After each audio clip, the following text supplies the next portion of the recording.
The following program is a collection of stooges talking about happenings in the sports world. It is meant to be comedic informative.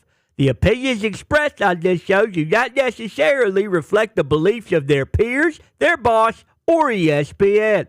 There may be some cuss words because that's how humans in the real world talk. If you are young, please seek permission before watching any further. Hey. Why? Let's go! This show stinks, and the fact that you listen, we are very, very thankful for. Ah! The all-time leading tackler for the Green Bay Packers, You pig! Stop! Damn it! Be a friend, tell a friend something nice could change their life. We want out! Sport! Hello, beautiful people. Welcome to our humble abode, the Thunderdome. On this Week 13 kickoff, Coach Saban Thursday, November 30th, 2023. The program starts now. Football! What will be happening tonight in a big way? The Cowboys favored by 9.5 at home against the Seattle Seahawks. We'll have Kirk Herbstreit, who'll be on the call, joining us in the third hour. He's got a lot of pizzazz right now about the college football playoffs. Oh, yeah. Cannot wait to talk to him about that and about the game tonight, who might be a good one on prime time here. Yep. Yeah. Monday Night Football is 13-1 to the under. Okay, bad football, bad football, bad football, bad football, good defensive football. Yep. Tonight might be a night with the way the Dallas Cowboys have played. They might crack the over by themselves. They are favored by 9.5 against a Seattle Seahawks team that obviously, coming into the year after how they performed last year, had high hopes and high expectations. Still above 500, can still make a run at this entire thing, but they got their asses beat on Thanksgiving night by the San Francisco 49ers. How did Gino and the boys respond? And can Dak, Micah, Mike McCarthy, Dan Quinn, and everybody down there with a star on their helmet continue to just dominate in boat race teams like they have the last 3 weeks. We're excited for this evening. The Toxic Table is here at Boston Connor and at Ty Schmidt. Ty, I see you wearing that Iowa wrestling hoodie, trying to get a little championship mojo. Is that what we're doing? Yeah, absolutely. I just figured, hey, Thursday, we're only a couple days away. I got to break out the big guns. Got to break out the big guns. I mean, you see the banner right there. I don't know if a lot of people ever see it, but it shows all of Iowa's national championships on there. There's quite a few. That's quite a long list. Wrestling national championships. Wrestling national championships. Yeah, exactly. They recently, beat Iowa State for the 19th year in a row in the Seahawks series. So I just said, wow, all the good juju that Iowa wrestling brings. I mean, they have championship medal. They're a championship program. By osmosis, the football team's going to need some of that this week. Are the wrestling boys traveling to Indianapolis to watch that football team? My guess would be no. They probably have a dual meet coming up. They're going to. Are we in wrestling season right now? Yes, we are. Okay. Yes, we are. Wow. Yes, Which one of them are going to go on to become stars at WWE? All of them? Yeah, well, see, that's the thing is maybe, but the really good ones, we're trying to go win a gold medal first, and then and then we'll worry about the WWE. Is there any pizzazz on the Iowa wrestling team? A lot of pizzazz. A lot of pizzazz. Actually, the Iowa State meet was on ESPN2 on Saturday, not too long ago. It is a sight to behold. If you've never been to a wrestling meet or watched one, that's one to check out. But I just figured, hey, these boys are champions. We got some other boys coming into Indy who want to be champions. So it was time. It was time. Those wrestling dudes are different. Oh, yeah. Yeah. Oh, yeah. Hey, massive respect to the wrestlers. Had a couple friends of mine that were wrestlers, and they were just different. Yes. The mindset's different. Whenever you're a kid and your face is just getting rubbed into a mat and then they tell you to just go run and run and run and come back, it's a physical toughness, it's a mental toughness, it's a commitment to discipline that I was not able to ever pull off. But a man who's joining us on the stage right now was a high school wrestler. Oh, yeah. An absolute dog on the mat. Didn't care if there was ringworm, give it to me, he said. He would go on to play football in college at the beautiful Wyoming, and then he would be a football coach for 36 years. 18 in college, 18 in the NFL. Every Thursday, we're lucky that he joins us. Former head coach of a team that I was on, and a man who's 8-2-1 against the spread on Thursday Night Football picks. Paisano, Chuck Pagano. Coach, good to see you. That wrestling mindset is a different one. I have nothing but respect for all the wrestlers out there. Yeah, unbelievable. Dan Gable was a hero of all of us wrestlers growing up. I mean, that guy. You got no cauliflower here. What you wore the things? Headgear? Oh, yeah. You wore the headgear? Yeah, just to avoid that. Yeah. But how about all the things that you mentioned and put sweats on and then put a rubber suit on and don't eat anything and get in the sauna for like 3 hours?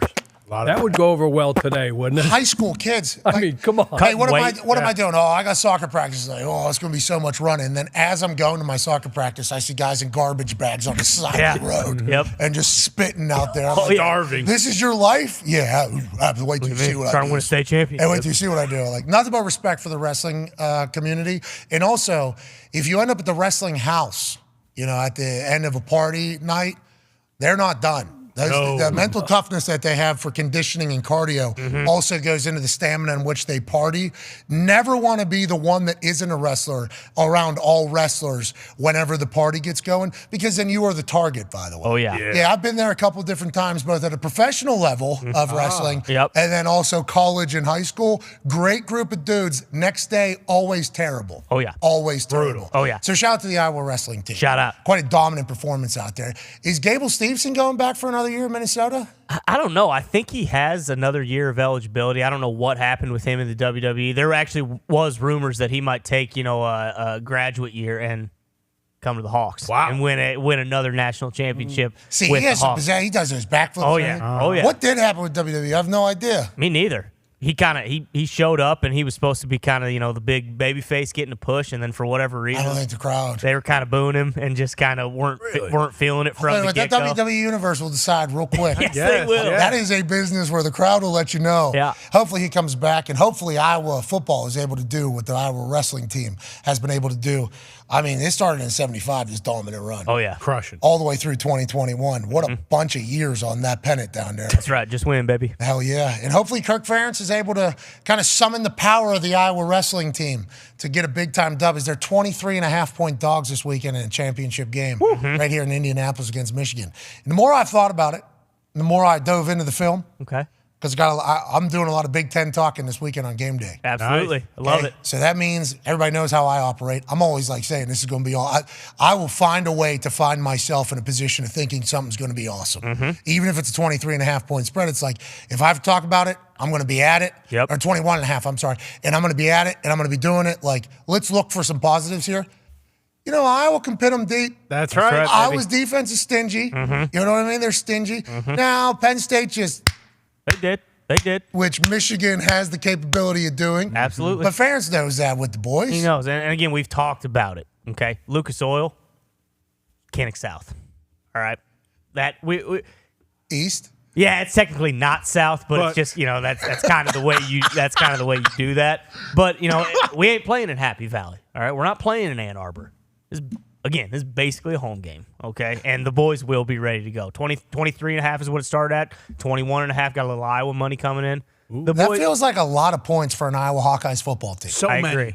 They are making it. They'll make it ugly. Yeah. And normally it'll be close. With that being said, though, Harbaugh's back on the sideline. For sure. And everything that this Michigan team's been through after that big one, what's still ahead of them, what happened last year to them, there's a chance they boat race you guys too. I am very torn. Because I watch one play and I'm like, a pretty gap sound defense. Maybe Blake isn't able just to run all over them. And then I'll see another play and I'm like, Blake Corum probably runs for about 60 to 70 yards right there.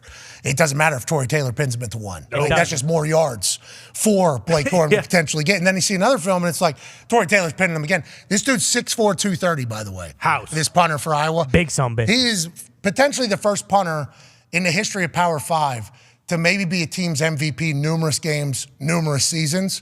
I can't wait to watch him one last time do it for the Iowa Hawkeyes, but it's going to be him and that defense. Yep. And that is literally the conversation. Can they keep it low and ugly enough that their defense can score against Michigan? You're summoning the power of the wrestling team. Hopefully they'll be able to do it. And now, ladies and gentlemen, every once in a while, you get a little treat. You know what I mean? Sure. Oh, yeah. You get a little treat. Something that just happens that brings joy to everybody's life. Today, on this particular Thursday, November 30th, it's the return of a man that we lost for a few days. His tummy was a little sick. Yep. That's right. He was a little under the weather. Yep. And he said, I don't want to bring any of the boys down, so I'm going to stay away. Smart.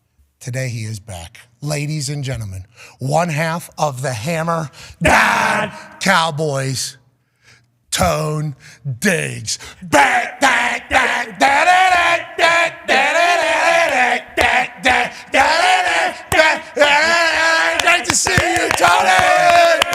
We miss you, Tony. It's my absolute pleasure to be back. Yeah, I had a little tummy thing, both ends, maybe a little upper respiratory thing going on too. A lot of people, maybe even some people in here, said that I sold my health to the football god so that Ohio would have a terrible football weekend. I don't know what it was. I was a little. I do appreciate the fact that we found out that you were not going to be at work on Monday because you felt so ill on Sunday. Yep. Mm-hmm.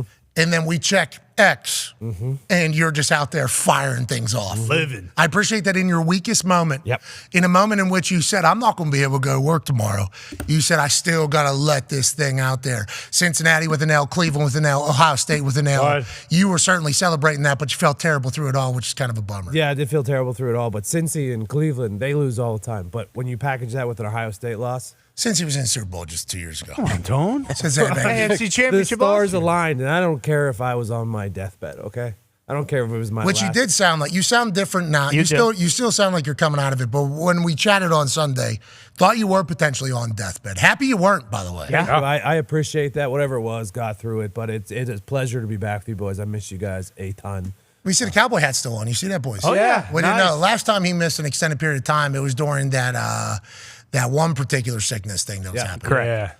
That Yeah. bull. Do you remember the SARS? The no bat thing. SARS-2. Swine flu? No, it wasn't swine. Swine flu was crazy. Malaria. COVID. Well, it was COVID. It was just a couple years ago. Sure. Do you remember that? What's that? 19. It was it was bad. The hell is it was COVID? bad. It did a lot. Anyways, Tone missed like a week with COVID. He came back wearing a cowboy hat because he watched Yellowstone. Yep. And he became Kevin Costner. Correct. And then he also became like the greatest sports gambler on earth because all he did was gamble and watch Yellowstone, sleep, and then have food delivered to him by his wife. Yes. Because he was in his COVID cave. Which is what now. Didn't have to go back to the cave, thank God. It's 2023. But we did think after a 4-day or 3-day absence, there was a chance maybe the cowboy hat is gone because you've talked numerous times about traveling with that thing's not easy. Oh, Pain my in the God. ass. The cowboy hat has brought a whole new level of responsibility and accountability to you. And it's kind of something that's been wearing on you a little bit. There's one thing that birthed the cowboy, and it was COVID. And there's only one thing that can kill the cowboy, and that is COVID. And this wasn't COVID. So if it was COVID, maybe the cowboy hat would have disappeared, but it wasn't. So I do appreciate the fact that it does sound like a lot of people are taking the Coach Mulaney idea here. What? The LSU women's basketball coach. Yeah. Where she's at, I might have COVID. I don't know. I'm not getting tested. And she just walked away. Yep. And all the press were like, whoa, you can't. You inside voice. Yeah, why would you say that? You can't say that. It's 2023. That's what 2023 is. It's great to see you back, Tone. All right, let's talk about a little bit of football. Tonight, Cowboys, Seahawks. This is a good one, Chuck. You're 8-2-1 against the spread. Don't need your pick right now. No. But Dak Prescott's playing his best football. Aaron Rodgers on Tuesday, he said it's not just he's playing his best football, he's playing the position.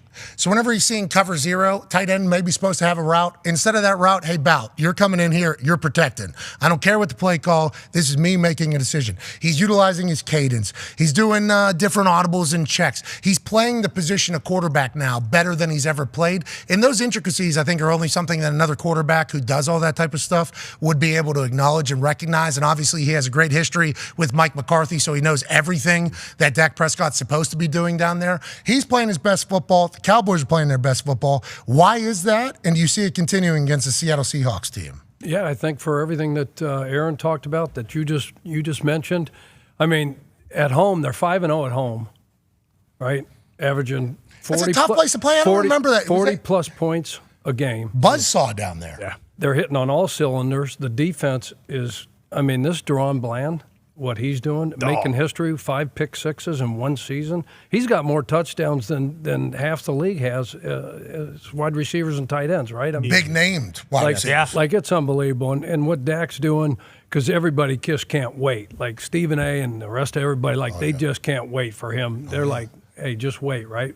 I don't think it's going to happen. 18 touchdowns to 2 interceptions since week 6 for him. 23-5, overall for the season. Oh, he's doing a great job. Let's go, Dak. Hey, good for Run you, the ball. Dak. And the shots, they're throwing the ball down the field to figure it out. Hey, we got Brandon Cooks on this team. We might as well send him deep.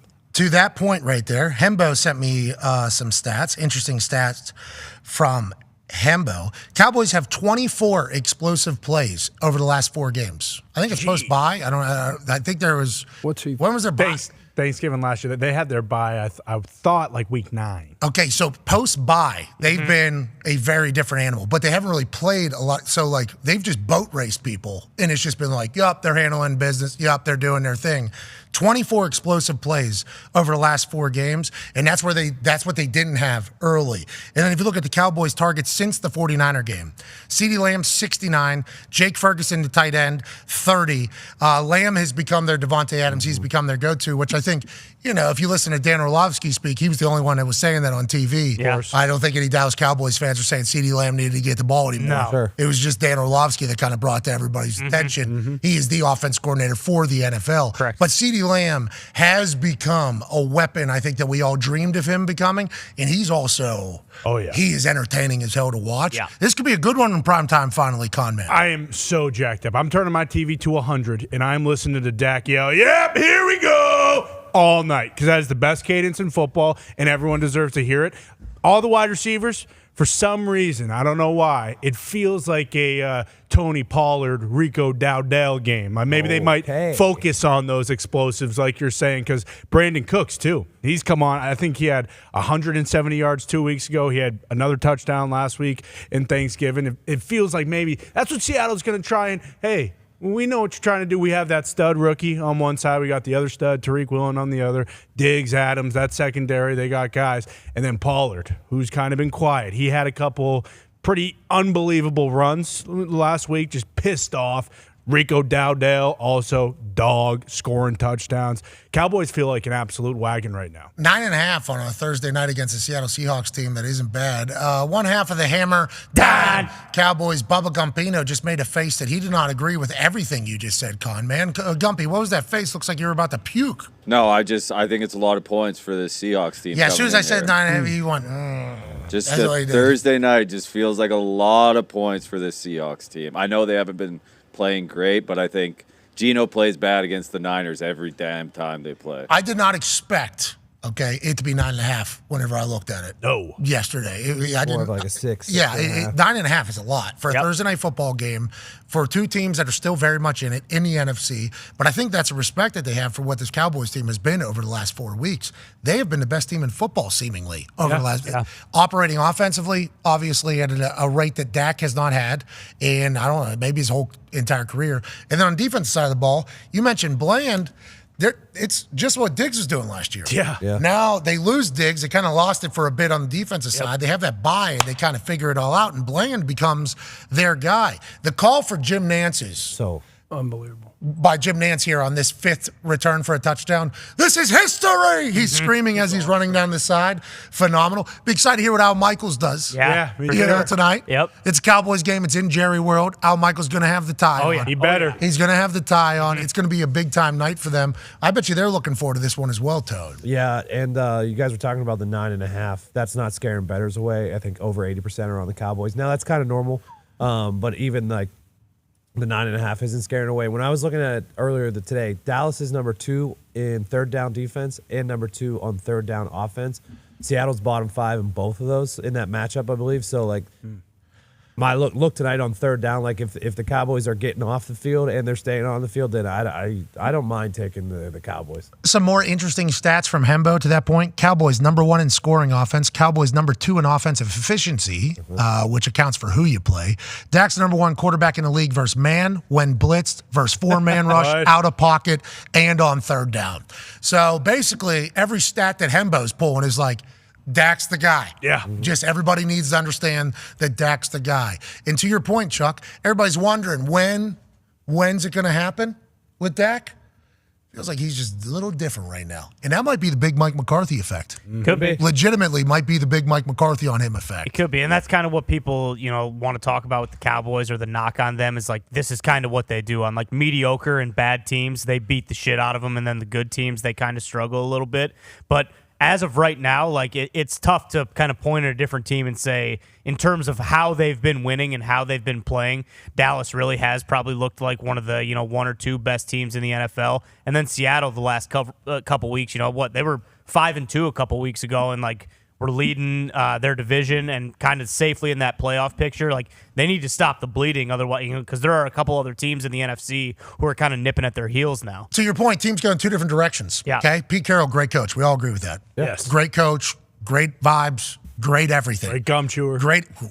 Maybe. Starting to lose it. Remember last week on the sidelines against Niners, it looked like he was chewing the hell out of his gum. But remember, just a few weeks ago, the gum was kind of Chinese finger trapping his teeth together at the bottom. We weren't seeing as explosive as an open that we had seen for a long time. Agreed. Thought Pete Carroll's jaw had potentially lost its fastball. So it's great to hear that he's back, being able to chew explosively, and that gum isn't keeping him down, because it was like quicksand. He was going down, and that gum was like holding on, and then a little late on the paw.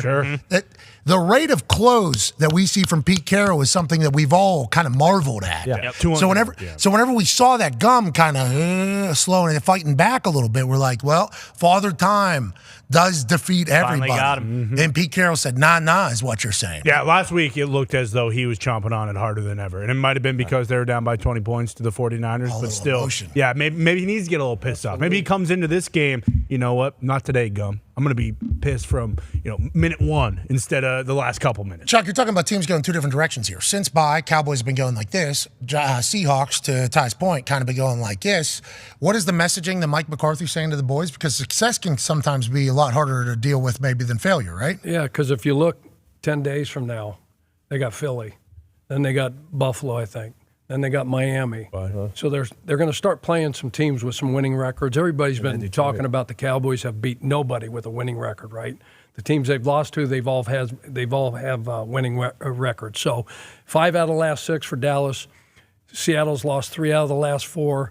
Kenneth Walker, the third's been out. He's been injured. That hurt. The quarterback, Geno's been beat up. He's been turning the ball over. Look, in 3, I look at Detroit, Baltimore, and San Fran. Okay. All right, 3 teams, all right, that Seattle lost to. 3 good teams. I think not Detroit. They beat Detroit second week of the season at Detroit. Okay. But if you look at those 3 teams, That's I look a winning at those team teams, that Detroit has played against. Overtime. Those teams are like comparable to Dallas, right? Good offenses, good defenses, upper echelon in the NFL, right? Mm-hmm. Okay, so they average 17 points a game versus those 3 teams. They average giving up 33 points a game. That's losing. That's versus those 3 teams. That's minus 16. And they average giving up over 430 yards a game versus those 3 offenses. Seattle's defense. So when you guys ask Chuck, about the line, no, I'm not. Yeah, well, too late. No, I'm just trying to your point about 9.5, 9 points. It seems like a lot. Well, if you dig 16. a little bit, we're getting good stuff from Hembo. You guys are throwing out great numbers. We look at these numbers. I think that's probably what people are looking at. If you're Mike McCarthy, though, what are you saying to the boys to continue to ride this wave of momentum as you do have a very tough stretch to end the season? They just pulled it up right. Zito just pulled it up back here on this. They got Detroit last. Damn. I believe that is who that second to last. Second to last there. Can we put this? There it is. Yeah. Can we put it back on the back wall here too again, or? That's Dallas's, right? Boom. Yeah, here we go. So Seattle, obviously. Then they got Philly, Buffalo, Miami, Detroit, and then it ends with the Commanders, and who knows what the Commanders are going to be at that point. Right. That would be actually a good bet. Who's coaching that team? Who's playing for that team? Mm-hmm. Sure. What is Magic Johnson tweeting after that game? Something straight to the point. Right after their demoralizing loss.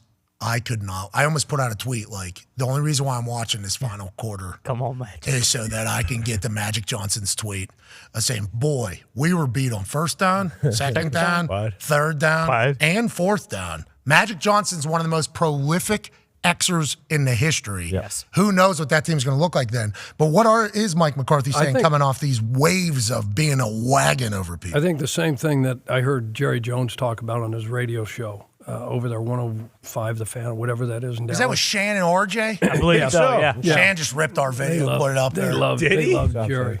But shout anyway, out Shan, I think you've said terrible things about us in the past, but yeah, just ripping our shit. They were just talking about, any given Sunday, right, any team can beat it. If you don't prepare, if you don't go play, if you think you can just roll a ball out like they rolled out at Arizona in week 3, I think it was, and they got the ball shoved right up their ass. That was a Josh Dobbs conversation. Almost 300 yards rushing that day, I think, by Arizona.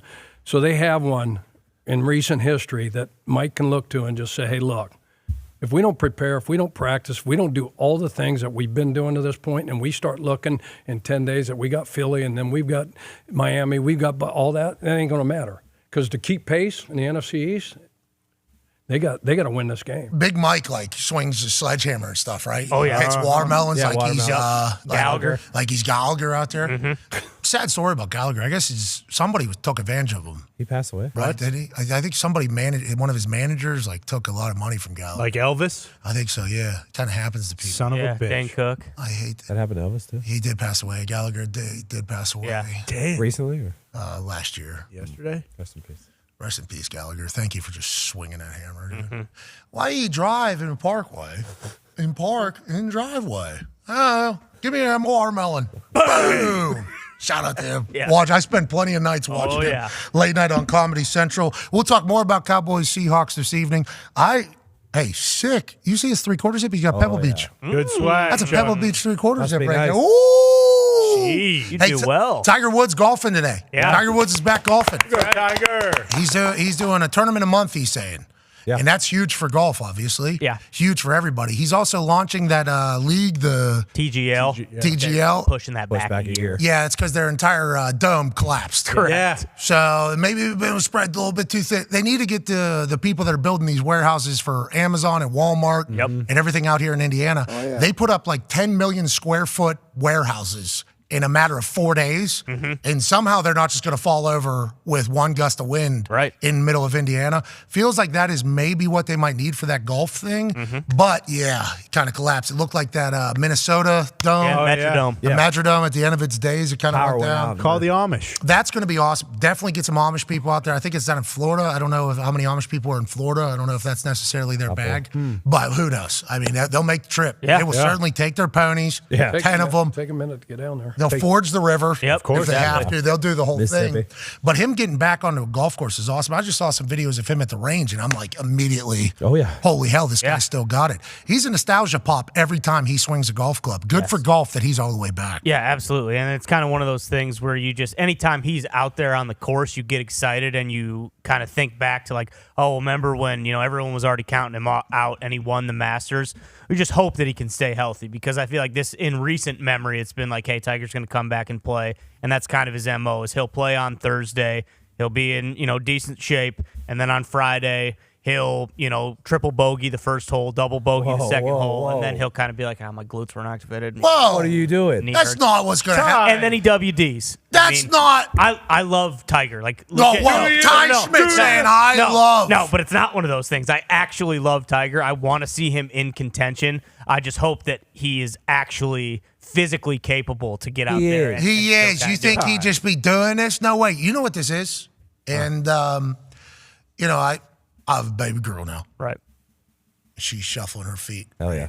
Here we go. Walking, And I think it's happened with Bill Goldberg as well when he went back to WWE whenever his son was old enough to kind of see something. Get it. Like, I'm looking at Mackenzie. I'm like, I got to stay in shape because she's got to be able to see Dad do some stuff that I used to be able to do. So she has a little bit of respect. You know what I mean? She can hear the stories of things that happened.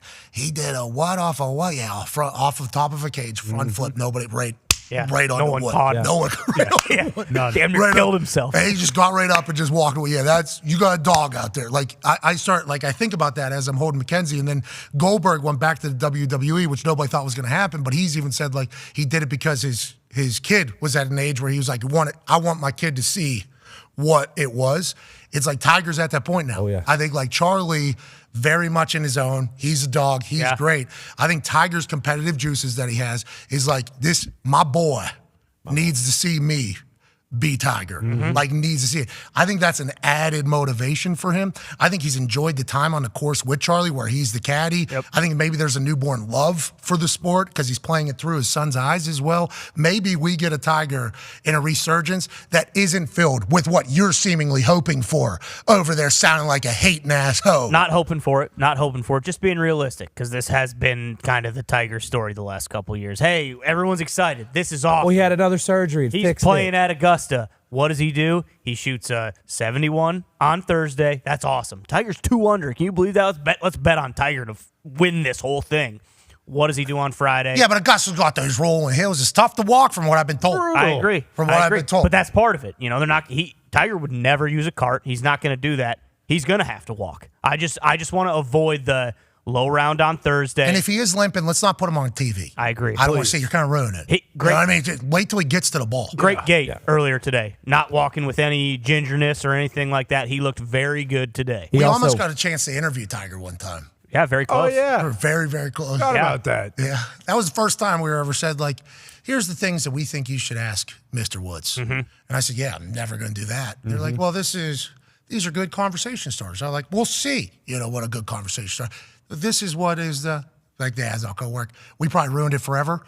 So, great to see him golfing again. Yep. Would like to see him win again. And when he starts making those media rounds, now that we got a little ESPN, Right. So maybe we get Eldrick onto the program. Just want to let you know, he piped it 325 right down the middle off of one today. So, okay. Oh! We go, Tiger. And he walked every single yard right to that next ball feeling great. He said, Charlie, this is how you do it, son. Absolutely. Love it. Let's see if that's still the case on it's his very fitting 35th hole. That his golf league collapsed before it even started. It's just like him trying to make another comeback. He's going to get everyone all hyped up, and then everything goes to hell. Nick, I did not know that these two sit next to each other. I'm not These two sit next to each other over here. I'm not saying that. I had no idea this was Chuck. Did you hear this disrespect? Absolutely love. Yeah, right? No, I'm in shock. Especially Absolutely with the love Iowa Tiger. game this No, weekend. you He's bringing don't. his This negativity. happens every time. Underdog. Nick, you do not love Love Tiger. Nick's Tiger. been talking This shit about happens every Tiger time. for years. Foxy knows I do love Tiger. Yes. Yeah, but you let Nick kind of infiltrate while you guys are having your little milkshakes at 9 a.m. Feels You like two are kind of doing the whole thing. We all get so excited for him to come back and prove he's dominant once again, and it never He happened. did. He You won got the your gloves Masters. on. You got When? your little gloves When on was today? that? He does. You got your little gloves Yeah. on today? Exactly. Yeah, you better keep those on. He would've Tiger's won. about. He would have won 2 Masters if it wasn't for the flag stick, too. Yeah, people forget about Amen. that. Let's pivot away from golf, even though I feel like we just had the most in-depth conversation we've had about golf in a long time. Yeah. Shout out to your three-quarters zip. We would have never had that conversation Thank you, Chuck. if it wasn't for that. Have you played at Pebble Beach before? Yes. Wow. Son of a do bitch. well. Wow. Holy hell. My God. This guy does well. How'd you play? Did you play pretty good? No, but I saw Bruce and his son Jake both birdie. Springsteen? Same hole. The boss? Arians. Bruce Arians. Oh, got it. That's who he went out there and played with. But Did he drown any BA and clubs? Jake both on number 7, that par 3. BA drown any clubs out there? No, he Imagine he keeps just old, puts it but in the he, ocean. but He's so awesome. That would be so he'd awesome. throw out a couple, Oh, yeah. Bruce Arians, if you ever get a chance to be around him, just do it. Yeah. Because you have no idea what he sees, how he's going to react, or what he thinks. I got a chance to sit next to him for a team meeting pretty much all year whenever he was coaching at the Colts. And boy, just the subtle things that are coming out of his mouth. He's one of the most competitive people of all time. He's also been there, done that with everything, let alone his resume is Hall of Fame worthy, so he can talk shit about anything. And he does. and does it well. He does it as good as anybody. It is awesome. On a golf course, though, I didn't really know him at the time.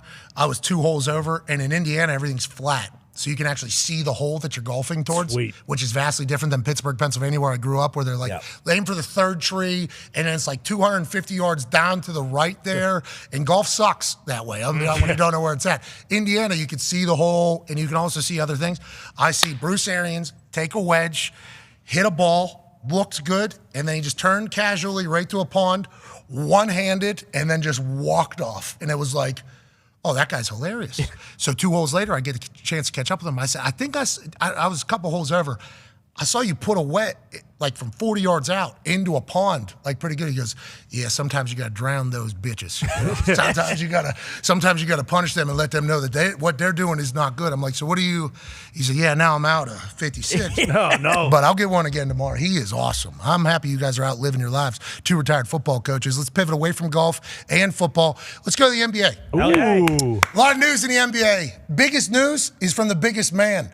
Zion's all the way back, dominating basketball again. And anytime that takes place, our show goes to one person and one person alone. Senior NBA insider for The Athletic and the Stadium Network, I do believe. Incredibly handsome. Ladies and gentlemen, Charania.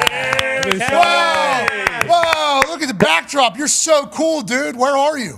Baby blue, I like it. Yeah, I'm Baby blue with the fit out here. No more black. We're getting rid of the black.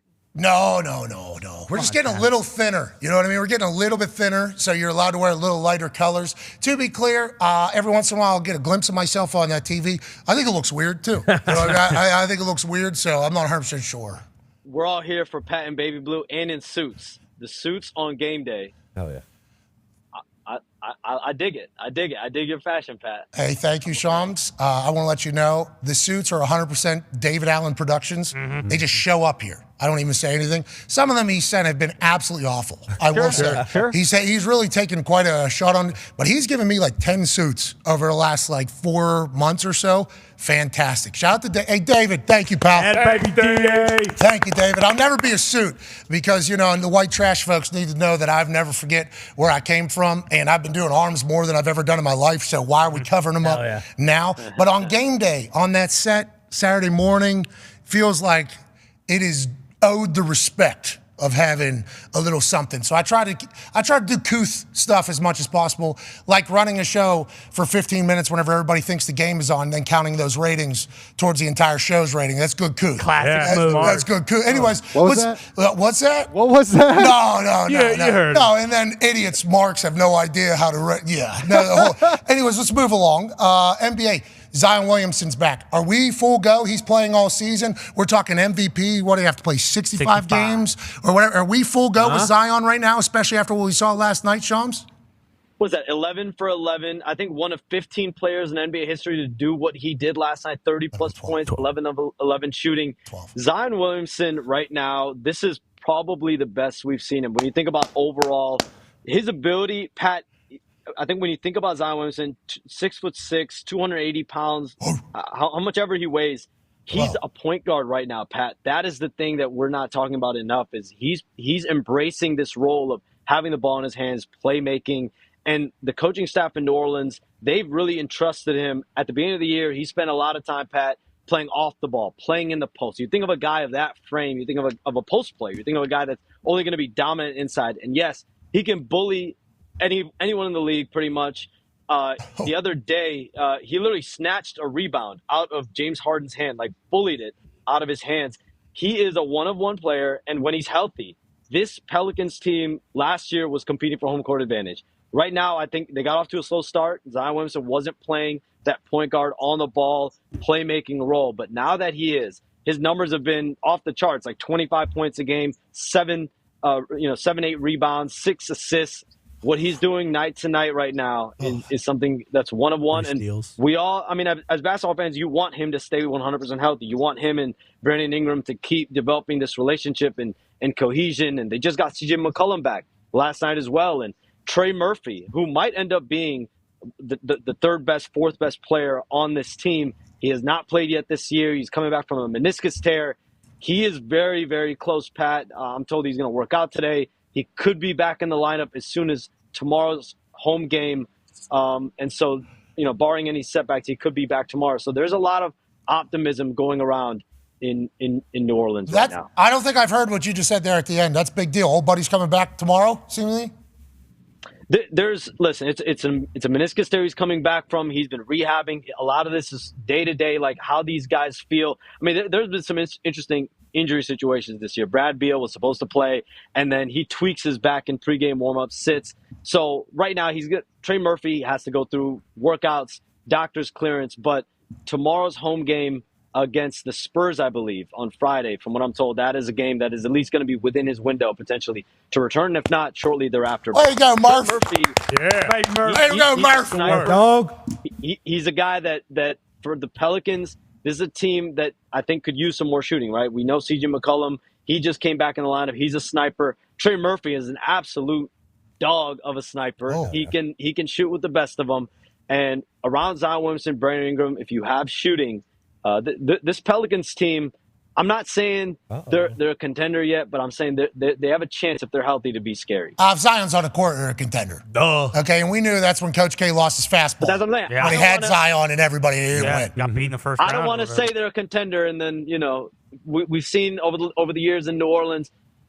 I think as basketball fans, everyone just wants them to be healthy for sure, because this team and what Zion Williamson does on a night-to-night basis. It's sports media. One just one. say it. Just say it. It's sports media. Just say it. What you say today, and then what you say. Basketball fans. Basketball fans. Shout out to basketball fans. Yeah, shout out to basketball. NBA fans. Hey, let's talk about the NBA a little bit more here. Big move. Okay, so not only Mark Cuban quit Shark Tank, which he has been a staple for a long time, retire from Shark Tank, he also sold the majority of the Dallas Mavericks, but will still be the operating partner of the Dallas Mavericks to Miriam Adelson, who sold like a couple $1 billion worth of stock out of her business to do this whole thing. Kind of came together overnight, seemingly. Are we worried about Mark Cuban's financial status right now? Why is he selling everything off? Why is he leaving everything we know he's from? He's running for president? What is going on with Mark Cuban and what's going on with the Mavs, Shams? Well, with Shark Tank, Mark Cuban will be on through 2025. So we haven't seen. Okay. I read the headline. That's good. But he still has a year and a half left at Shark Tank. But I think when you think about the Mavericks, I've been hearing that Mark Cuban has been talking to the Adelson family for the majority of 2023, and this deal developed this week at the conclusion of it. But the biggest reason, and like you said, Pat, he sold a majority stake. This is arguably one of the most famous, popular owners in pro sports, let alone the NBA. Definitely the most popular in the NBA, but one of the most in pro sports. You think about him, Jerry Jones, et cetera, especially in Dallas, he's become a staple. And so for him to sell the majority stake of the Mavericks, let's look at the totality of the deal. Why? $3.5 billion valuation. So he's going to be pocketing $2 to $3 billion in this deal. And I think for him, keeping a stake, he's going to continue to have a stake in the Mavericks. So he's still a minority owner, I'm told, in the Mavericks. And he's going to have basketball operations control. So final say in all basketball decisions moving forward. So the trade-off, you think about the Mavericks, is the $3.5 billion valuation. The Suns just sold for $4 billion. So could it be that 3.5 is a little bit of a haircut off of, a saving potentially? But when you look at the totality of the deal, he's keeping a minority stake and he's keeping basketball control. So I think that was the trade-off in terms of getting a little bit of saving. But I think the why in this deal was, at the end of the day, Mark Cuban, they needed an infusion of cash. They needed an overhead, someone to come in to partner with Mark Cuban, because there's two things that Mark Cuban has been trying to do for the last 2 years, Pat. That's one, he wants to build a new arena in Dallas. And the other thing is he wants to build a casino district in Dallas, from what I'm told. So partnering with the Adelson family, they're a casino tycoon. Mark Cuban believes with their backing, with their support, with their partnership, they're going to be able to really funnel billions of dollars in the marketplace in Dallas. And this, the sales for $3 billion, but he believes this will be hundreds of millions and billion potentially annually in revenue from casino district, from a new arena, and everything around that city. So this was a play. I think a lot of people were surprised, and for sure, even to a degree, I was surprised. A majority stake in the Mavericks. So we're going to see Mark Cuban at games still. We're going to see him involved still, but he's taking a little bit of a back seat. He's going to be the alternate governor, not the main governor of the Mavericks. I think that's hilarious. That's the title, governor. The hilarious. Just a very hilarious situation over there. That is a funny thing that we got to that point, and it makes sense. Okay, cool. The thought that he bought that team for like $285 million or something, I think is what I saw. Yeah, let's give that love too. He bought the team for $285 million in 2000, and now these 23 whatever years later, he's selling it for $3.5 billion valuation. So I guess Mark did a good job. That's his best Shark Tank ever. Yes. That's his best deal. move of all time. And I think when you look at Mark Cuban, he feels like he's going to get the best of everything. He's going to get his cake and eat it too. He's going to be able to keep he's going to be able to keep a stake in the team. He's going to keep basketball operations control, which he loves. He loves being involved. He loves to be in the day-to-day. And then he has some help and some overhead and some financial support. We all know Mark Cuban, he can delegate when need to. When he knows he can't, run a, company, he's going to go to Shark Tank and hire someone to do it. And in this case, he felt like he needed some support and some partnership in terms of building out real estate, casino district, and bringing the first ever casino license to Dallas. I think is something that Mark Cuban has been trying to do for 2 years, and he feels his case will be stronger than ever now. That'll be a very NFL move by him to do that. That's what NFL teams have done. Obviously, Jerry is right there in the vicinity. He did it. I'm going to buy the land, build the thing, then I'm going to put an area around it that I own. Lambeau has an entire thing where the Green Bay Packers own. Up there in New England, they got Patriot Place. The Kraft kind of owns it all. So anytime anybody comes to a game, it's all going to the organization. I assume that is a similar thought for the Mavericks and for Cuban down there. Yinzer, done very good. Yeah. Proud of you, Mark. Go, Way to go, Cuban. pal. Speaking of being proud, how about the NBA trying something new this year? Pacers about to win this whole thing. Go ahead, Ty. Yeah, Shams, the quarterfinals are set for the NBA in-season tournament. We've seen kind of all the stuff going on with it, with the crazy fun courts and, all the pomp and circumstance surrounding it. In your opinion, and in NBA circles, do you think they would consider the in-season tournament so far this year a success? I know maybe a couple teams who the NBA kind of wanted or, perceived being in there just in terms of fan appeal didn't necessarily make it. But what is your take so far on the inaugural in-season tournament? Which teams didn't make it that fans would want? I mean, I feel like you get Utah. We wanted Utah to win that. 76ers. Ryan maybe. Smith might have had a parade for winning the in-season parade through Salt Lake. I hope a team that wins this really cherishes this first ever title. I assume they wanted guys like Steph Curry in there. Maybe not though. Yeah, it's true. But I mean, you got KD, you have LeBron, you have Anthony Davis, you have Devin Booker, Keegan Murray, Tyrese Halliburton, Jason Tatum, Tyrese Halliburton, Jalen Brunson, Zion, Brandon Ingram, De'Aaron Fox. I mean, Keegan Murray. To me, Keegan Murray. We'll see if he plays. He's been out the last few games with a back injury. But I think, hey, we tried you. That's right. Still Good work. When I talk to players, when I talk to people around the league, I think it has been a success twofold. One, I think players. When I talk to players, 500,000, Pat. The winner of the in-season tournament, the champion.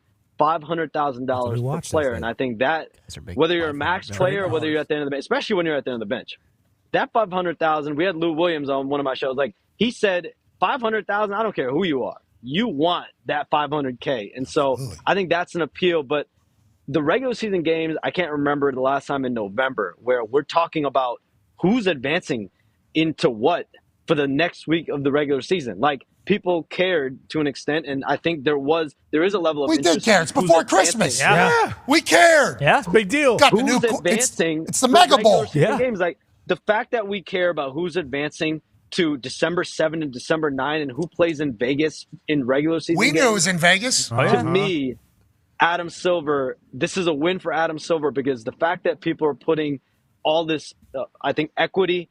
There's levity on regular season games. To me is a massive coup for the league, and again, we'll see how this competition plays out. I think there will be a high level of competition because at the end of the day, guys want to play for $500K. Guys want to advance to Vegas. Guys want to go to Vegas. You get a free. Listen, you get to go to Vegas in the middle of the regular season. Oh, a little flu. What's that mean? Whoa. What are you saying? What are you doing? Insinuating. I'm just saying Vegas is a good getaway. I'm saying Vegas is a good getaway. You have 500,000. You could leave with $2 million potentially. Oh, because you're saying you go do the Dana White blackjack thing, where you're counting the cards. You do this number here, and then hit me. And then Lou Will said to me, "Listen, I'm either going to leave with $500K, or I might leave with nothing, or I'm going to leave with way more." So, okay, listen, that's what we're saying. Lou. Yeah. Hey, good luck to all the boys out there. Go get it. And we definitely knew it was in Vegas too. We knew that. Obviously, the Mega Bowl. That's when it's going to wrap up. I think any promotional activity that gets people excited is smart. I don't know if all the court changes were good. I think some of those courts were disgusting to see on TV. What did you think about the red on red, Pat? Yeah, so that's one of the terrible ones. There's a few others, but the Pacers got it right. It was sick. Pacers got it right. It's been good for Indiana, I think. I don't want to say that we're a simple bunch out here, but pretty much. You walk, look at the court. Cool. It is. It was smart. This is good promotion. This is business. Happy the NBA pulled it off. Let's talk a little bit more about a man who's been the NBA. Go ahead, Tone. Yeah, LeBron. Almost 39. He's averaging 25 points a game. It was awesome to see him go back to Cleveland and get a win last week. The picture of him with his championship in the rafter was awesome. AD's playing well. D'Angelo Russell's playing well. Are the Lakers, is this their best chance you think they've had in a while to maybe potentially not just bring home the in-season tournament, because obviously that's 1A, but an actual. Of course. LeBron wins the first in-season tournament. Doesn't that feel like? Yeah, it does. I mean, they won it all in 2020, but I think in terms of the last few years, the COVID Cup. We remember the COVID Cup. That's the same as the in-season tournament. Bingo, kind of.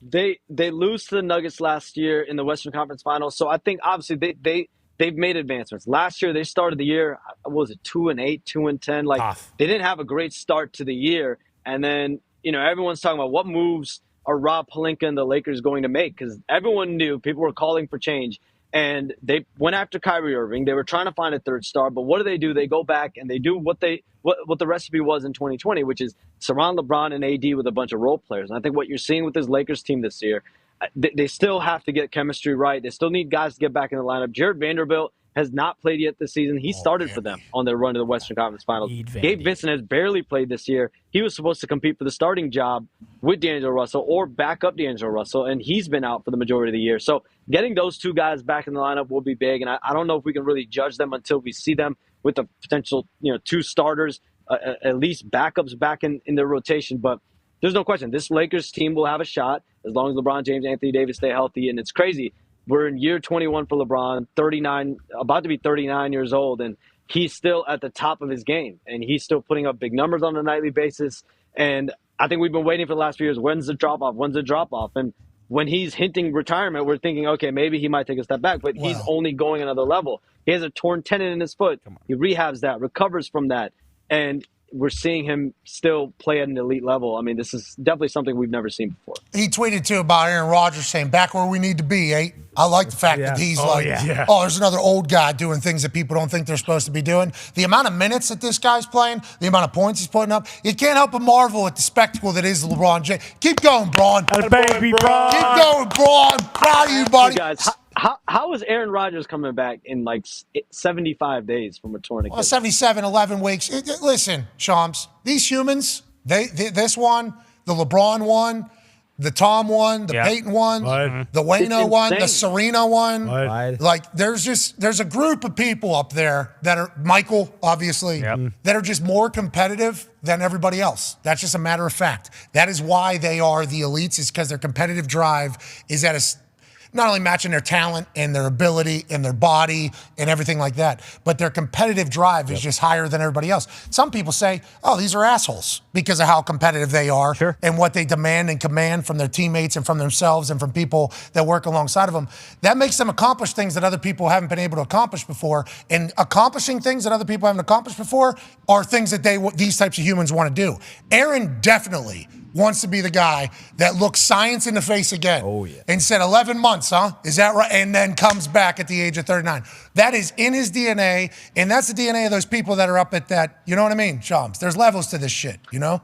I'm waiting for an NBA player to ask me or ask out loud, like, how the hell did Aaron Rodgers do this? How can I do this? So, I mean, I'm very It's the Achilles factory out there. The return. It's the Achilles factory. I'm very interested to see the return. So remember, Aaron, this has been very well documented. No family, right? Not married, no kids, a lot of money. Clearly, he's invested well, and football has done very well for him.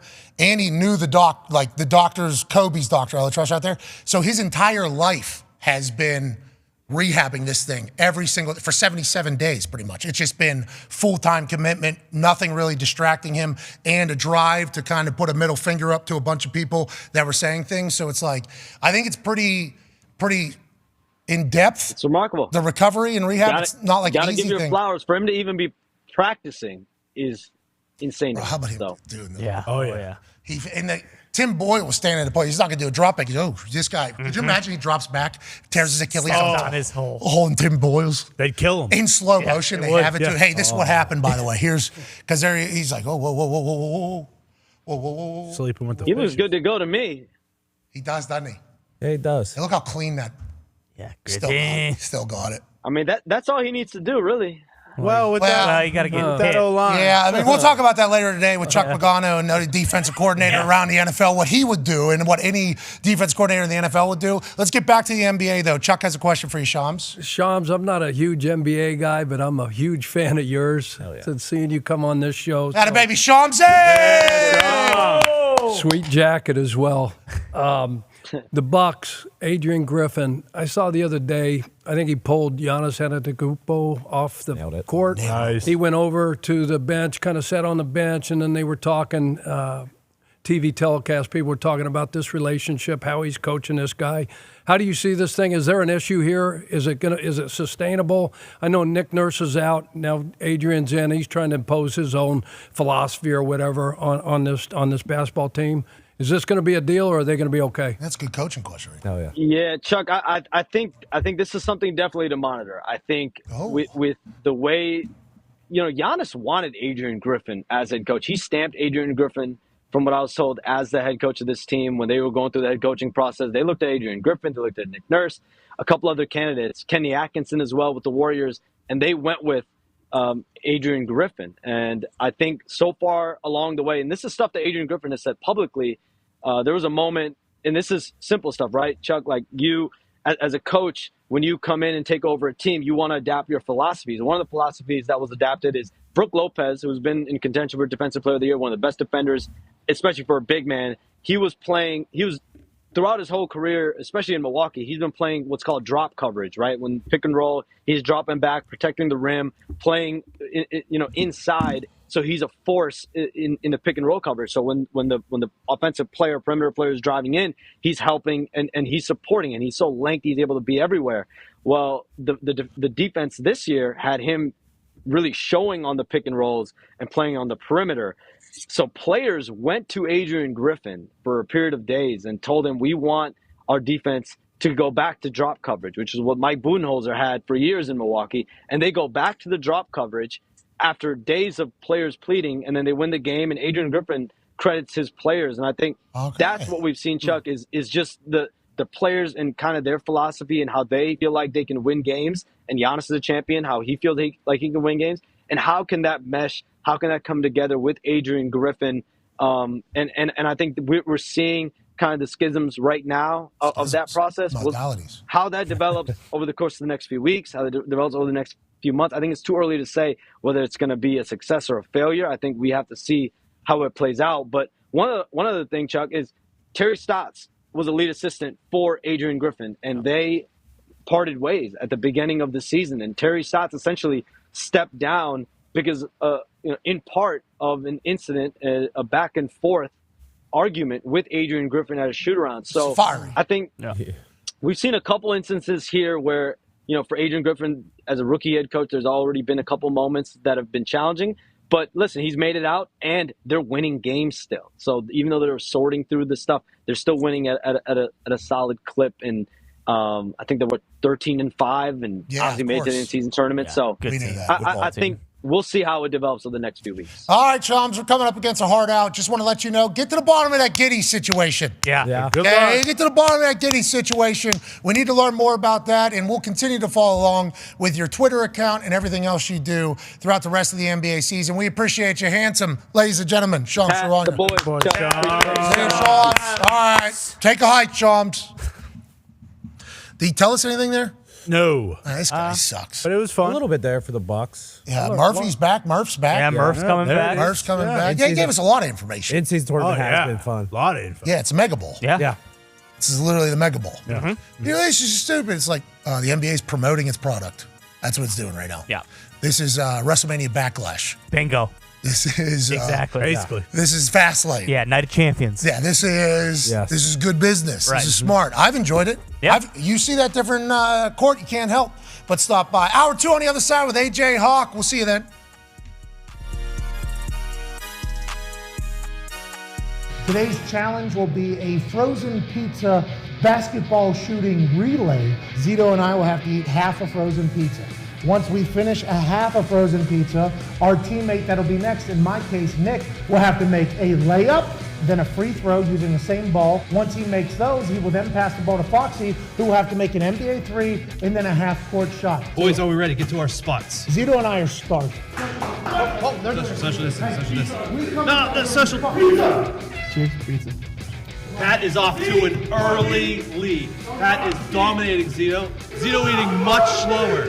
Zito's eating much slower than I thought he would. I used scissors to cut this son of a bitch to the fork. Pat used scissors to cut the pizza because we do not own utensils in this office. I mean, I'm cramping up. Zito is cramping up. Nick, go. Free throw now for Nick. Zeke is still finishing his pizza. Yay! Foxy, you're off. Foxy from you 3. You can rebound for him, Nick. Let's go! Bailey, go! Foxy, Big Motor's going to pitch that up. Oh, yes! Hey, McAfee is off to quite a lead. Oh, my God! Oh, Nick! Oh, he's Take down! a lead on the wall, Nick! Bailey hits the... Foxy's on! Bailey at the free throw line. Is he choosing to granny like he did? Oh, Bailey! Going Connor, in. go! That was going in. Foxy is at the home run. Connor misses. Foxy barely misses. Oh, this is electric. Pat is now on to the second half of his pizza, and Connor cannot buy a bucket. You hate to see what's happening here. Stooge. Oh, an air ball at this point. Has Connor ever shot a basketball before? Connor hits the 3. He's now back to the half-court shot. Here we go.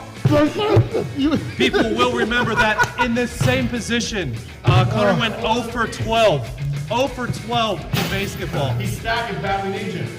Oh, there's a stack guide. That was his original plan. Are you regretting the stack decision? The Joey Chestnut of pizza basketball racing, Pat McAfee, has finished. Nick, layup, go. He's getting psyched out for Billy McCollum. Doesn't care. To the free throws.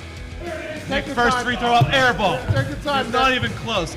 Don't worry, Zeke has like 6 pieces left. Take your time, Nick. Take your time. This is the Billy McCollum factor.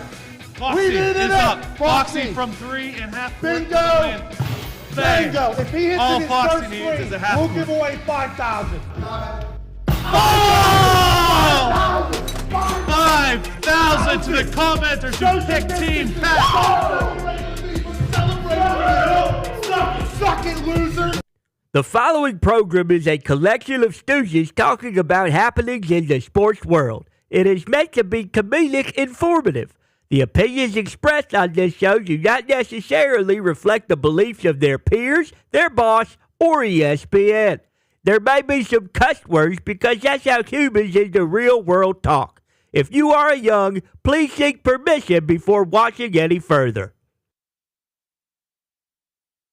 Hey, what? Let's go. This show stinks, and the fact that you listen, we are very, very thankful for.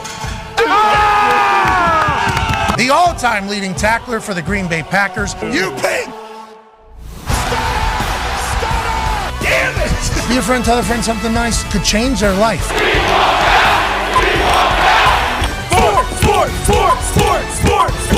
Hello, beautiful people, and welcome back to our humble abode, the Thunderdome. On this Week 13 kickoff, Coach Saban Thursday, November 30th, 2023, Hour 2 of the program starts now. Football is happening tonight. Week 13 of the NFL season kicks off down in Jerry World as the Dallas Cowboys are 9.5-point favorites against the Seattle Seahawks, who last time we saw them on the football field got their asses beat on Thanksgiving by the San Francisco 49ers. Both teams obviously very much in this whole NFC playoff chase. We should be in for a good one on Prime with Al Michaels, Kaylee Hartung, and Kirk Herbstreit on the call, and he'll be joining us in about an hour and 10 minutes or so. The Talks the Table is here at Boston Connor and at Ty Schmidt. We talked about the wrestling hoodie that's sick for Iowa, trying to summon some championship out of the Iowa Hawkeyes for the football team. How about the dog shirt you got on right now, Con Man? Yeah, a little chocolate lab. Saw this one, figured might as well. Dogs. We all love dogs. Why would I not wear a dog shirt, especially when we're kicking off week freaking 13? I can't believe we're already here. We've made it. We're already here. Love the dogs. Love the chocolate lab. Love the golden retriever that Herbstreit has. Yep. Yeah, oh, yeah. That dog is phenomenal. The best. The retriever Labrador branch of dogs. Sure. Pretty solid. Yeah, great branch. My dad had Maddie. She was the best. And then I meet this Ben dog with Herbstreit. The best. I assume the dog that's modeling for your shirt right there. Oh, yeah. Probably a phenomenal dog. Yeah, one of the better ones. I believe this lab actually almost had a kind of the black dog run that they had, those merches, if you recall, of the black dog. They were thinking about doing it with this chocolate lab dog, but decided not to. Okay. I do not know what you're referring to, but I'm sure it's out there. The Northeast thing. I'm sure it's very real up in the It's Northeast. big, yeah. Yeah, okay, good. Yeah, I'm from America. I'm not from Northeast, thank God. But I do appreciate New England folks up there. One half of the hammer, Dahn. Cowboys turn. Diggs is back after a 3-day tummy ache and respiratory ache. You were really getting beaten down. And we thought maybe you'd come back about 130 pounds. You still look good, pal. 6 times I pooped and threw up at the same time. There was a lot of cleaning. Happy that didn't spread around the office. You made the mature decision not to come in. We appreciate you. 36 years in coaching, 18 in college, 18 in the NFL. The people's coach, our coach, Chuck Pagano, is here. 8-2-1 against the spread on Thursday Night Football. We will certainly get his pick later today. Cannot wait to hear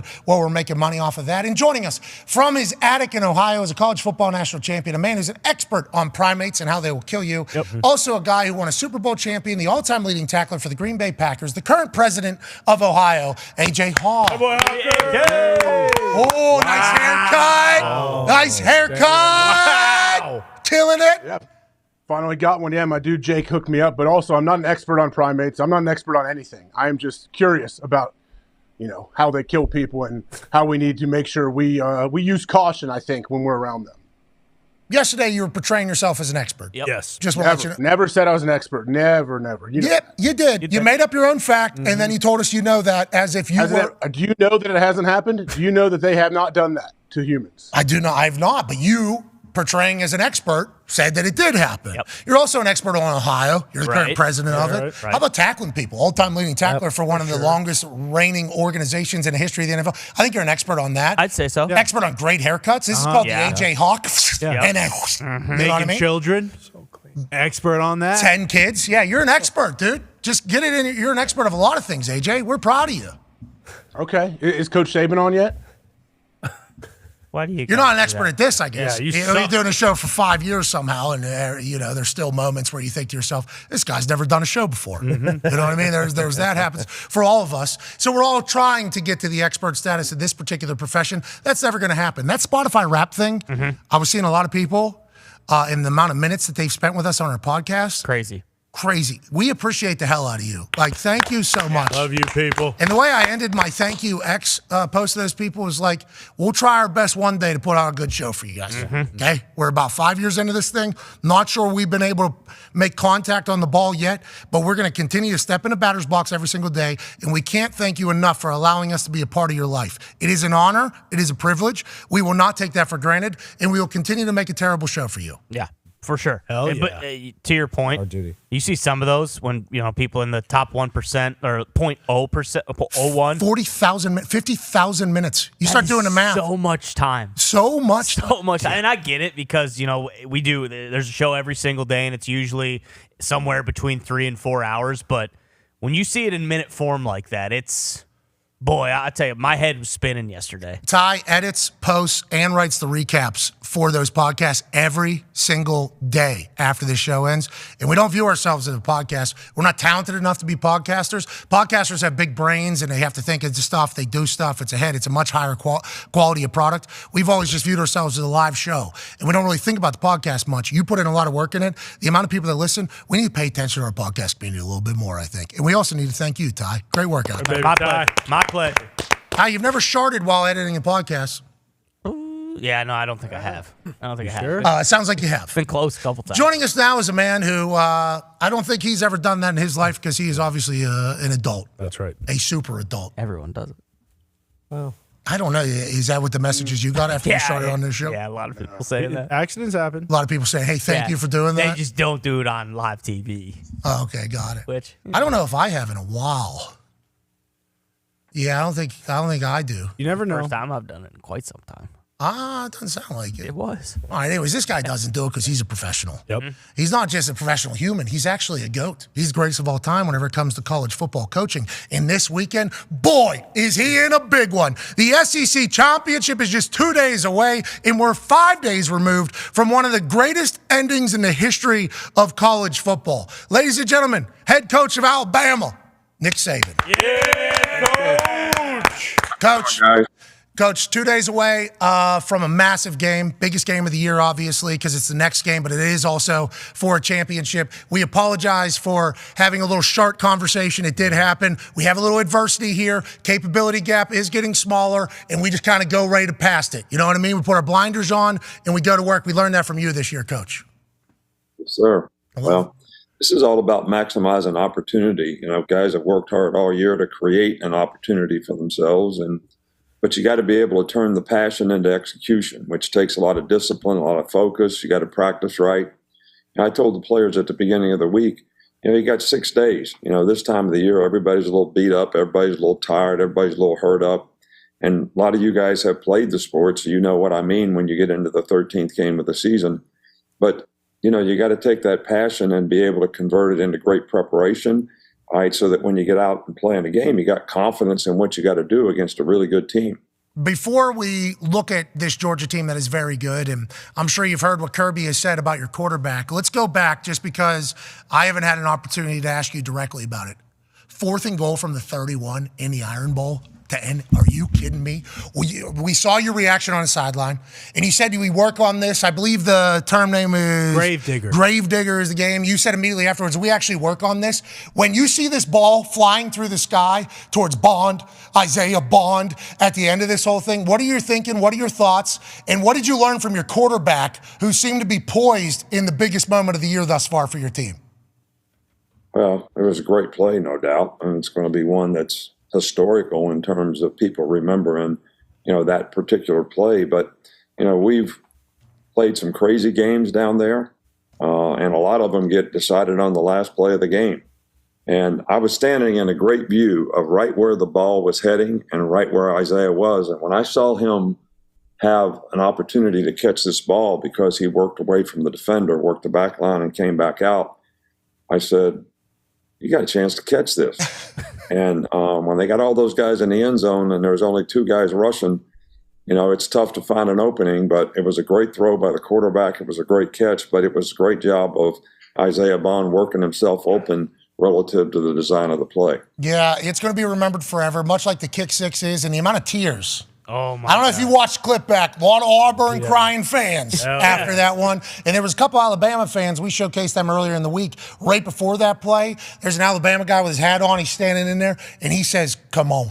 Here, this guy right here. 4th and goal on the 31. He had faith still in your team, as did everybody on your sideline. It pays off. The Iron Bowl delivers yet again. Let's talk about Jalen Milroe. Kirby Smart was asked about him, and he said, hey, no offense to Tim Tebow. Okay, no offense to Tim Tebow. Anytime you say no offense at the beginning of your thing, what you're saying is this is a tough comparison and this guy may be better. He said 2 different running styles. Then he says Lamar Jackson, he's just bigger, more physical and everything like that. When you hear others talking about the quarterback that you've seen develop this year from being benched to where he is now, how does that make you feel? And what do you think you're going to see from Jalen Milroe this weekend against this Georgia Bulldog defense?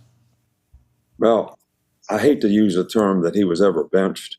I think it was an opportunity to see what other players could do because we struggled a little early in the year. Okay. Because he responded the right way and worked on trying to become a better player at his position to be able to distribute the ball to the players so that they could make plays and not think that he just had to make plays. And I think, he's a great ad-lib guy when it comes to the play breaking down and being able to ad-lib because he is a great athlete. He is fast. He is physical, but he's got a great instinct for that. And I think that's what makes him, most dangerous. But he's also a good passer, and he's become a very good processor of reading coverage and throwing the ball to the right guy.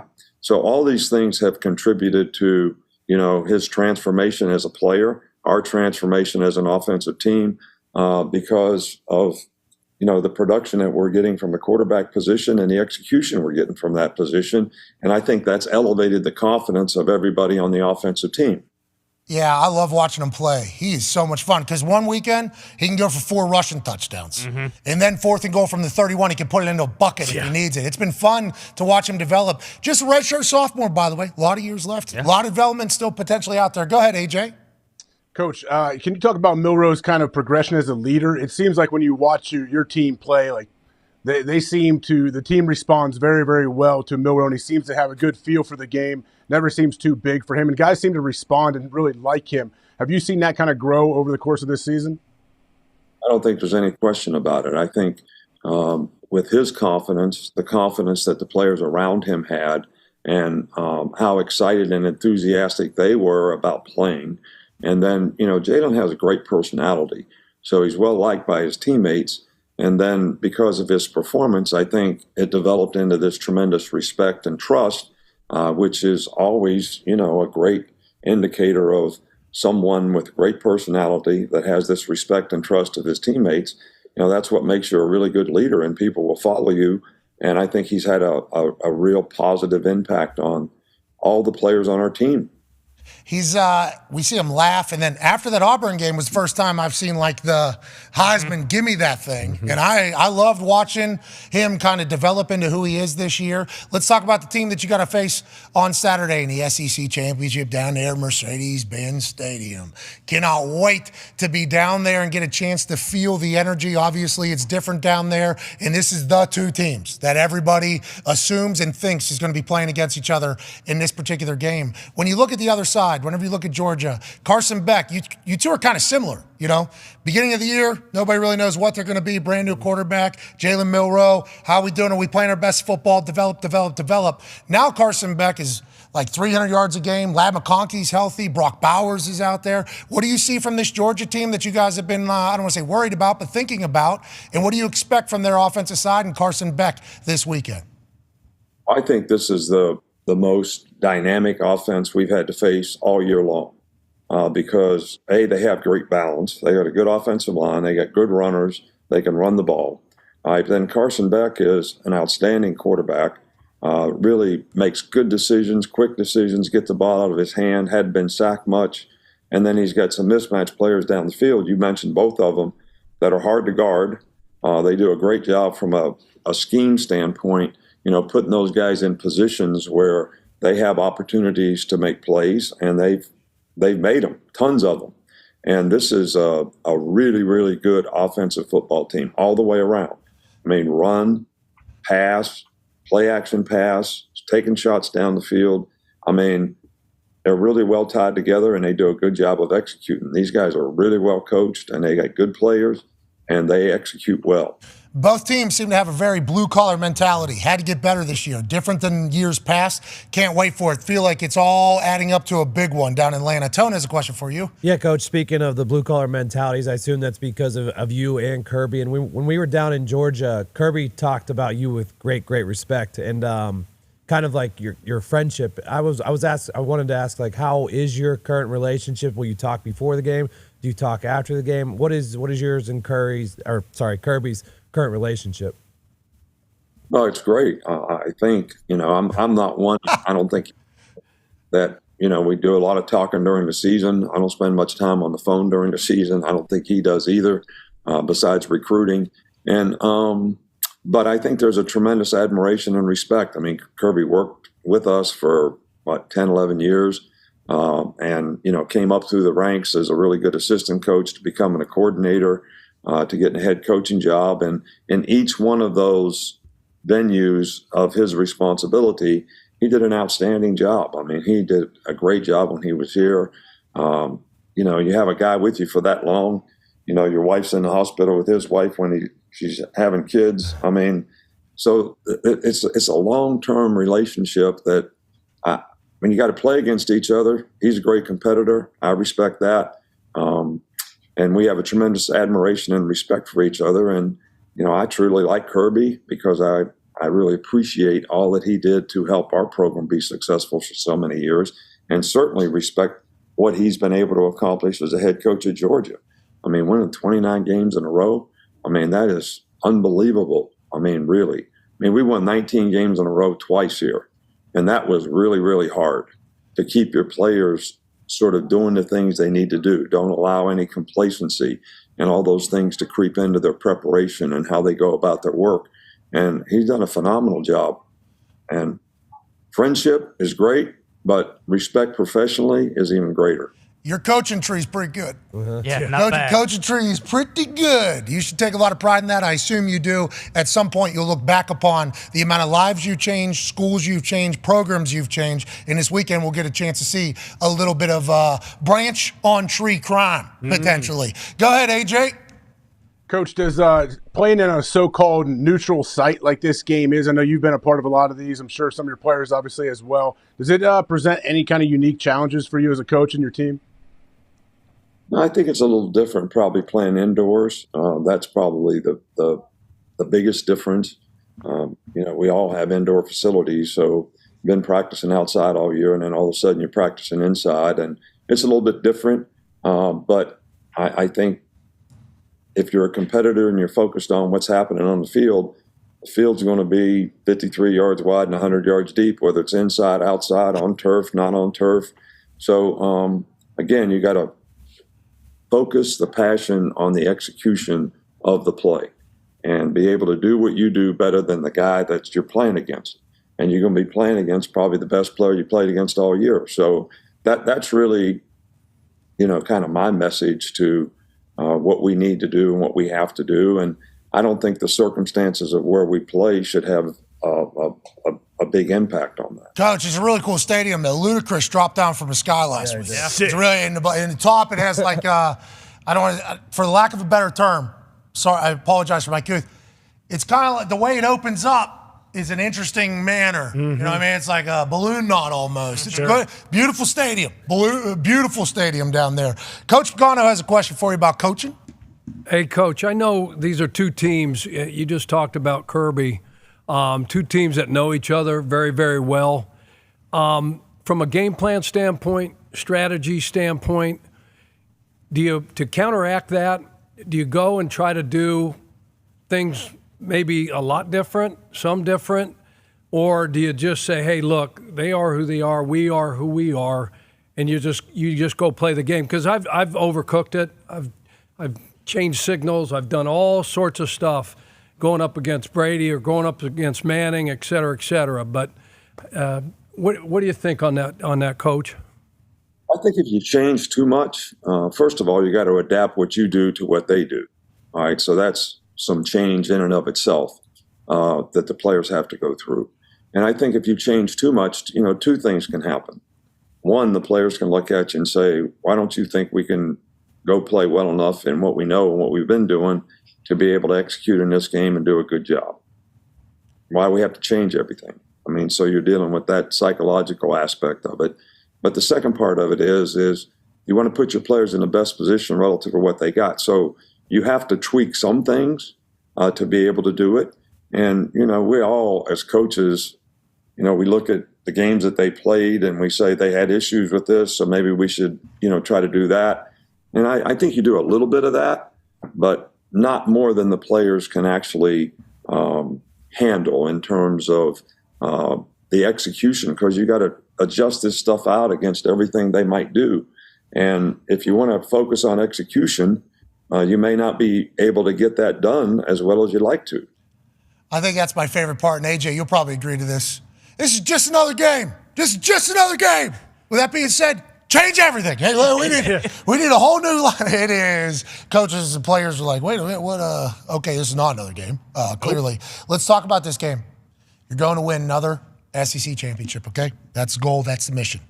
I don't know if you've paid attention to the conversation much outside of that, but if you guys go in there and win, and I'm obviously just 2 years into this entire world and not nowhere near understanding how it works, but learning of it. They're saying you guys win, maybe no SEC representation in the college football playoff. Is that something you've heard? How do you compartmentalize that going into such a big game? And what are your opinions on that even being a real thing that's happening right now?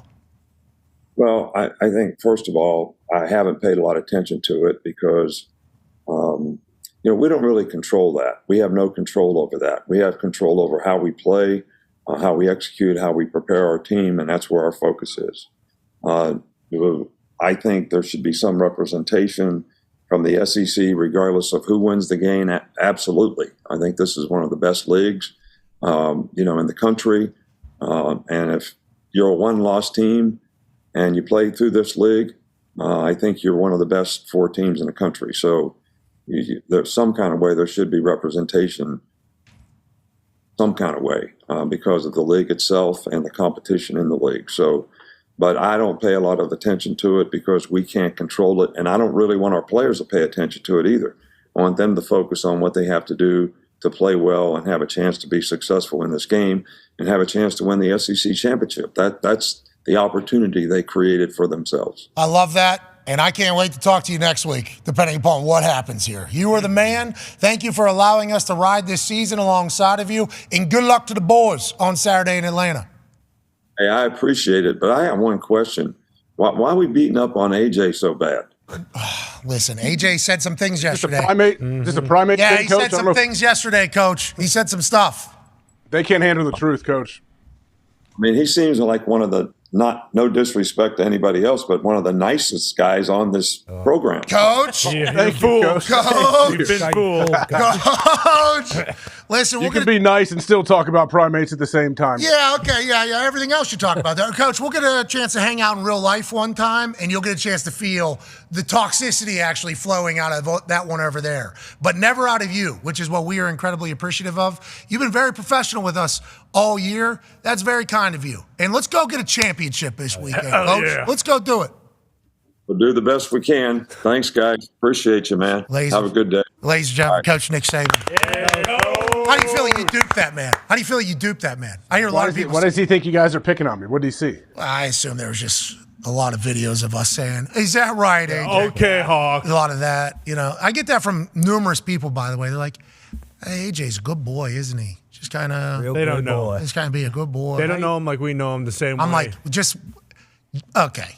Just listen to what he's saying, and instead of saying he's a good boy, think like, "Oh, that's the most toxic human on earth." Mm-hmm. You're like, "What? No, that's the toxic table." I'm like, define what toxic is first. Also, like you got to define toxicity. Also. You know it. You know, yeah, exactly. If you're trying to redefine what toxicity is, probably rather toxic human being. Yeah, I mean, he exudes being a sack of shit. We know that from being around him a lot. I mean, to the outside world, yeah, he's a nice boy. Look at that He's just haircut. a great father, and he is a great father, but he is also Ohio. an Ohio sack of He shit. invited 50,000 people to the Capitol on his birthday for his party. Okay, A lot of conversation about that here a couple years later. AJ, hope you're happy about your birthday party on January 6th. That is his birthday. We're just letting you know. It is. That is his birthday. You know what's so cool about that, AJ and the boys? What's that? Like, he's got the biggest game, right, of the season coming up in, 2 days? Yeah.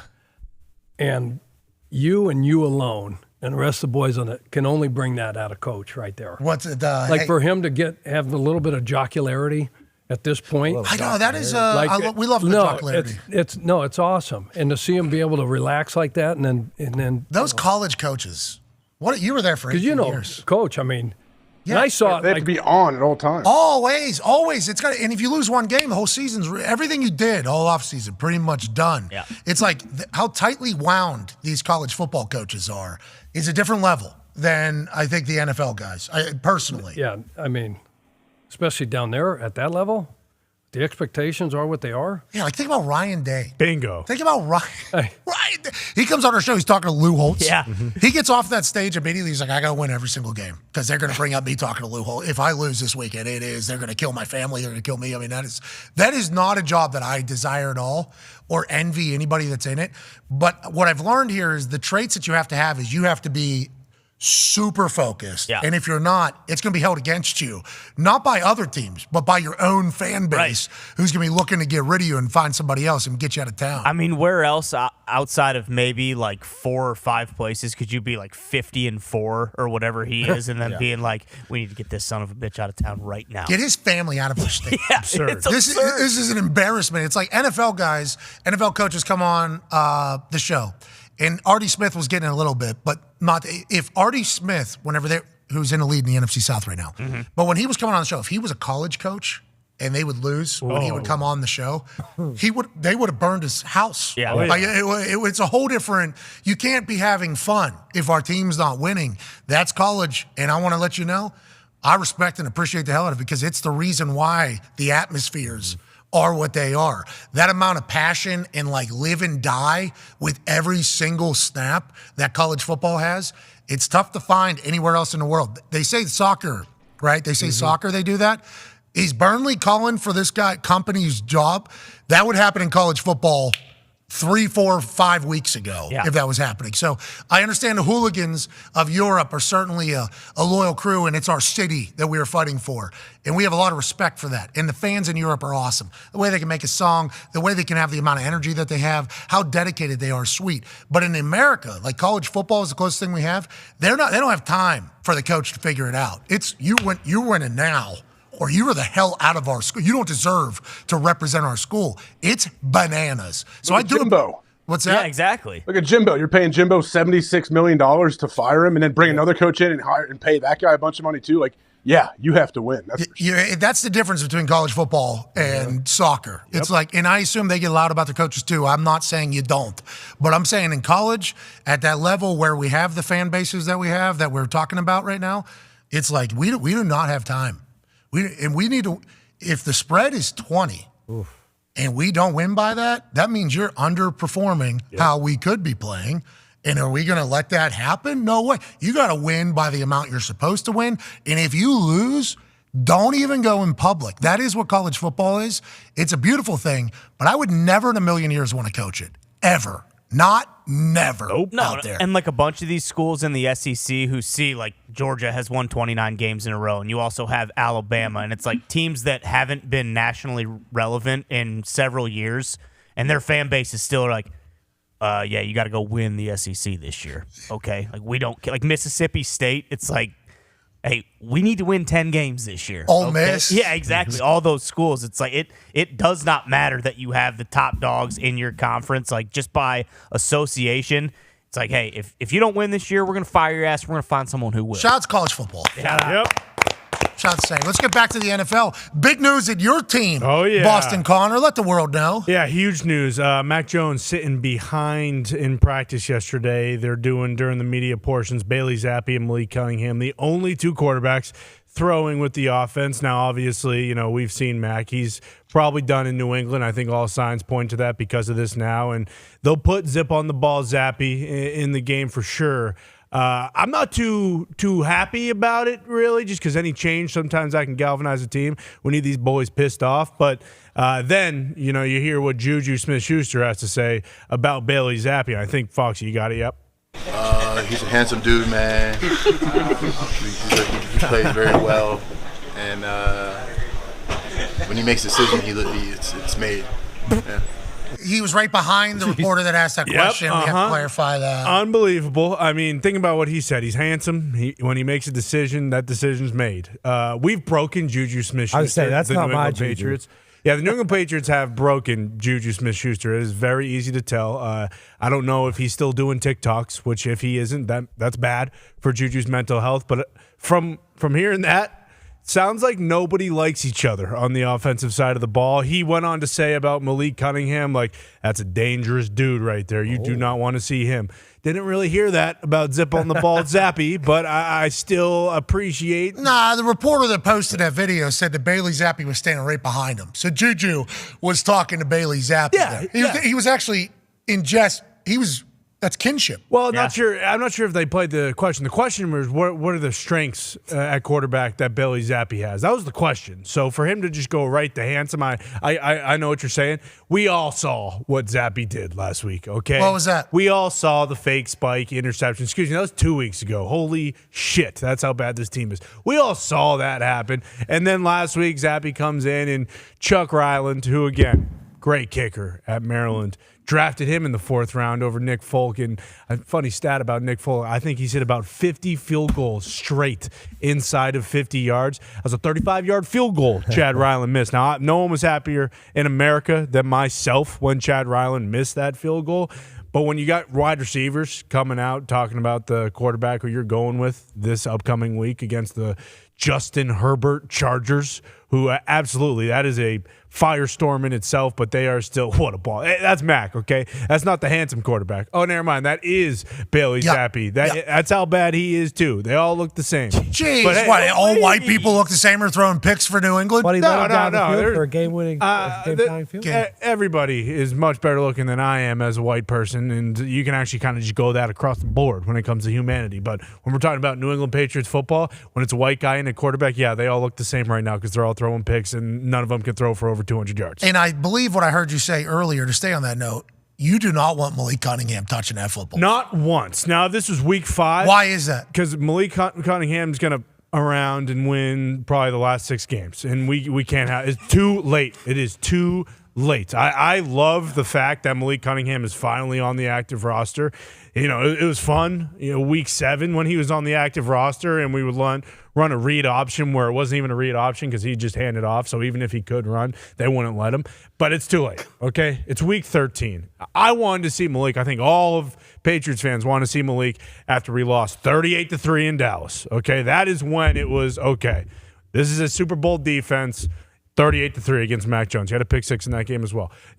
Deron Bland, shout out. You're welcome. And that's why now seeing Malik Cunningham come in, it's just painful. Because if he does well, then it's only affected. But then you don't have to draft one of those top quarterbacks if he does. Because you got Malik. Yeah, sure, and I completely agree. That's possible. I want Marvin Harrison. Okay, I want. He said he might go back to Ohio State, which would be valid. Same with Caleb Williams. You guys want to come out this year? Sure. Caleb Williams, different reasoning than Marvin Harrison. Did you hear this? There was a quote that came out. I don't know if I got or not, but Marvin Harrison Jr. is still wondering if he wants to come back, beat Michigan, and win a Big Ten title. There you go. Maserati Marv said that. I don't know if he's calling himself that, but like his great nickname, Love Gus Johnson. But yeah, is that real? You saw that as well, right? Yeah, I don't know. I think everybody's hopeful here in Ohio that it's real. Yeah, I mean, and if there ever was a star that would do that, Marvin does seem like he's a unique dude. He is such you've never heard anything bad about him. He works so hard. He treats everybody unbelievable. You saw when he came to the set when we were there for game day. He took pictures of all my kids and their friends and was super cool to everybody. And I only hear great things from everyone inside the facility too. So if there was somebody that would come back, it would be a guy like Marv. But man, that's a big deal. How many million you guys paying him over there in Ohio State? How much does he get? I think honestly, I don't know. I have no clue. It's got to be a couple. I think he's taken less. I think he easily could get more other places. He's like loyal and everything. This is what we're talking about with that NIL money potentially being like, can you wait another year? Maybe we'll give you another $5 million. Maybe we just continue to build upon it. He'll be the first non-quarterback taken in this draft. I assume that'll happen again. But if he gets hurt and he's not able to do it, I guess he could get hurt in the NFL though too. That's a whole different ball game whenever you talk about it. Coach Pagano obviously coached in college football for 18 years. Very different now than it was back then. And I think the Marvin Harrison Jr. NIL money conversation leads perfectly into what Coach Rule of Nebraska said just yesterday. I didn't know that this is kind of how it is. Coach Rule was either giving an announcement to the Nebraska boosters or to the college football fans as a whole about the state of where we are right now with the transfer portal. Someone who's instant impact upgrade, like someone who can make a difference. Make no mistake that a good quarterback in the portal costs $1 million to $1.5 million to $2 million right now. So just on the same page, right? Just so we're all. Let's make sure we all understand what's happening. So a couple of press people looked at him like, "What?" There's some teams that have six or $7 million players playing for them. So. Yeah, and that was an announcement to the boosters, I think, just like Ryan Day did a couple years ago where he was like, this is how much it's going to cost, this is going to cost. But anytime you hear actual numbers being projected in this new era of NIL football, it's damn, good for these guys. Cam Ward, Washington State, I believe he's got a couple $1 million offers to go somewhere else in the transfer portal. Chuck Pagano, how do you think you handle that? What do you were 18 years in college, vastly different. You guys are paying people under the table cheating at the time. Now it's just kind of standard operating procedure. It's like free agency almost. Chuck and DJ Uiagalelei, who was at Clemson, then he went to Oregon State. He's in the transfer portal now. Guy down in Utah State, Levi Williams. Levi Williams, not going to the transfer portal to go anywhere else after leading his team to a big-time win over New Mexico. He's going to the Navy SEALs. This guy is our hero. Levi Williams, quarterback of Utah State, who literally just put the team on his back this past weekend in double overtime to beat New Mexico. He said, I'm foregoing my final year. I'm going to go train to be a Navy SEAL because I love this country and I want this country to always be great. Hey, Levi, we salute you, pal. Love you, Levi. Let's go. We need more Levi Williamses out there. Now, if he had the chance to go make $1.5 million, $2 million in transfer portal, I would be singing a different tune. I'd say, hey, Levi, I appreciate your mentality and your mindset and what you want to do for this country and for all the citizens that live here. But also, let's get our money. Let's go. Hey, we'll let the other people who have your mindset do it. But the fact that he's like, nah, I need to go right now. Levi, we love you, pal. We love you, pal. We love Levi. But Chuck, aside from that, whenever you think about free agency in college football, what do you think that Matt Rule is dealing with, and why do you think he's telling us publicly? Do you think he's just as surprised as everybody else about the state of college football right now? No, but he wants to your point, he wants his boosters to know. He wants everybody to know that, hey, if I don't have this money, I can't go get player X, Y, or Z. and they go somewhere else, and then they end up coming back and beating us. So I tried to tell you guys, we got to have the money to go get these guys. And from a loyalty standpoint, there isn't any anymore. Like if a guy like you're talking about Cam, what's his last name? The guy Ward. Cam Ward, good player, right? Yeah. So would we hold it against him if somebody came and offered him and his family life-changing money? No. You can't do it anymore. And like Marvin Harrison Jr., you're talking about that. AJ, I mean, he is a different kid. He is a great kid. We know how good a player his dad was, what a good person he was and all that.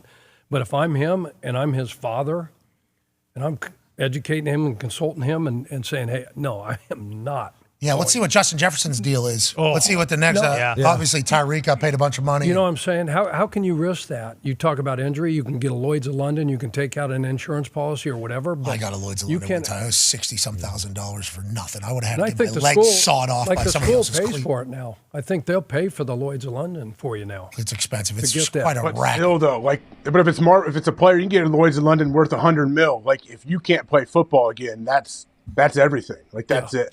Yeah, that's what has to happen to get your payout from Lloyd's of London, pretty much. Oh, yeah. When I got franchise tagged, everybody was like, you gotta do this whole thing. I'm like, all right, I guess I'll look into it. Did the whole process. How much am I paying? Jeez, that's a lot of money out of my pocket. And then you start reading through the contract, and it's like, what has to happen for me to collect? As a punter, though, to do it as a specialist is weird because it has to be you can't play again. You basically, like you said, you have to get your leg chopped off to get paid for that. But at a football. Yeah. Can't even just have a good friend of mine who might be Italian take the wood chipper to my right leg and just say, hey, we're getting $25 million. It's going to suck for a little bit. Can't even do that. It has to be like a football, like a football has to get thrown by somebody and it has to pierce my quad and go through my femur out the other side and I can never punt a ball again and get it. It's like, this feels like a racket. They're like, you got to get it. Never know. So like a Vince McMahon punt to your knee would have done. Yeah. Bingo. Okay. What he did to my lungs and to my ribs in Jerry World, the site of tonight's Thursday Night Football game, right in the middle of it, with 100,000 WWE Universe members looking on, where he punted that football. What was it, 4 ribs? I don't remember. Yeah. 4 ribs. Dirty move. Where did he get that for? He pulled that thing out of his ass? Yeah, ridiculous. I didn't know the match was happening. All of a sudden, he's got a football to punt through this entire thing. But yes, that's what would have had to happen. But Vince McMahon would have had to be a football person. Right. Damn. So he would have had to be a football person that did that to my leg. And it's like Marvin Harrison Jr. is going to be, who knows how many trades for quarterbacks there'll be up at the top. Especially with the way they're talking about quarterbacks these days in the action. Everybody's saying he'd be the number 2 overall pick, number 3 overall pick. Well, that's not going to be the case because they're going to trade up to get quarterbacks before him. But he's going to be a top 5 pick. The money he's going to get in his rookie contract, huge. Yeah. And that next contract that Justin Jefferson and Tyreek and everybody said in there is about to be massive. But he never beat Michigan.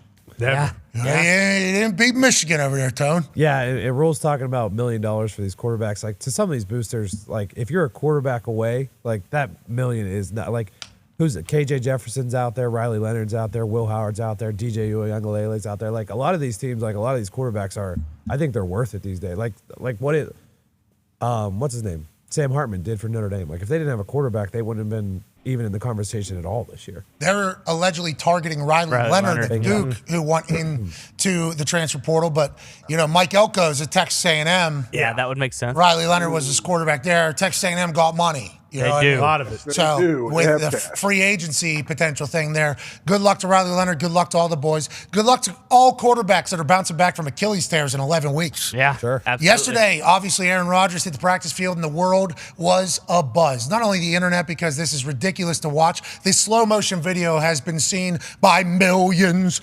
and millions of people that are fans of Aaron and the Jets, and those are haters as well. Completely baffled by the fact that this is just 77 days removed from an Achilles surgery. He looks comfortable, he looks in control, and the arm is as good as it has ever been. Chuck, we talked to you a little bit about what if Aaron Rodgers returns. Now, they got to win like 2 of the next 3 games. He could potentially come back in the next 21 days. That's why they activated him off the practice or off the IR. His window opened up yesterday. You made a pretty quick point immediately upon learning that he could potentially be a quarterback in the NFL. Former defense coordinator, defensive-minded guy. What are you doing with this Aaron Rodgers news?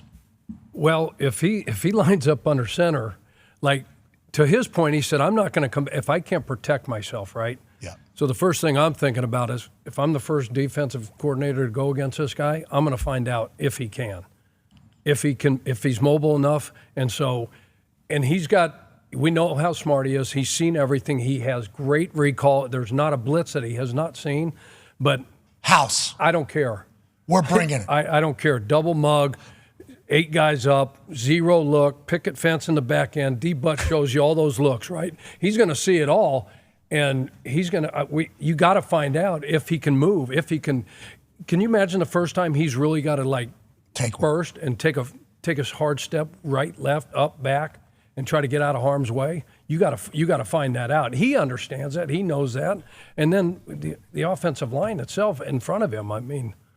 There's a lot of people that are saying, why would he come back? Why is this guy, you know him better than anybody. And I know him a little bit, obviously, after getting a chance to chat with him for the last 3. This is year 4, right? Yeah. Four years, getting a chance to chat with him, learn about him, hang out with him a little bit. Him being able to come back at 39 faster than any human in the history of science is obviously a piece that's sitting right there on the shoulder every single day whenever he wakes up, motivating him to go through this rehab and recovery the way it is.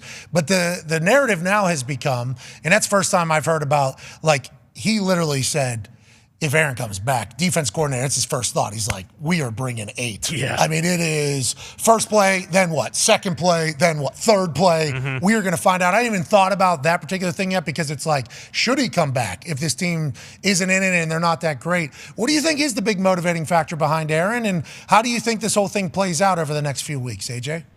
Well, I think it definitely depends on how the team does. It would be nice if the team could get a couple wins for him in the next couple weeks to kind of keep that trajectory where he feels good about continuing his rehab to potentially play in a game, which is crazy to think of. But why not? It's a terrible, everything, all the buildup. We all saw everything that happened. He runs with the flag out there. All these people are on the sidelines. Then bam, he pops out Achilles. I think from that and probably the following morning, he probably was thinking, yeah, I'm doing this. I'm going to find a way to get back on the field. Because he loves playing football. That's the number one reason. He's a competitor, and we all know from him coming on here. What did Ocho say? Proving people wrong too and stacking chips. And yeah, why wouldn't you? He's going to be working to rehab anyway. Why not rehab to get on the field? Ocho said something about attention. And he doesn't care about his teammates, only wants attention. Yeah. Okay. It's how come nobody ever, because he is this hippie and everything. You ever film a birthday post where he was sitting outside of the house, saying happy birthday to himself? All right. I mean, there's a lot of things we could potentially dive into this one. With that particular statement, we will choose not to. It's your birthday today too? All right. So let's just, a lot of things we could potentially go in, but it never gets talked about. That dude loves football.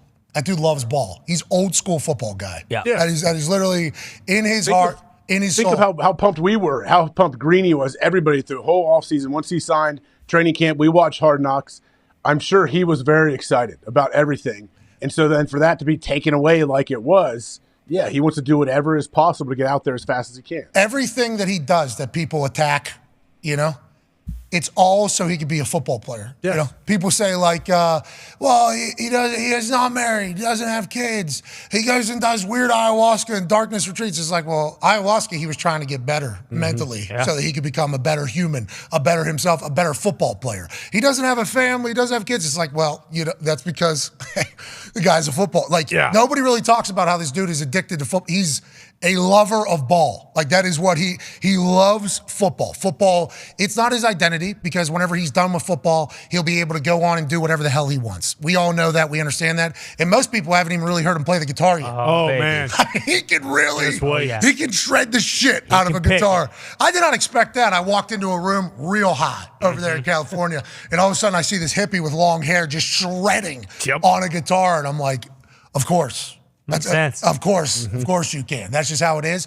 But he is an old school love football guy. So this being away from football, I think his first post was a picture of him staring at the field, and he was like, great to be back out here.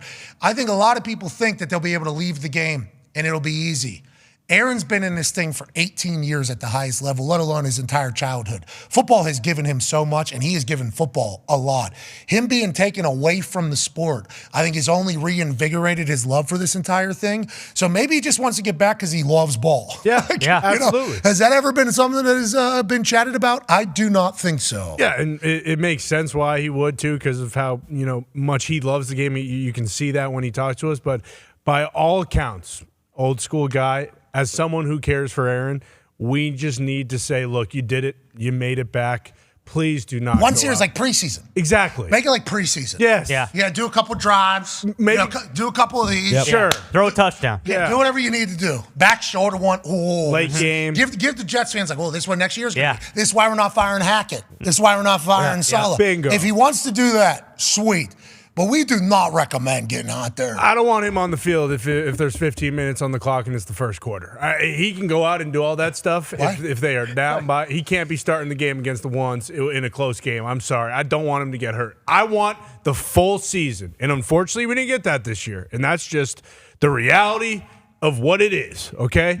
The other reality is if he goes out there and there are a bunch of Chucks in the NFL. Which there are. Yeah, there's about 1,000 of these. Yeah, and they line up that 8. And I'm assuming even if they were to line up that 8 right across from Aaron, he's probably still throwing the ball back shoulder, Garrett Wilson, having success. But just the off chance that something goes wrong and next year is screwed up for not only the Jets and Aaron especially, it just doesn't sit well with me. See, okay? Aaron doesn't have this negative mindset, though. I agree. It's all Exactly. positive. Nothing will ever go wrong. It's going to be a great experience for next year. It's going to get the boys juice for next year. It's going to go. Is it December 20th? 24th is the Commanders game. Yeah.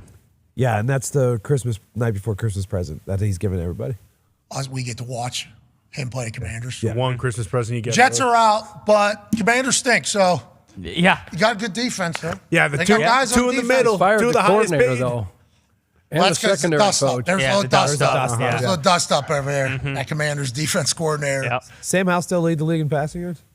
Ooh, I don't know. We got some interesting stats from Hembo. I do not believe any Commanders ones have made it through. That makes sense. Not many. I think he is. Let's talk about a couple other things that are happening, especially because we have Chuck Pagano. There's a lot of rumors that Jim Harbaugh is going to be back in the NFL this upcoming next season. Now, this is every offseason since Jim Harbaugh has been a successful coach in the NFL. Now, Diana Rossini on Calling Cowherd Show basically hinted that the Chicago Bears have had conversations about bringing Harbaugh in. A lot of people have kind of connected Harbaugh to the Chicago Bears because of the area he played there and also the new president he knows from the Big Ten. I've continued to maintain the fact that I don't think Jim Harbaugh is a guy that necessarily just forgets stuff. Him and Kevin Warren did not get along at the end of his Big Ten commissionership. No. But Diana Rossini obviously has sources. Harbaugh coming back to the NFL, we don't know if it's true or not. Chuck, as a coach in the NFL, massive respect for Harbaugh as an NFL coach. And what do you think Jim Harbaugh looks for in a team that he's going to come back to the NFL if he chooses to do so? Well, ownership first and foremost, and then from a GM standpoint, if he does it, I think he'd be fabulous. He's awesome. The personality, the sound bites, the pressers, all that comes with him. Yep. Cleats, Right. the khakis, Right. Carhartt. Right. Glasses, his glasses are absurd right now. Milk. I mean, and think what he did, with Kaepernick all the way back in the day at San Fran. He was doing what everybody's doing now, and he's bringing that back with the college quarterback and the college system and the RPOs and all that stuff and the way he loves to run the football. Yeah, it makes perfect sense. And if I'm an owner and I got a proven product, why am I going to go try to find a needle in a haystack when I can go grab this guy who's got a 44 and I think 19 record? Is that in Is that pro football? Why, so why am I going to go try to get one of these? Okay, so let's go to another place, Carolina. They got a lot of money. They got an owner that's very active, though. Is that a desirable place for a coach to go to? Obviously, there's only 32 head coaching jobs. But if you're Harbaugh and there's going to be plenty of suitors, we're not saying he's leaving Michigan. Just if it was to happen, there's a lot more smoke coming from that conversation around the entire NFL, as there always has been. And maybe that's just Harbaugh's agent to renegotiate another deal with Michigan, which has certainly happened in the past.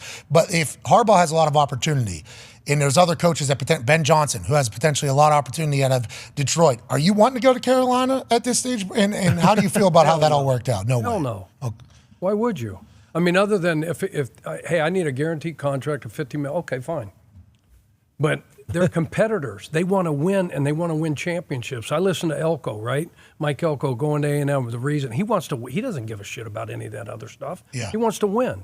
And Ben Johnson, Brian Johnson, whoever these, Mike McDonald at the Ravens, these young guys, these guys that are going to be getting interviews, you want to go somewhere where you got great ownership, you got a great partnership with a GM that they're going to put you together with. You guys are in lockstep, and you guys have a same vision, same philosophy about players, about whatever. But you can't go down to a place that no, because you can't be successful. Sounds like, right now. by the way, he has a lot of coach friends too, and he immediately. Now, if you want just the money, go get the money, get the check, and get run out of town after 11 ball games. Speaking of money, there's a bunch of advertising coming on the other side of this break. We'll see you tomorrow. Feel Good Friday in about 20 hours. I think we got it. Now let's go. I think we got it. Good work on that. Yeah. I heard the music. I heard you. You adapted there. Yep. Look Let's at go, you, Chuck. TV. Look at you, TV guy. I heard the music. You did? Really? You did not hear the music? No, hell no. Oh. I'm not going to lie to you guys. Play that. You can't hear that? I can hear that now. Oh, but you were so. When I was beat up the mic. Yeah. Yeah, you did beat the hell out of the mic, getting jacked up about it. Let's talk about that Tepper situation down there, though, because that was awesome. Big fan, huh? That was love awesome. So what exactly is not ideal down there? Yeah, why is that not a desirable job, Chuck? Yeah, what's not ideal down there, you think? Well, say it, Chuck. Don't be. Come on. Don't be a for a lot of coaches right now. I mean, the owner's been through, all right, 6 head coaches, okay? 4, I think in the net, was it 3? How many with the soccer team? 2? 2. And then 4. Yeah, but interim, if you count interim, it's well, six. there's still, it's still, he still gave the job to Wilkes a year ago, right? Yep. And then let him go. So it's not like you're saying fired him, but he didn't keep him, right? So there's the laundry list. So what gives you any, I mean, trust and hope that you're going to go down? Like, ownership is everything, and then that GM, that Jim always talked about the 3 pillars. Being all connected, all on the same page, same vision, all that kind of stuff. No, it doesn't give you a chance. What about Tabor? And you look at what they gave away to get Bryce. Yeah. People still trust in Bryce and feel like he's going to be okay if they get the right coaching around him. And some pieces. The offensive line, the way he's been hit. I mean, for his size, I credit him because everybody talked about him being so small and so frail, and to get beat up like he's been beat up. That right or left tackle, which one of those tackles did they take a few years ago? Six overall, right? Mm-hmm. He's a damn turnstile.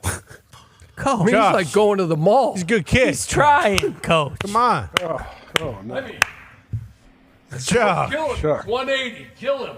I mean, it's awful. Okay, so let's talk about Tabor, though. Tabor just got the new job, obviously. Love Chris Tabor. He's awesome. We were together in Chicago. He's our special teams guy. His units have performed everywhere he's been. He'll do a good job down there. Made some other changes, I guess, but he's awesome. He's got no shot at keeping his job, though, right?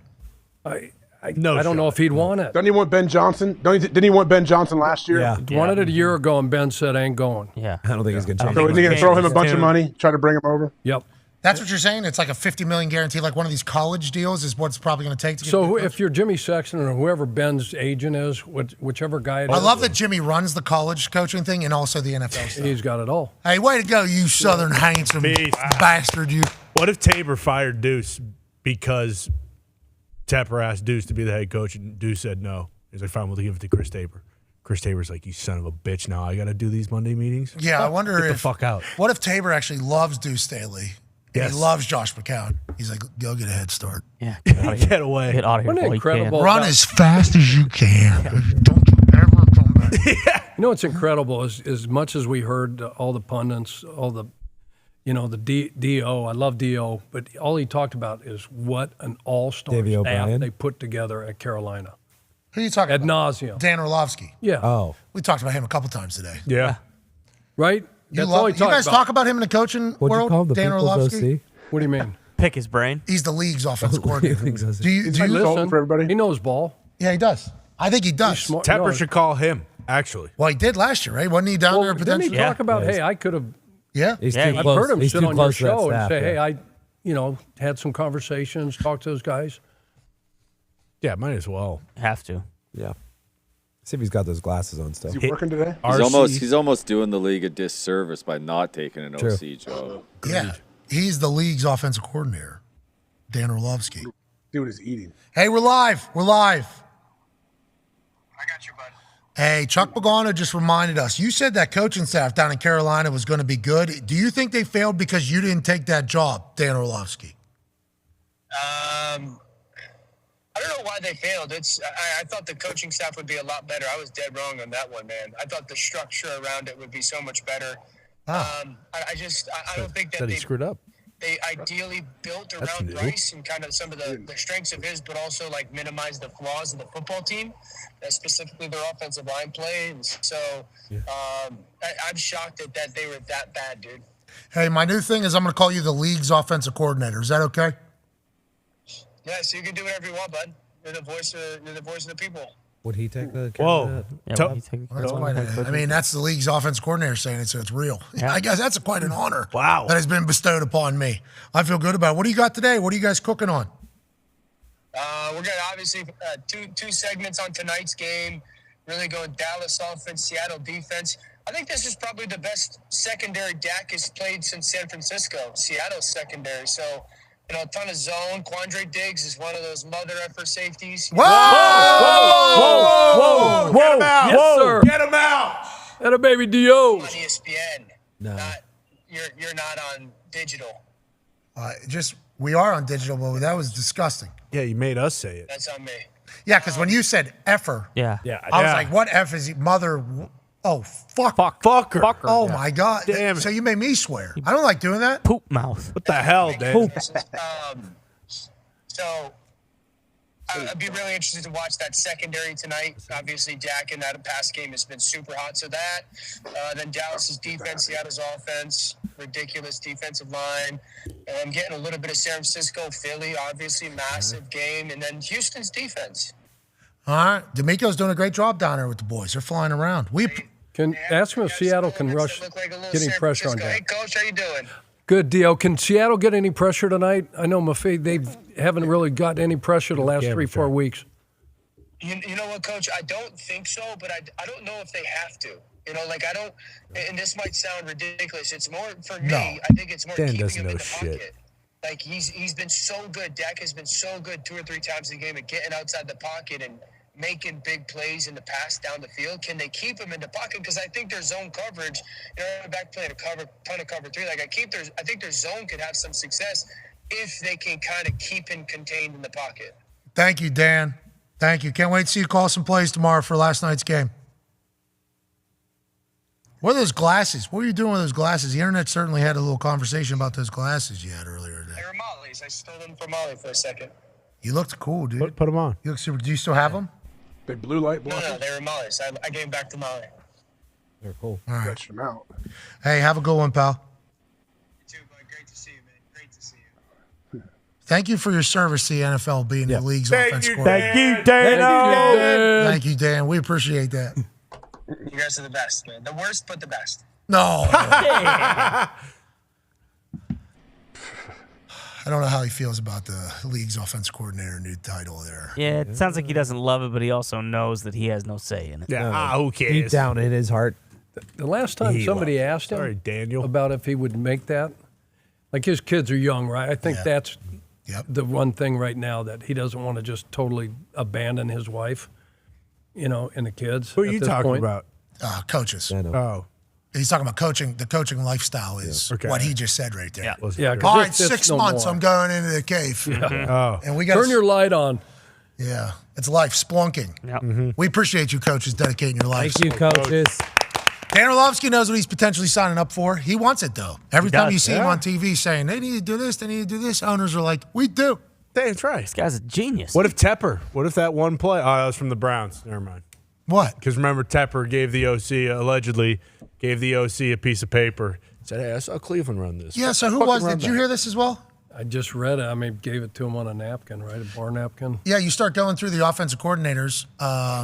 They were Joe Brady. Yep. I would assume it was Joe Brady. Yeah. is who I'm thinking he would do it to. Because Norv Turner was one. Right. He's not going to Norv Turner saying, hey, here's a good play. Maybe not. Probably Joe Brady. McAdoofus maybe with the reclamation project. Ben McAdoo, I don't think he's given him a napkin with a play on it because McAdoo was a head coach in the NFL. People forget about that. Mm-hmm. Not from Western Pennsylvania, by the way. He's just from Pennsylvania. Yeah, McAdoo, and then who was the Thomas Braun is the current one. The current, and he did. So I think it was Joe Brady that he would. But trying to guess who potentially was the anonymous source is an easy one. Where there's only 4. Yeah, there's only 4 options. So that's a fun little game. Whenever you hear something that definitely has an answer, it's like, oh, who was this? Okay, I think it was Joe personally. That's who I think that he would have felt comfortable enough saying, "Hey, kid, with that little haircut, yeah, why don't you try running this thing one time?" Tepper, what a weapon! See, I feel like Tepper would be comfortable saying that to anybody. See, there's a chance, I guess. Is it going to take some alpha to come in and challenge him? Be like, no, we're not doing these Monday meetings. We're not doing it. And Tepper's going to be like, okay, I quietly respect this guy. Yeah, that's what I think he's been waiting for. I think that is what he wants, just personally. As somebody who had an incredible opportunity to work for a long time in a business that I am a massive fan of and have been for my entire life, and the guy that was running it is a super alpha human being. You hear stories about business and how it's all gone down. Like, those guys are, you got to be right whenever you take a stand and say something. But if you just get rolled over the entire time, the respect level just ends up being, it's like, this is not what we're looking for. So you're going to be an owner of a national football NFL team someday, right? That's the goal. Okay, so if you're an owner, right? Me. Who are you going to go hire right now? Say you got no idea. You're Tepper. You've run a hedge fund. You've made billions and billions of dollars, right? Okay. Who are you going to go hire to help you navigate and learn the NFL, the ins and outs? Who are you going to go as your GM, as your right-hand man? You know how I to operate. get this right, yeah. Fucking me. I don't want to hear from anybody. But I'm in the NFL. But no, I feel like every single day. You came from football, though. Yeah. You came from football. I'm just saying. But you know how I operate, too. I'm not listening to these. Who would you tell Tepper? Yeah, I bet Bill Belichick would be somebody. Who would you tell Tepper to go? Bill Parcells. Because everybody's talking about he has no idea about the NFL. He obviously doesn't have a really good feel about vetting coaches and hiring because he just gets rid of them after a year and they had no success. So who would you go hire? Would you go hire Lombo? Would you go hire some guy to consult? So that is somebody. I'm talking a consultant just to, hey, So Lombo is somebody that I personally call whenever I'm going through something anyways, business-wise. It's like Lombo is like one of my first calls. Like, hey, Lombo, this is about to happen, this is about to happen. I'm about to tell this person to go fuck themselves. Should I? I should pull the trigger here? Just what are your thoughts? And he'll go, Pat, Yeah. And when they do this, he kind of does it. I think he would be a good guy. But if So Belichick would certainly be a guy, but if you bring him into the building, he's just going to take it over. Yeah, then it's not your building. Thank you. Tepper's going to bring in John Gruden. So Indiana was allegedly going to hire John Gruden. Did you hear that? What? Oh, yeah. No way. There was like numerous people. That was quite the rumor. Yeah. There was numerous reports. Oh, man. That were like, Indiana's thinking about hiring John Gruden. And I was like sitting here that just. wasn't in the Onion, was it? And no. Real reports. They changed it on his Wikipedia page, too. They were already. They did not hire him. Yeah, you see who they did just hire. Friend of the program. Done deal. Yeah, done deal. Done deal. Who? Yeah. Kurt Cignetti out of James Madison. 62 years old, said he wants to coach for another 13 years. Yep. So we got a long-term investment here in Indiana and Bloomington. Go, Hoosiers. He led JMU to an 11-1 season in 2023. Obviously, that one would be App State whenever we were there, staying on the table for it. Oh, yeah. That's a tough loss, but Great. it's not Cignetti's fault. He would have strapped up the helmet if he could. Great news for him. I believe their number one NIL donor just sold his business for $3.5 billion. Yeah. So. Oh, yeah, one of his businesses. Yeah, that'd be Mark Cuban. Yeah. Who's an Indiana guy. A lot of money for Indiana folks here in Indiana. Oh, yeah. People don't know that. There's a lot of fucking money in this state. There's a lot of people with a lot of money. Now, do we have relationships with any of them? No. I don't have not a single one of them. But Indiana is like, taxes are great, things are cheap, a lot of headquarters here in Indiana because of the distribution possibilities out of Indiana, and there's a lot of Hoosier fans. Now, Does that mean they're going to invest in Hoosier football? No. They have never done it. IU basketball, absolutely. Bingo. No one gives a fuck about Indiana football, unfortunately. And that's a real statement. Yep. Yeah. Now, will that change with the hiring of Signetti? Was he promised some things coming here? Because I assume there's numerous schools that were potentially looking for his services with how he was able to rally and everything like that. We shall see. That's a great. It's like Stoops at Kentucky. Like you just win 8-9 games, knock off somebody, a top 10 team every 2 or 3 years, graduate your kids, got a good life. represent, and Stoops is what 12 years now at Kentucky. Yep. But no expectations. Right. Yeah. Zero. Doesn't want to your point. A&M didn't Zero. want So all you got to do, the last guy to win down there was Coach Mallory, right? Bill Mallory. Yeah. Wild Bill. But basketball team loses, everybody's up in arms. Oh, yeah. Football That's team loses. expectations. It's not a bad gig. Now, that's in the SEC, Just too. make a bowl every year. Need to figure that out. Yep.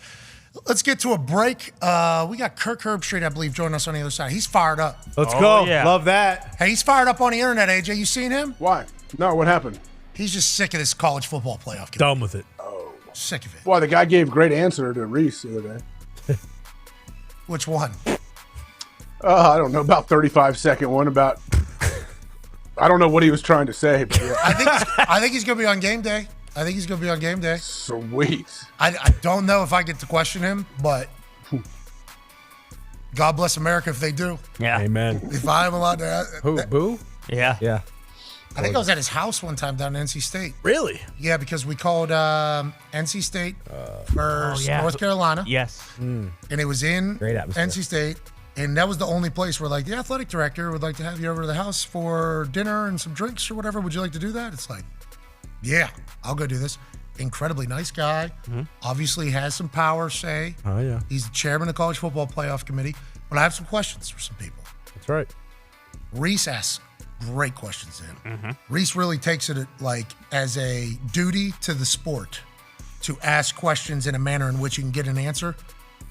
Boo Corrigan's Roger Goodell, though. Yeah. I mean, there ain't nothing coming out. Nope. It's phenomenal. And he knows it. Yep, he does. You just got to catch him. You know what I mean? You got to try to get him into a... That's a game, if you're interviewing people for a living, if anybody would like to do that in the future, it's like, yeah, it's hard to get answers out of people. That is just naturally going to be people's instinct is they don't want to tell you things.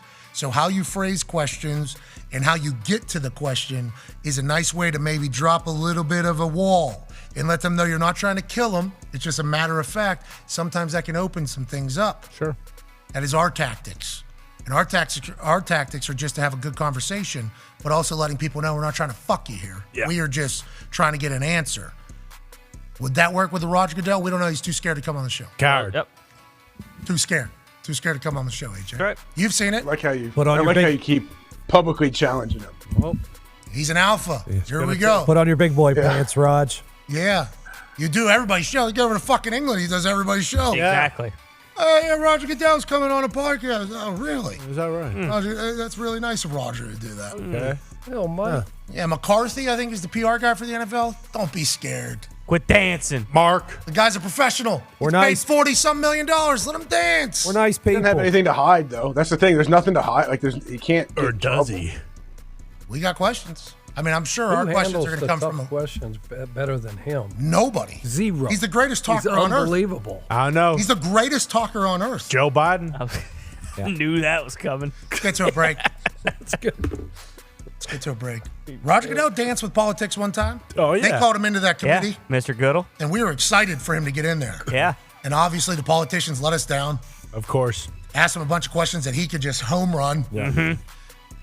Mr. Goodell, do you think this is a good usage of taxpayer time and money for us to be talking to you? He gave us the, are you talking to me? Yeah, he did. All time. He did. Are you talking to me? I'm not here to say what is. It's like all Roger Goodell baby facing his way through this entire thing. Classic Goodell. You're our commissioner, Raj. Quarter zip or a tie out during that? Quarter zip. I think he had a quarter zip. Yeah. He was on his Zoom, looked super casual. I think he had the peanut M&Ms next to him. Absolutely. He was Doesn't in go his anywhere car. without him. Raj, we got respect for you, pal. Just have some questions. It's a conversation. That's all we're looking for. Yeah. He's having a lot of them. Come dance, Raj.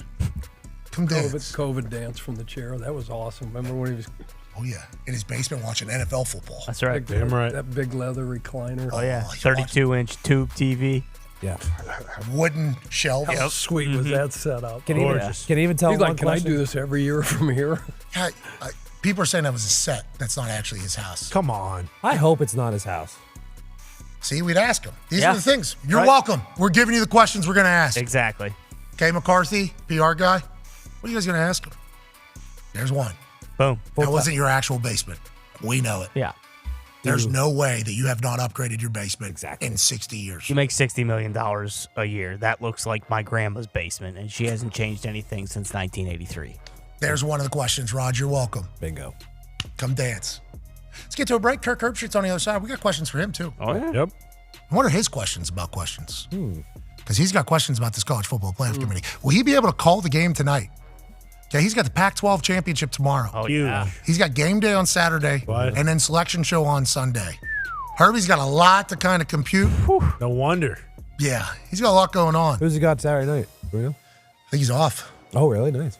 Last Pac-12 football game ever played. It's a good one, too. It's going to be a good one. Can't wait. Oregon, Washington. All right, be a friend, tell a friend something nice. It might change their life. Take 5.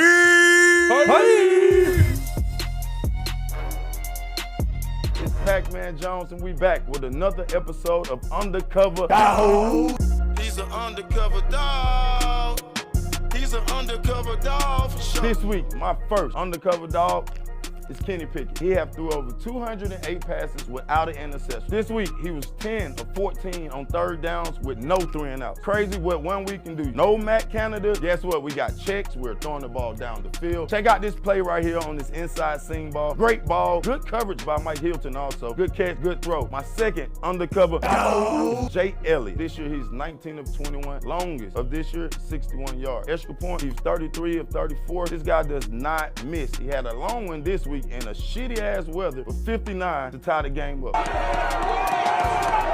But hold on, did you guys see this guy? He had big nuts. I don't know if I would've did this, but I have to give this fan for the Eagles the next undercover dog for having the nuts to do what he did. My third undercover dog, Kyle Hamilton. He had 50 tackles, 8 TFL, 9 PBUs, 2 forced fumbles, 2 picks. And this is why he don't get all the recognition, because some of these plays don't look like the big plays. But these plays are very critical in the game. Get off the block and make the play. If you don't know, undercover dogs, we're looking for guys that don't get the recognition, that should get the spotlight shine on. Hit me, hashtag undercover dog.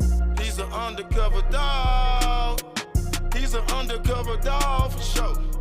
If you're the NCAA and you're sitting in that stupid office in Indianapolis where we happen to live, it's a great city, it's a great town, and there's a dumb institution that is ruling over college football. Because if you don't want these people dancing,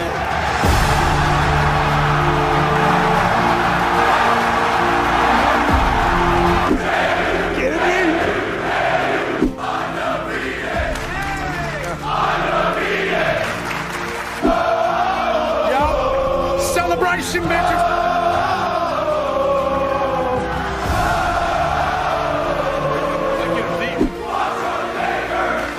What's up? Is that the president's name? Oh, that's the cursing that is. Do we like the NCAA? Do we like Pat? Do we love the Dukes?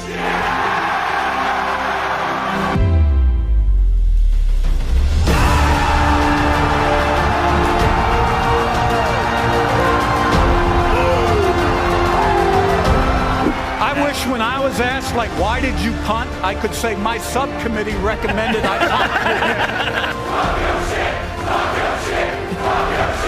Talk your shit.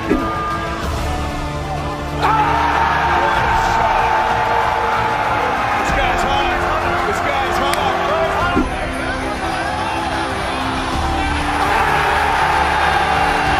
We'll see you in the next hour. I say today, we take a stand against the NCAA. Let them bull.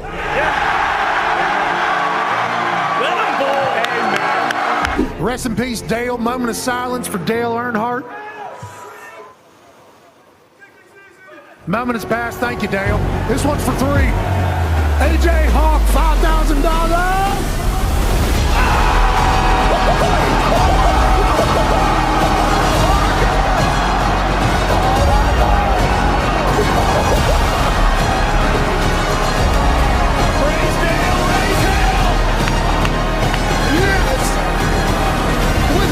This has been one of the coolest moments of my entire professional life. JMU!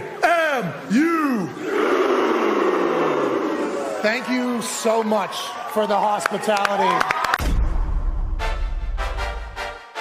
JMU! You understand quickly that there's idiots making decisions in every single place that you would never guess idiots would be making decisions. You don't think bowl season deserves to have this situation cooking behind it?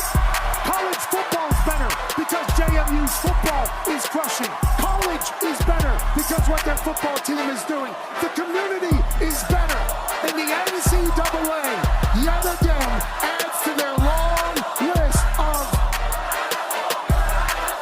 decisions. Look at that steamboat in the hills of Virginia. You know what? To hell with all of them. James Madison, right here. Right here.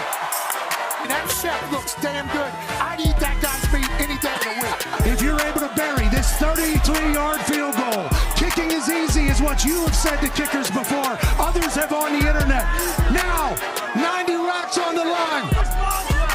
We believe. Oh! Kill the kid!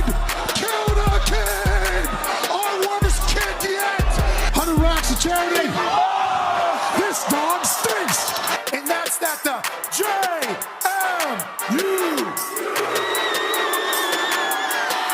are going to crush App State. They would crush anybody this weekend, especially in this city with how dumb the NCAA is. Let them bowl and let the boys dominate today. My Constitution, I have the First Amendment right to free speech. Pat has the Second Amendment right to take its sleeves off and show the bare arms all the time. But I'm saying, if we are so lucky to go undefeated this year, and we end up winning in a bowl game, if we get in, I'm going to use my First Amendment to declare the JMU Dukes national champions. Like UCF. I'm just going to say it, and come and stop me. Time to go. I'm jacked. I don't know if it's working. All of it's working.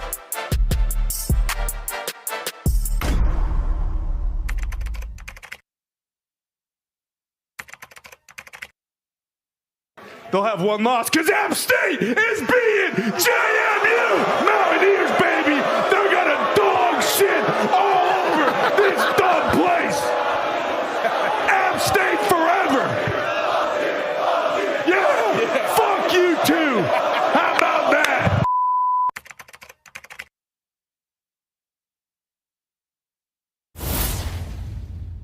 Everybody's got Bryce Young, Will Levis, and Will Anderson above C.J. Stroud, allegedly. We will 1,000,000% continue to drive that narrative. That is right. Because with what I've seen, AJ, and what you have seen, if C.J. Stroud ends up at the Colts at number 4, I'm happy about the future of the Colts all of a sudden. Yep. So this will be the last time we say this.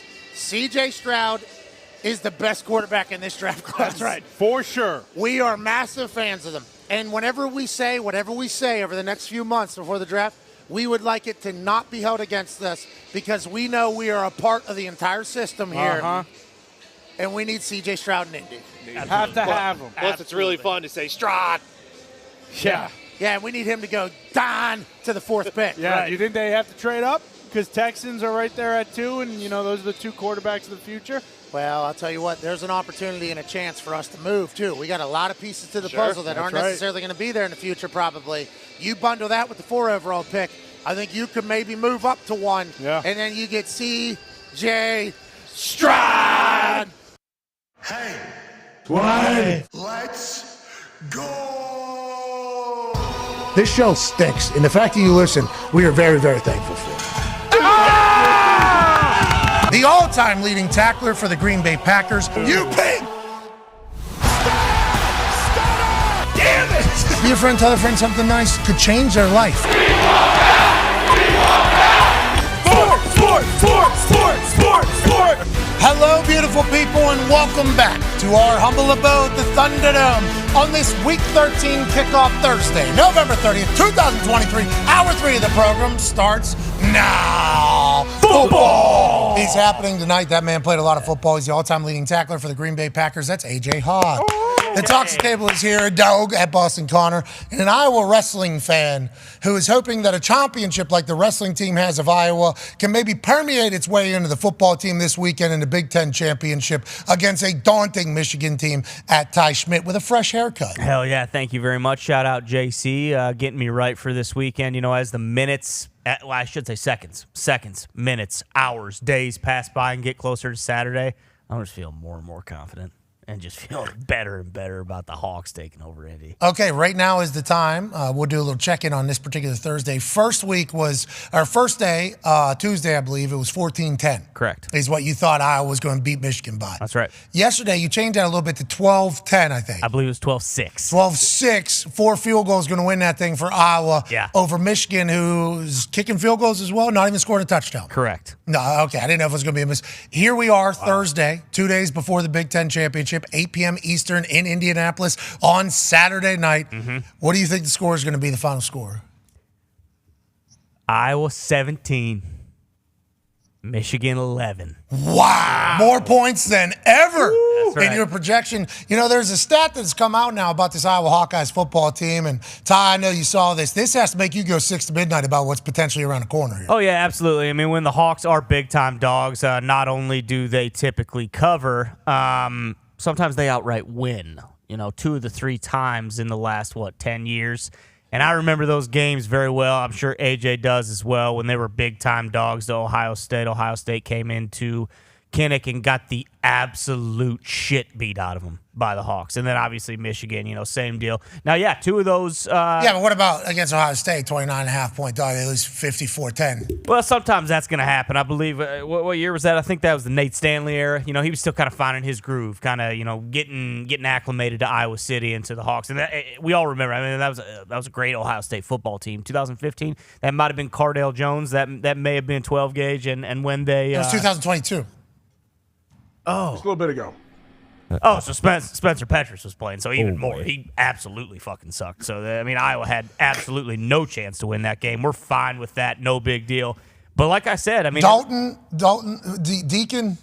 Deacon Hill, baby. Deacon Hill. Yep. You're talking about Spencer Petras now. We're Deacon Hill, though. Well, that's where we're at.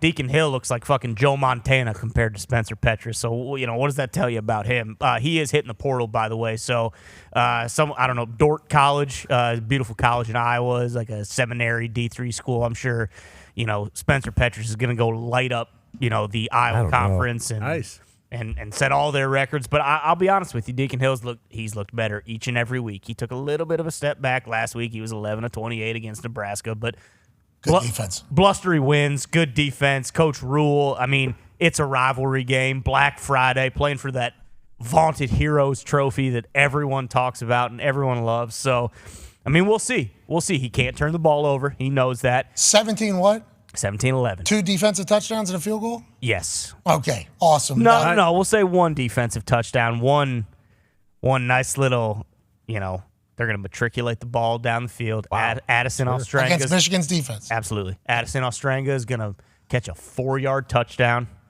from Deacon Hill. Love it.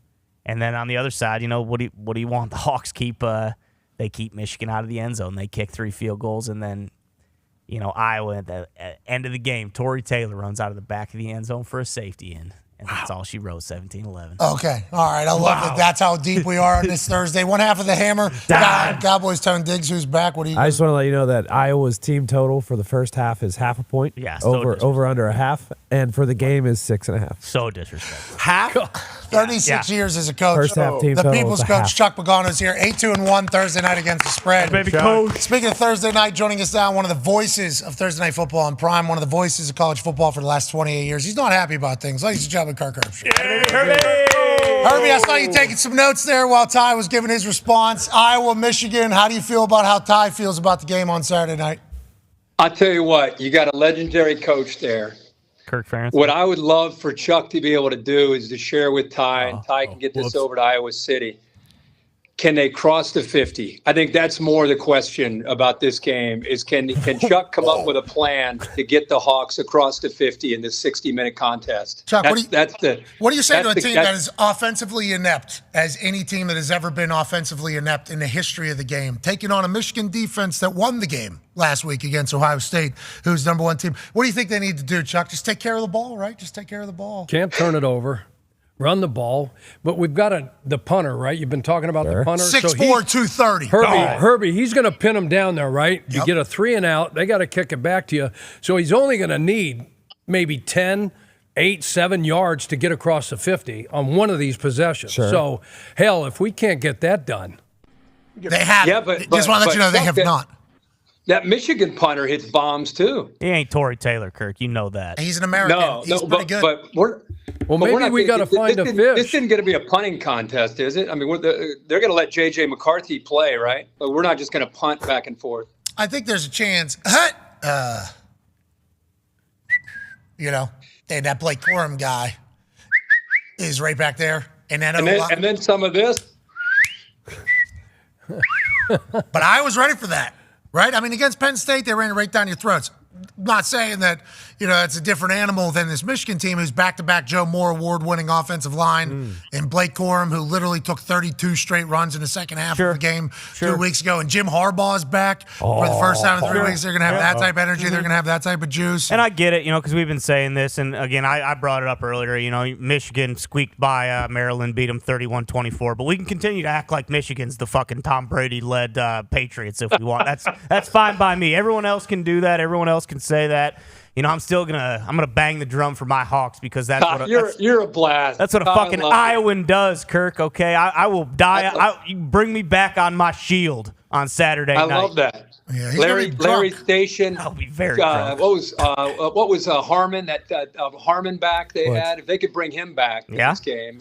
Chuck Long would be. Oh God, I would kill. Ronnie Harmon. Brad Banks. Dallas Clark. Dallas Clark. Kittle. George Kittle. Bob Sanders. Well, funny enough. Pat Anger. Yeah. Oh, baby. Mitch King. Robert Gallery. Yeah. Oh, AJ Eads. Yeah. Van Ness. How about Yanda? Marshall Yanda. Oh, my God. Chad Greenway. Abdul I love Chad Greenway. They're playing for those guys this weekend. They are. Yeah. That's who you're playing for. That's right, and they know that. All right, let's move off the 21.5-point game spread, okay, for a lot of other big games happening this weekend. We saw you on Pardon My Take on the internet. He's fired up. Yeah. You're fired up about it all, obviously, Herbie. We asked Saban about it, about how a potential SEC champion might not be in the college football playoff. I think that is one of the things that is potentially brewing in your mind whenever you're thinking about what Selection Sunday could look like this year with the parity across the entire country. How do you actually see it shaping up? Not what you want to happen, okay? Not what you think should happen, but what do you think actually happens in this entire thing, Herbie? Well, let's talk results. Who do we see winning? Is Michigan going to be able to get by Iowa? Let's just for fun. Let's just say they stumble across the finish line and win that one. Okay. Michigan, we know, is in. We got a game tomorrow night that I'm on my way over to call Oregon and Washington. I think the winner of that game, again, I think they'll be in. Washington undefeated, but Oregon's only lost is to Washington. If they win that game, I think they're in a pretty good spot. Okay. At least for this argument. Georgia wins, they're obviously a lock. They'll be the 1 seed. Alabama wins, and that's where all hell breaks loose. And I couldn't tell you what I think is going to happen. I have no idea. The Texas result is big because everybody talks about Texas beating Alabama and how that could help them if Alabama were to win. Florida State's the wild card with a backup quarterback. How do they look against Louisville? I mean, this is the first time I can remember. We've been doing this the 10th year we've had a 4-team playoff. And this is the first time I feel like maybe since 14 that it's going to be really, really chaotic. No matter what happens, I think there's going to be chaos and there's going to be people with their feelings hurt. And you and I and anybody that has an opinion on this will be hated by everybody. Well, pretty much the way it's going to go. Yeah, it seems like it's getting pretty loud. loud. AJ, we're going to go to you next. I see you got a thought. Yep, AJ. Yeah, I think so. What happens next year, Kirk, when there's 12 teams in? Are we going to have, 15 people pissed off? No, Like then we're going to 15 argue. teams? We're going to argue at 11, 12, 13, 14, 15, and we all hate each other down there. We just move the bar down a little bit. There's still going to be chaos. I mean, think about right now. I can't see what we got there, but if you look at the poll and the rankings right now, think about who's sitting down there at 12, 13, 14, 15. That will be next year's argument. You know, you're not going to have the same kind of anticipation and excitement on this weekend. This weekend is only going to secure a bye. You know, this weekend is only going to secure home field advantage in the first round. It's not going to be the difference between getting into the tournament and being left out. Irby, we got a home field playoff game. There's going to be a lot to get excited about. Louisville could be in a win-it-in situation. There's going to be a lot to get excited about. A bye is a big deal. A home field is a big deal. But being left out and not given a chance, that's a bigger deal. Yeah, it's a heartbreaker for somebody. And if Louisville wins, you went blue today, huh? Yeah, because I knew you were coming on with those steely blue eyes. You're welcome. I'm just saying I like it. I'm just used to black. Do you have anything else? AJ went black. AJ's black every day. He has become. AJ, you ever go? AJ, that's a new thing for you since you've been a part of this. You didn't go black. Like, that wasn't your thing in high school or college, was it? When did you start going all black? Black tape. This guy probably, after I was on here for a few years and I realized I didn't want to have to make any decisions choosing shirts. So I have 7 or 8 black long sleeves, 3/4 sleeves I wear. Shout out to you, me, Steve Jobs.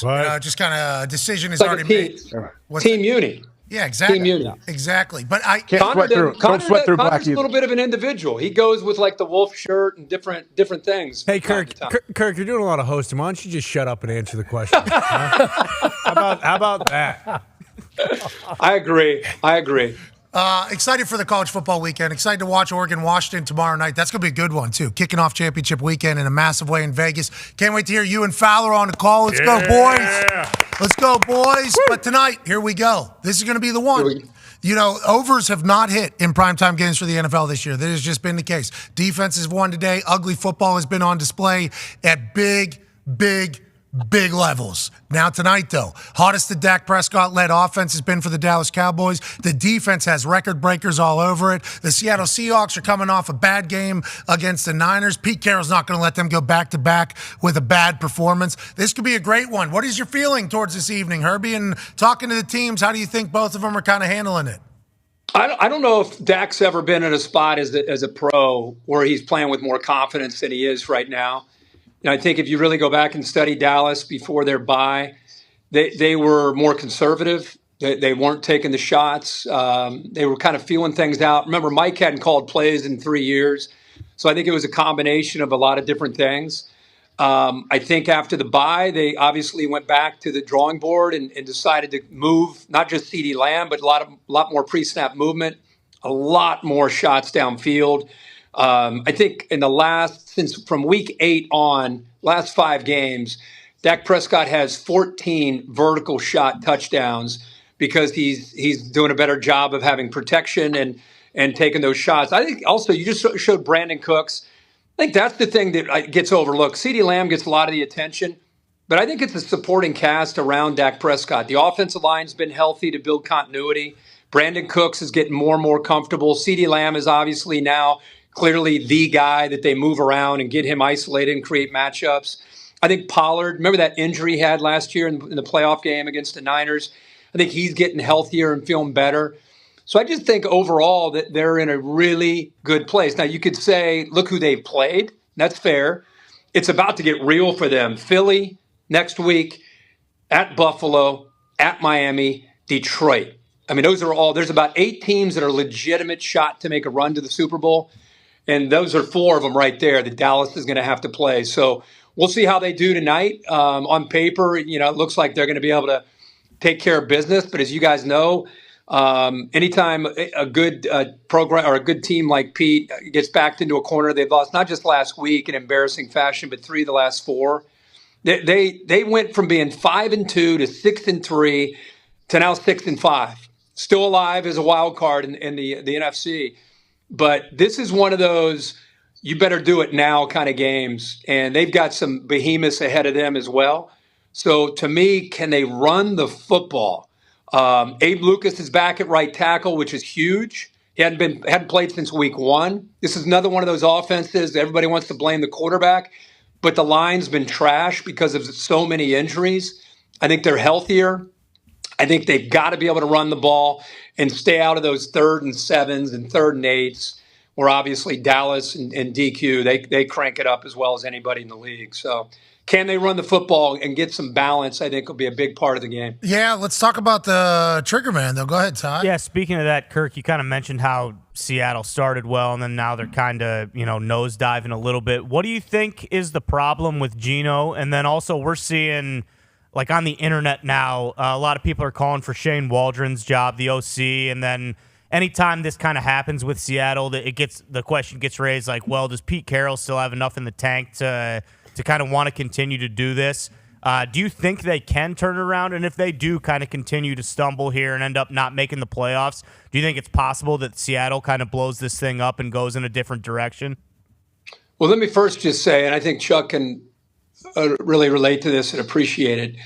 I think offensive line play currently in the NFL, if you look at the teams that are good, we just mentioned the teams in the NFC, and if you look at Kansas City and Baltimore and the teams that are in Miami, the teams that compete in the AFC, not just having a good offensive line, but having a healthy offensive line allows you to be a good quarterback. It allows you to be a good offensive coordinator.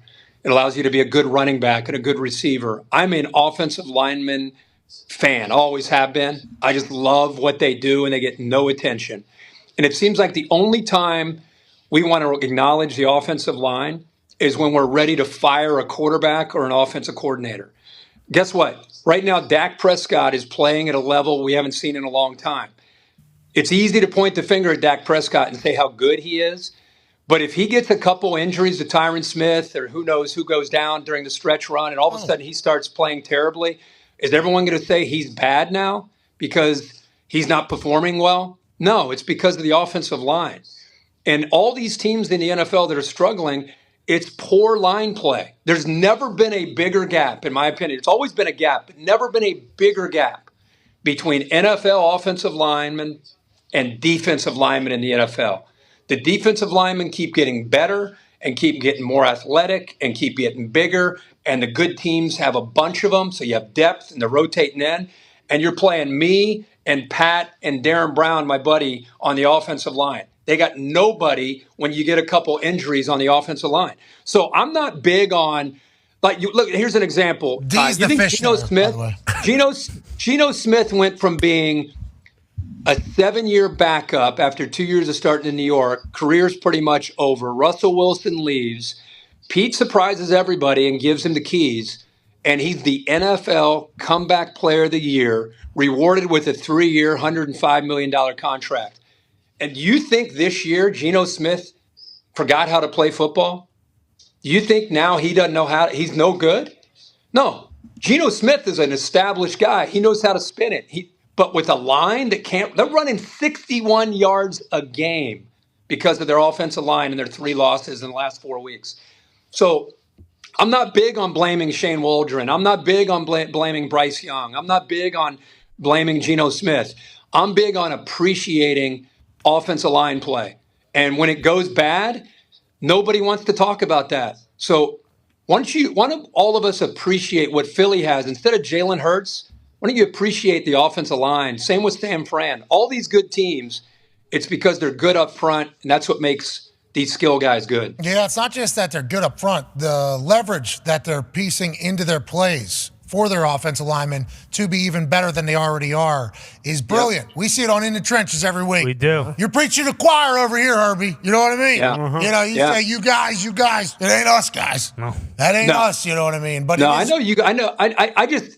I know, even, you guys, Matt Canada, I'm not saying he's a great coordinator or not a great coordinator. You guys can't stand him. I'm just saying, look at the way as they're a guy who is now credible in the NFL as an analysis guy and analyst, you should say one way or the other on if he's a good offense coordinator or not, I think. Well, I think his history has shown, it's not been the best. Okay. He's been given opportunities. He had some great years when he was in some of the college stops that he had. Did he? He never did. He had one. He never did. He's never had a good year, I don't think. Just one at Pitt. One good year. Yeah, he had a couple good years. You don't think he had a good year at Pitt? Just one. Yeah. NC State? No. LSU shipped him out quicker than they Yeah, could. LSU got rid of him. I'm not quick to just throw an offensive coordinator over the side of the boat every time that we can't get first downs. And I'm not saying Matt Canada's a great coordinator. I'm just saying it's easy when things aren't going well. Like again, look at Carolina. Like everybody thinks that Carolina missed on Bryce Young. Do you think that's fair to Bryce Young right now? Yeah, true. Got what you're saying. I mean, I'm just asking, if Bryce Young were in Houston or Bryce Young were in San Francisco, you think Bryce Young knows how to read coverage? You think he knows how to throw a football? I think he does. We're not doing this again with Brock Purdy. Yeah. I'm not doing it. I'm not getting into it. This is Dan Orlovsky territory we're getting into right now. We're getting into Dan Orlovsky territory. Okay. Whoa, what does that mean? You said I don't think. Is everything all right? You don't want to step on his toes? I'm good. The league. I didn't know what you meant by that. No, he said if Mac Jones was in San Francisco with Kyle Shanahan. I didn't know that. Yeah, he said it'd be like that. Yeah. And then everybody said, this guy said Mac Jones could be Brock Purdy if he wanted to be. And then Dan said, I didn't say that. I said, well, I think Dan's point is probably how quarterback friendly that system is. And I think he's saying that if Mac Jones were in that system, he'd be having a lot of success. I could see that. Well, and I think that's because Dan thinks to himself that if he was in that system, he could potentially have this success. But I think we all understand that the difference between like Mac Jones and Brock Purdy is that Purdy's an assassin. He's a killer, dude. How was he at Iowa State? I don't think I remember any Iowa State games with him playing. We couldn't beat Iowa. Oh, you don't? I don't think so. I don't think I do. Ty can break that down. He had a really rough game against Iowa. He had a rough game against in the Iowa State his last time. Last time he played him. 3 times actually, Kirk. He never beat Iowa. He was pretty good. He was pretty good though. He was one of the better Iowa State quarterbacks. But Ty, ever. that last game, remember? I think there was a pick six. Yeah.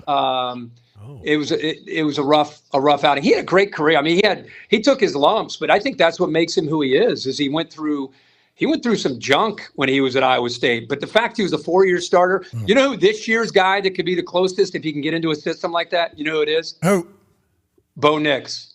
Really? Because of how much football he's played?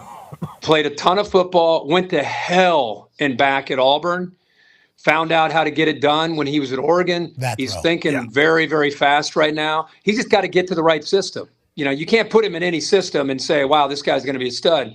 But that kid's grown immensely. And I love the quarterbacks that went to hell and back and played for 3 or 4 years. And that no one's done that more than him. Now, to be clear, Jimmy G in that system was nowhere near as good as Brock Purdy is in that system. Nope. Trey Lance, obviously, in that system did not work out.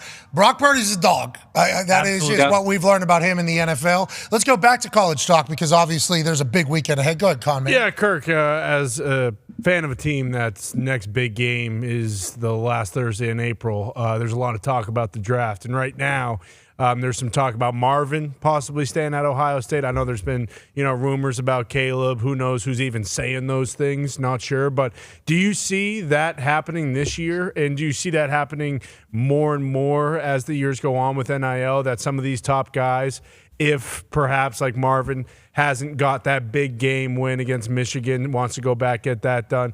Caleb, the playoffs, and also wants some ownership, allegedly, from what has been coming out of his camp per se. But do you see that happening with those guys and with a lot of guys going forward? I think Marv, I haven't heard or talked to Marv since the Michigan game. I'd be shocked if he didn't come out.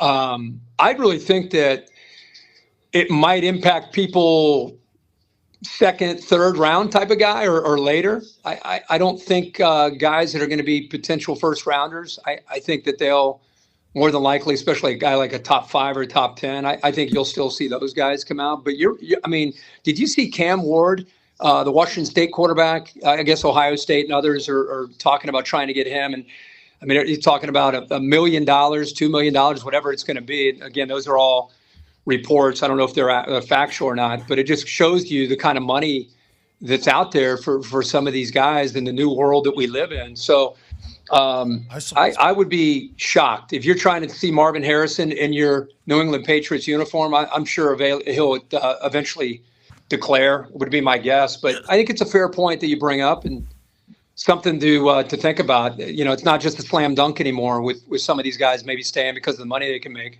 Go ahead, AJ.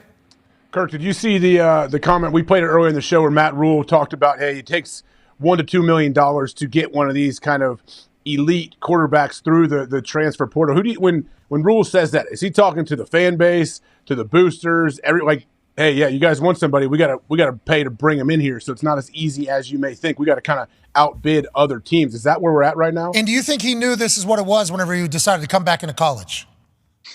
Yeah, I talked with him about this, and about, when he left Baylor to where he is now going to take another job. This is before he took Nebraska. I had dinner with him in Charlotte when he was fired, and we were doing a Panthers game.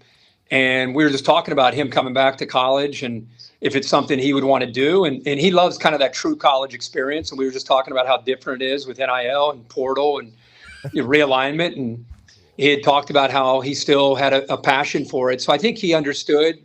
I don't think this is a surprise for him at all. AJ, as far as who he's talking to, I think he's probably just talking to a few different people. I think he's talking to probably the boosters.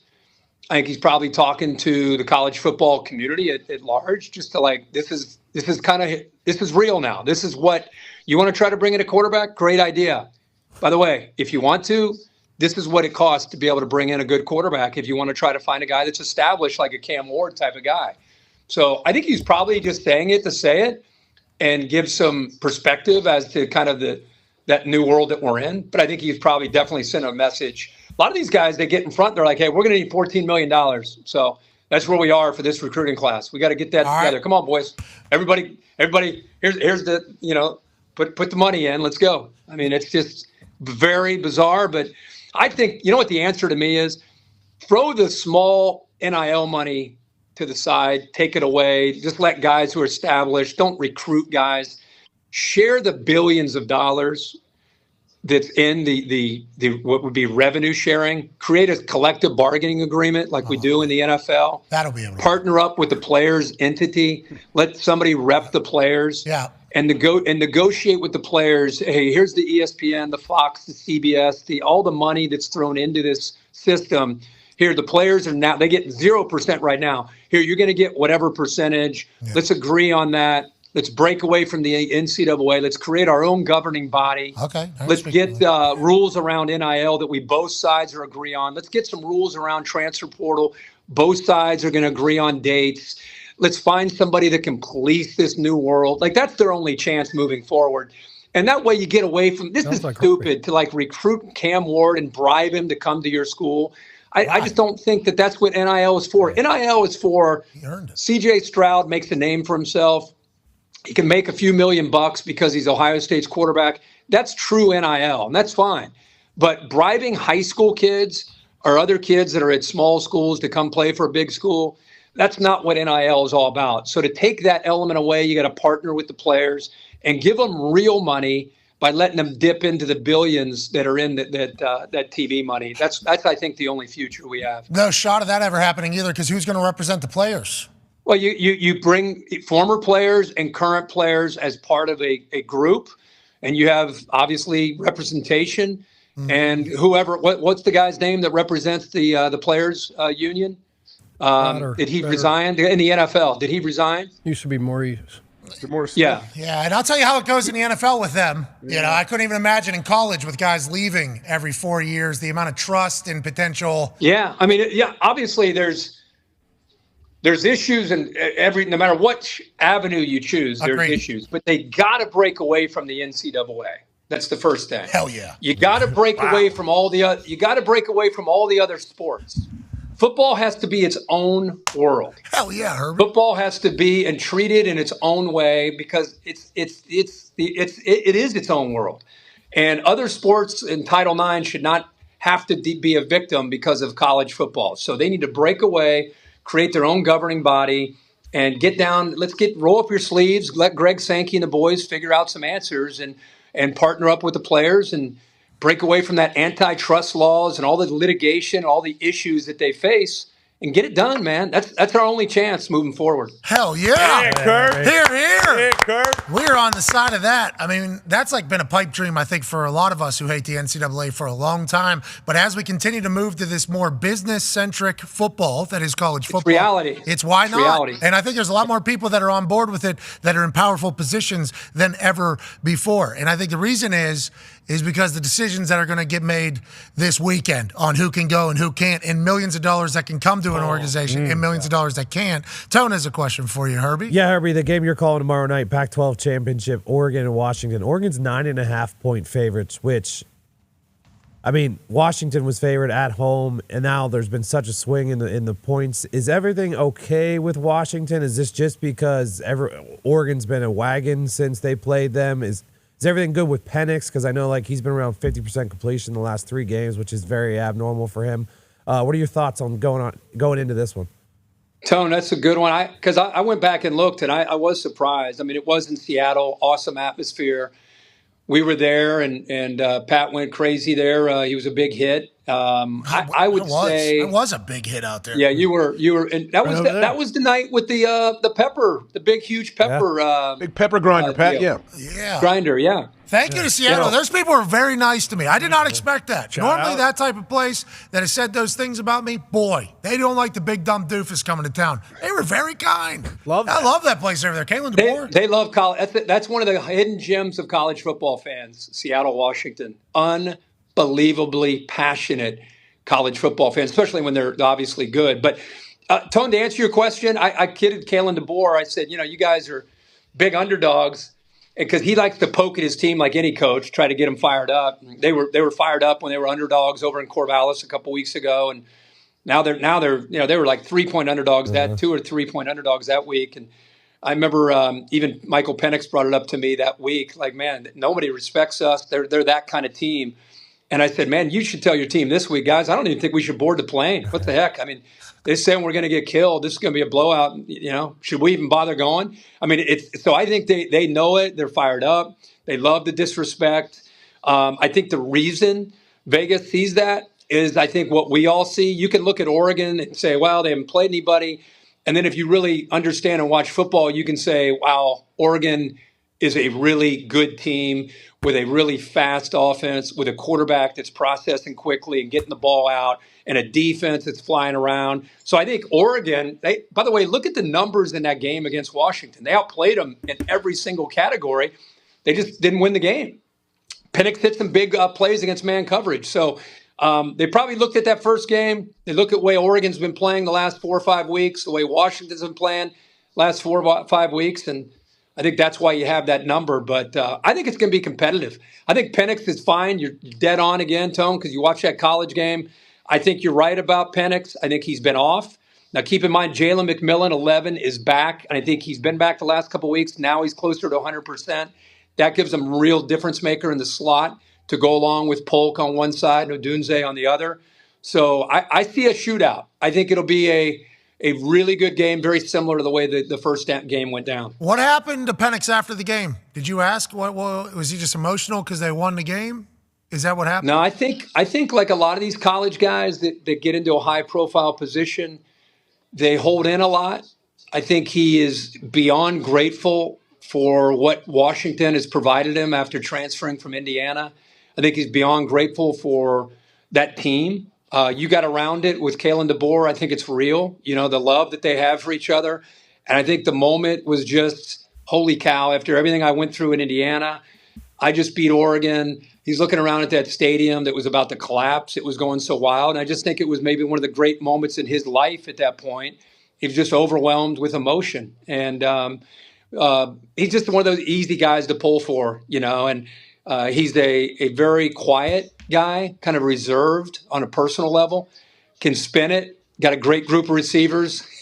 And We'll see what he can do tomorrow night. He's a lefty, you know. Oh yeah. Lefty's always. Yeah, the lefty. Yeah, Ribs looks beautiful. He's always a lefty. And give me an O line. Can you give me an O lineman deal? Yeah, you said it was me, you, and D. D's like 120 pounds right now. He's going to get bull rushed right back to Ohio. He tries to run his mouth. You know what I mean? What are you doing at that left? What are you doing on that left side? We're going to put you at left tackle. Well, certainly I'm playing. If I'm playing offensive line, I am at left tackle. You know what I mean? I'm not going to waste my talents anywhere else. You're punting for us, and we got you at left tackle. You got both duties. The thing about it is you got to stay square, Herbie. I don't know if you and Darren completely understand that. Football has changed since you guys were at Centerville, Ohio. You got to make sure you got a good base.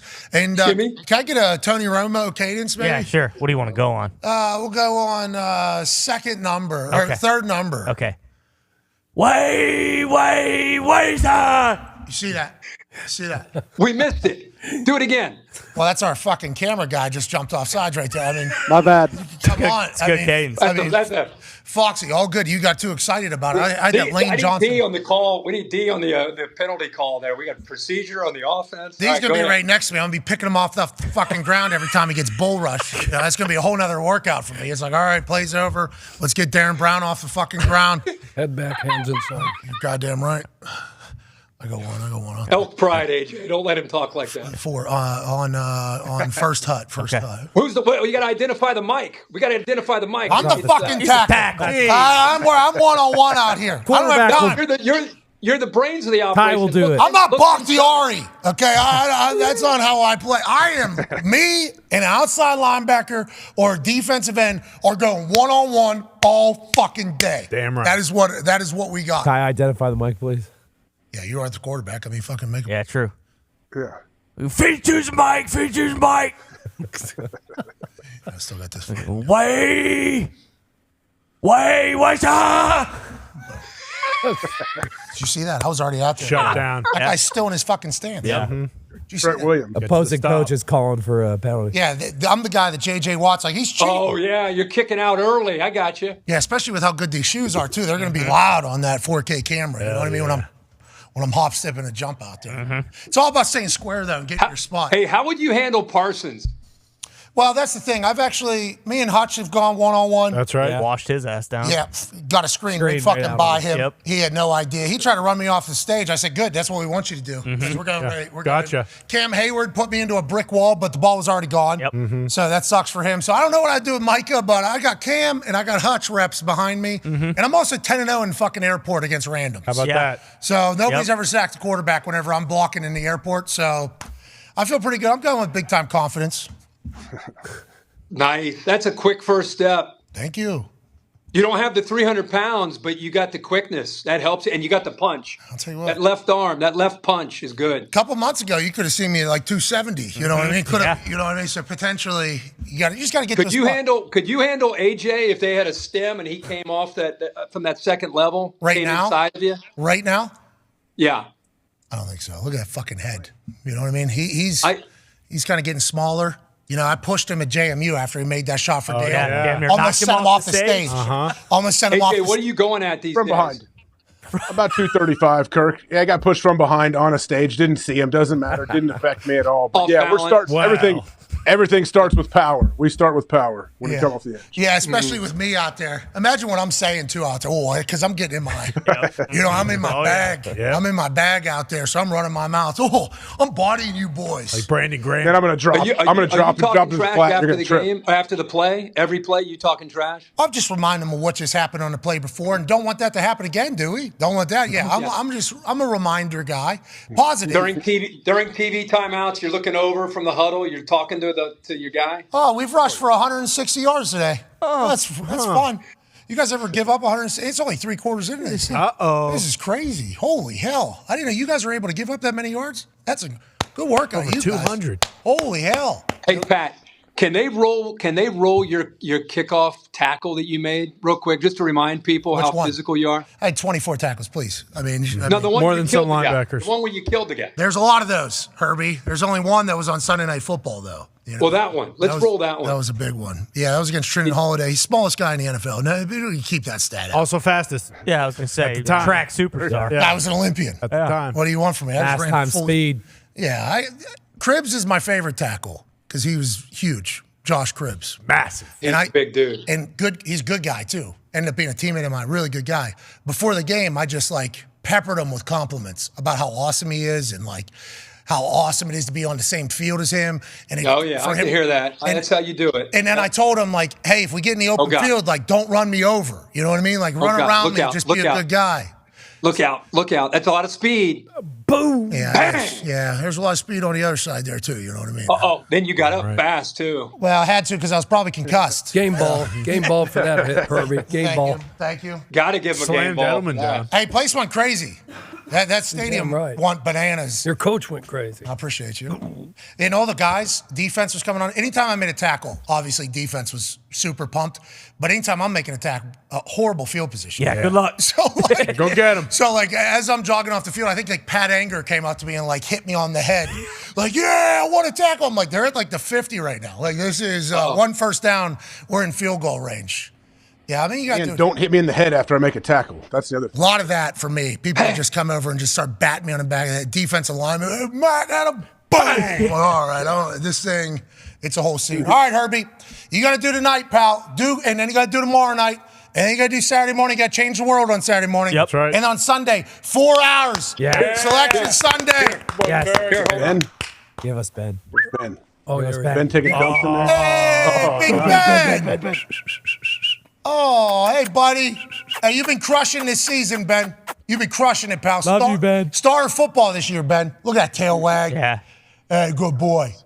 That's a good boy. But you need to get the balcony with Ben because he likes to smoke weed, right? Yeah.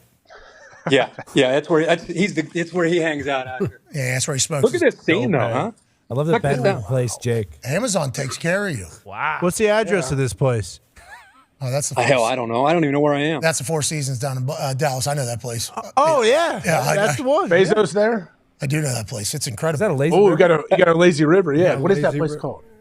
I think it's Four Seasons in Dallas. Look at the green. Lazy river. Get in there, Kirk. Get in that lazy river. Go float. Go let the boys float What's a the little golf bit. course right there, Kirk? Isn't there a golf course right Get a there? soak in. A smoke? You soak. A soak. You soak? Soak. Your balls. Are you a soaker? Yeah, go soak. No. You don't soak? I don't think I could do that. What, in the lazy river? Yeah. They'll give you a little tube. Yeah, soak it up. Because I can't float. I'm a human that cannot float. So I can't either. Yeah. No, I can float in the ocean. I had no shot in a pool. My legs couldn't even float in a mega straight ocean. down. Yeah, That they little took me pool. to the Dead Sea, the floatarium, this thing in Chicago. It's a. You're dense. You're dense. Yeah, I am. People say that about me all the time. They have no idea. I went right to the fucking bottom of this pool that was supposed to be the floatarium is what they call it. Yikes. Same amount of salt makeup in here as the Dead Sea. I've been in one of those. You sunk in that? Right to the bottom. Yeah, it was embarrassing. Right in front of the front desk, too, where they were bragging about it. Giving a tour. And I start splashing because I'm drowning in there. You know what I mean? It's supposed to be quiet. Just you're supposed to just kind of go to sleep in there. You just sank. Yeah, I died. I would have died if I did that. So I'm happy that didn't happen. I think we're all are at this stage, except for some of the people that watch the show. All right, Herbie. Good luck tonight, pal. Hey. One last question. Yeah, absolutely. Kenneth Walker III's out. Yeah. Do you have any? You talked about Seattle. Really, one of the only chances they have is if they can possess the ball, keep the ball, which they're 31st in the league. Herbie in time of possession, and without him, Charbonnet and I think Dallas. Is it D Dallas? DJ. Yeah, DJ Dallas. DJ Dallas. Yep. Thank you. How are they going to? Can they run the ball against Hank? I know they're a little bit undersized and a fast defense and all that, but yeah. I would say this, Coach. First of all, I don't know if the whole league has seen much of Charbonnet the way they will tonight. People that aren't familiar with him, I think if he can get any kind of room, they got to get wide and then get foot in the ground, get north and south, because against that speed, as you know, you can't stretch it. They got to find some vertical creases to be able to get him going. He's 215 pounds and has good balance. He will bounce off of people. Kenny McIntosh may get some reps. Well, the rookie out of Georgia, maybe even more than Dallas. He doesn't have a carry on the year. So I think that could help them. But I think Abe Lucas at right tackle is a big thing for them. They're playing the rookie Anthony Bradford at right guard. So I think those two together, they haven't played yet together this year because Lucas has been out since week 1. So we'll see. I mean, the only way, when you look at Dallas, the only way you can move the ball is they are a bit undersized up front. They're incredibly athletic. You just got to stretch them and then get upfield north and south. This kid, Marquise Bell, you got to love him, the former safety who 14. They moved down to linebacker. He's 210 pounds playing will linebacker. So they'll kill you with their speed, but you got to be able to run the ball with physicality. We'll see if they can do it. In the trenches yesterday, literally made a emphasis of how there's a lot of undersized linebackers right now because everybody wants to be able to run and keep up side to sideline, and then there's teams taking advantage of that now. There's teams if you got the manpower up front, like a guy like you up front that can sustain a block and work up to that second level. We'll see if they can tonight. I mean, I get paid for my pass protection, but you're right. I will come off the ball if I have to, especially to set the tone for the boys. Speaking of setting the tone, Chuck Pagano is 8-2-1 against the spread on Thursday night football games this year. Wow. What are you going tonight? Coach, what are you doing tonight? Hasn't made his pick yet, Herbie. Whoa. Easy, Kurt. Ho! That's on me. I apologize. Hey, maybe tonight, though, because you are in the greatest shape you've been in some time, if Seattle Seahawks can't get anything going, why don't you tell Pete, why don't you let me live the glory days a little bit of quarterback? Oh, why don't you let me get under center? Let old Captain Ford do his thing, and let's run a little option. What? I'm going to get tackled. I don't think so. Oh. See ya. And then act like you've been there before, spat. right? I like that spat. Great spat, great shoulder pads. Shoulder pads, spat. Yeah, it's a different time. Let them know. Is that the gritty? Are you not entertained? Are you not entertained? What year was that? 91. 91. Look at you. Why is that guy grabbing your face mask like that? Did you say get off my face mask? Did you see what I just did to a couple gophers? That was Big B, Bernard Edwards. I was like, come on, man, let go. Yeah. Joseph Scott Galloway was on that field too. He's very fast. Yeah. Oh, 418, 419, something like that. He's great on that college football playoff ranking show. You guys always give the best coverage on that every Tuesday night, 7 o'clock, just like you will for 4 hours on Sunday. So pumped. Kirk Herbstreit, 4 hours on Sunday. Can't wait. What? 3 hours. 2 hours. What is it? Oh, 1 hour? I'll be there. They said you and I are going to be on the first hour. That's what I heard. I'm not a part of that roster. Thank God for everybody that's watching. Ladies and gentlemen, we'll be watching this guy tonight. The voice of college football and Thursday night football on Prime. Kirk Herbstreit. Thank you. See you in Atlanta. See you in Atlanta down there. See you in Atlanta. He's Dallas, Vegas, Atlanta. Damn. That's a song. 3 different time zones. I was in Dallas, then Vegas, straight to Atlanta. Yeah, he's certainly a rambling man. Oh, yeah. Been everywhere. And I think that Sunday show, if I'm not mistaken, is up there in Connecticut. Oh, he's going to Bristol. Enjoyable. And the only reason why I know that is because there's been a couple people, him being one of them, who have floated it by me saying, hey, 4 hours, Selection Sunday? I'm like, whoa, I'm not part of that. No. It's good for me not to be part of that. I'm just going to watch like a fan. Sure. How about him weaseling out of 3 hours? What was that about? Can't believe that. So is he doing it remote then from home? I don't know. I guess we'll find out. If he was to go up to Bristol, he'd be able to go talk to some people in charge and say, we didn't want to do Bears-Vikings, but we want to do Chiefs-Patriots. The first ever flex in Monday Night Football history has been activated. Woo! The Eagles-Seahawks will take the place of Chiefs-Patriots. Yes. On December 18th. That's the first time ever. They could have done it this past weekend. The game that we saw 4 field goals win it for the Chicago Bears. And we heard a lot of people fall asleep in the middle of that game. And maybe go over to WWE Raw because CM Punk had returned. That's right. Or maybe visit Squid Game's reality challenge thing. Love that. Something like because of how bad the game was. They could have done it then. Jaguars-Texans, a game that going into the season, whenever you're creating the schedule, could have never projected to be a big game. But now that we're in the season, to utilize the flex, here's a big game. We could put this on Monday night as opposed to the Bears, tough to watch. Vikings, in the middle of something, obviously. They choose to do it for Chiefs-Patriots. This is a game you've been calling for a flex for at least the last week or so. It comes to fruition. Do you think it's the right play? 1,000%. I mean, absolutely. Hopefully tonight goes well because this will be back-to-back weekends with this will be 3 weeks in a row with Seattle. But I could not be more happy. New England shouldn't be in another primetime game until they have a quarterback. And actually, every single team that doesn't have a great quarterback who can't really score points, there should be some sort of, pass for them that they can just say, hey, we shouldn't be playing on primetime. For instance, a week from today is Patriots-Steelers on Thursday Night Football. They should just say, hey, look, guys, because you suck. You do not meet the 20 points per game threshold, you're not allowed to play in primetime. Yeah, it's just a new rule that could potentially be implemented, and I think Bezos will continue to try to implement that rule as the years go on. They're going to try to get into flexing as well. Congrats to Monday Night Football flexing. Also, congrats to these teams getting announced to be playing on Super Saturday, the Saturday Showdown. The first Saturday NFL slate of games has been announced. Minnesota, Cincinnati.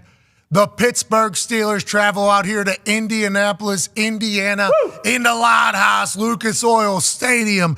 Good luck, Steelers, coming into that rumpus atmosphere on Saturday at 4:30. And then Denver, Detroit wraps it up. We happen to be season ticket holders for the Indianapolis Colts, and this particular game had a TBD on it. So we knew that it was potentially in the running to be on Saturday. Very happy that it is. Also, whenever we get to NFL playing on Saturday, AJ, that means playoffs are right around the corner. Super Bowl is on the precipice. It's a beautiful time, AJ Hawk. Beautiful time. And those 3 games, I think, will be entertaining to watch. I think the last one, Denver, who are they playing again? Detroit.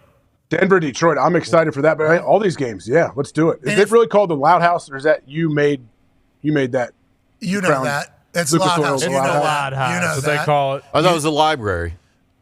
That's what it used to be called. Horsepower. Now that it has horsepower, it's Loud House. I do like the horsepower. It's Loud House with the horsepower. Loud from the away fans, too. And are we going to get another Jack Harlow concert? Saturday Showdown? No. Jack Harlow is banned from Detroit. We can't let him back in. Banned from Detroit? Well, he had a horrible halftime performance, and the Lions played terrible. True. See you later, Jack Harlow. Yeah, but he said, this game is not over. This game is not over. Yeah, that really got the boys going, didn't it? He had that hood thing on, too. Yeah, it was cool. It was Great awesome. look. His brother looked sick, too. It's art. We don't understand art. We don't get it. I'm okay with anybody's art. I like that it. particular art's being watched by millions of people, so maybe you should think about that. Nobody understood that.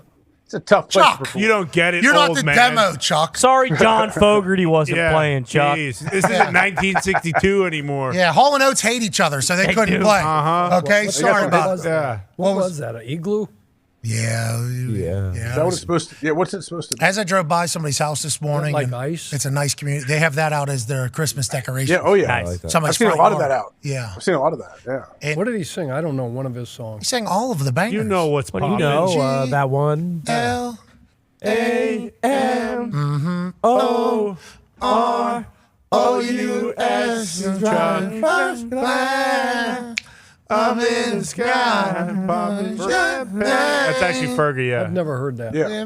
That's That's not Jack Harlow. That's not Jack Harlow? No. No, he's a G. But he sang it. Throw up He the L. sampled it, right? Sex in the A. Yeah. M. Need more. Is How much you have to pay when you do that? When you sample it that much? So I think, and I'm not in the music industry, I think you could just rip people's shit. Remember Darius Rucker told us that. Darius Rucker told us that because whenever we talked about Wagon Wheel, I was like, so how does that work, like business-wise? And he's like, you can just kind of rip anybody's song. What are they going to do?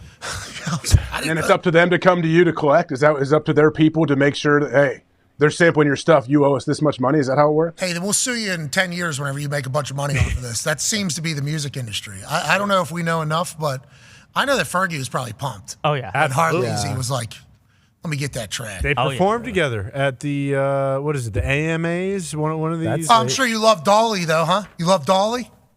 That was iconic. That was awesome. Horn Yeah, dog. see. Can you imagine? Of course. What an inspiration. You know how many... did you see many blue Mary Kay pills did you Cabot's take? quote? No, I did not see Mary Kay. Oh, that was classic. What Mary Kay say? It's something about Nailed it. going to see somebody about a lift, blah, blah, blah. Oh, okay. I didn't know that. You're talking about Dolly? She's like, We talking boobs? she's Dolly. Talking about and she's Dolly's like, cans? What are you talking about? She's never had a lift, Chuck. Those are natural. Yeah.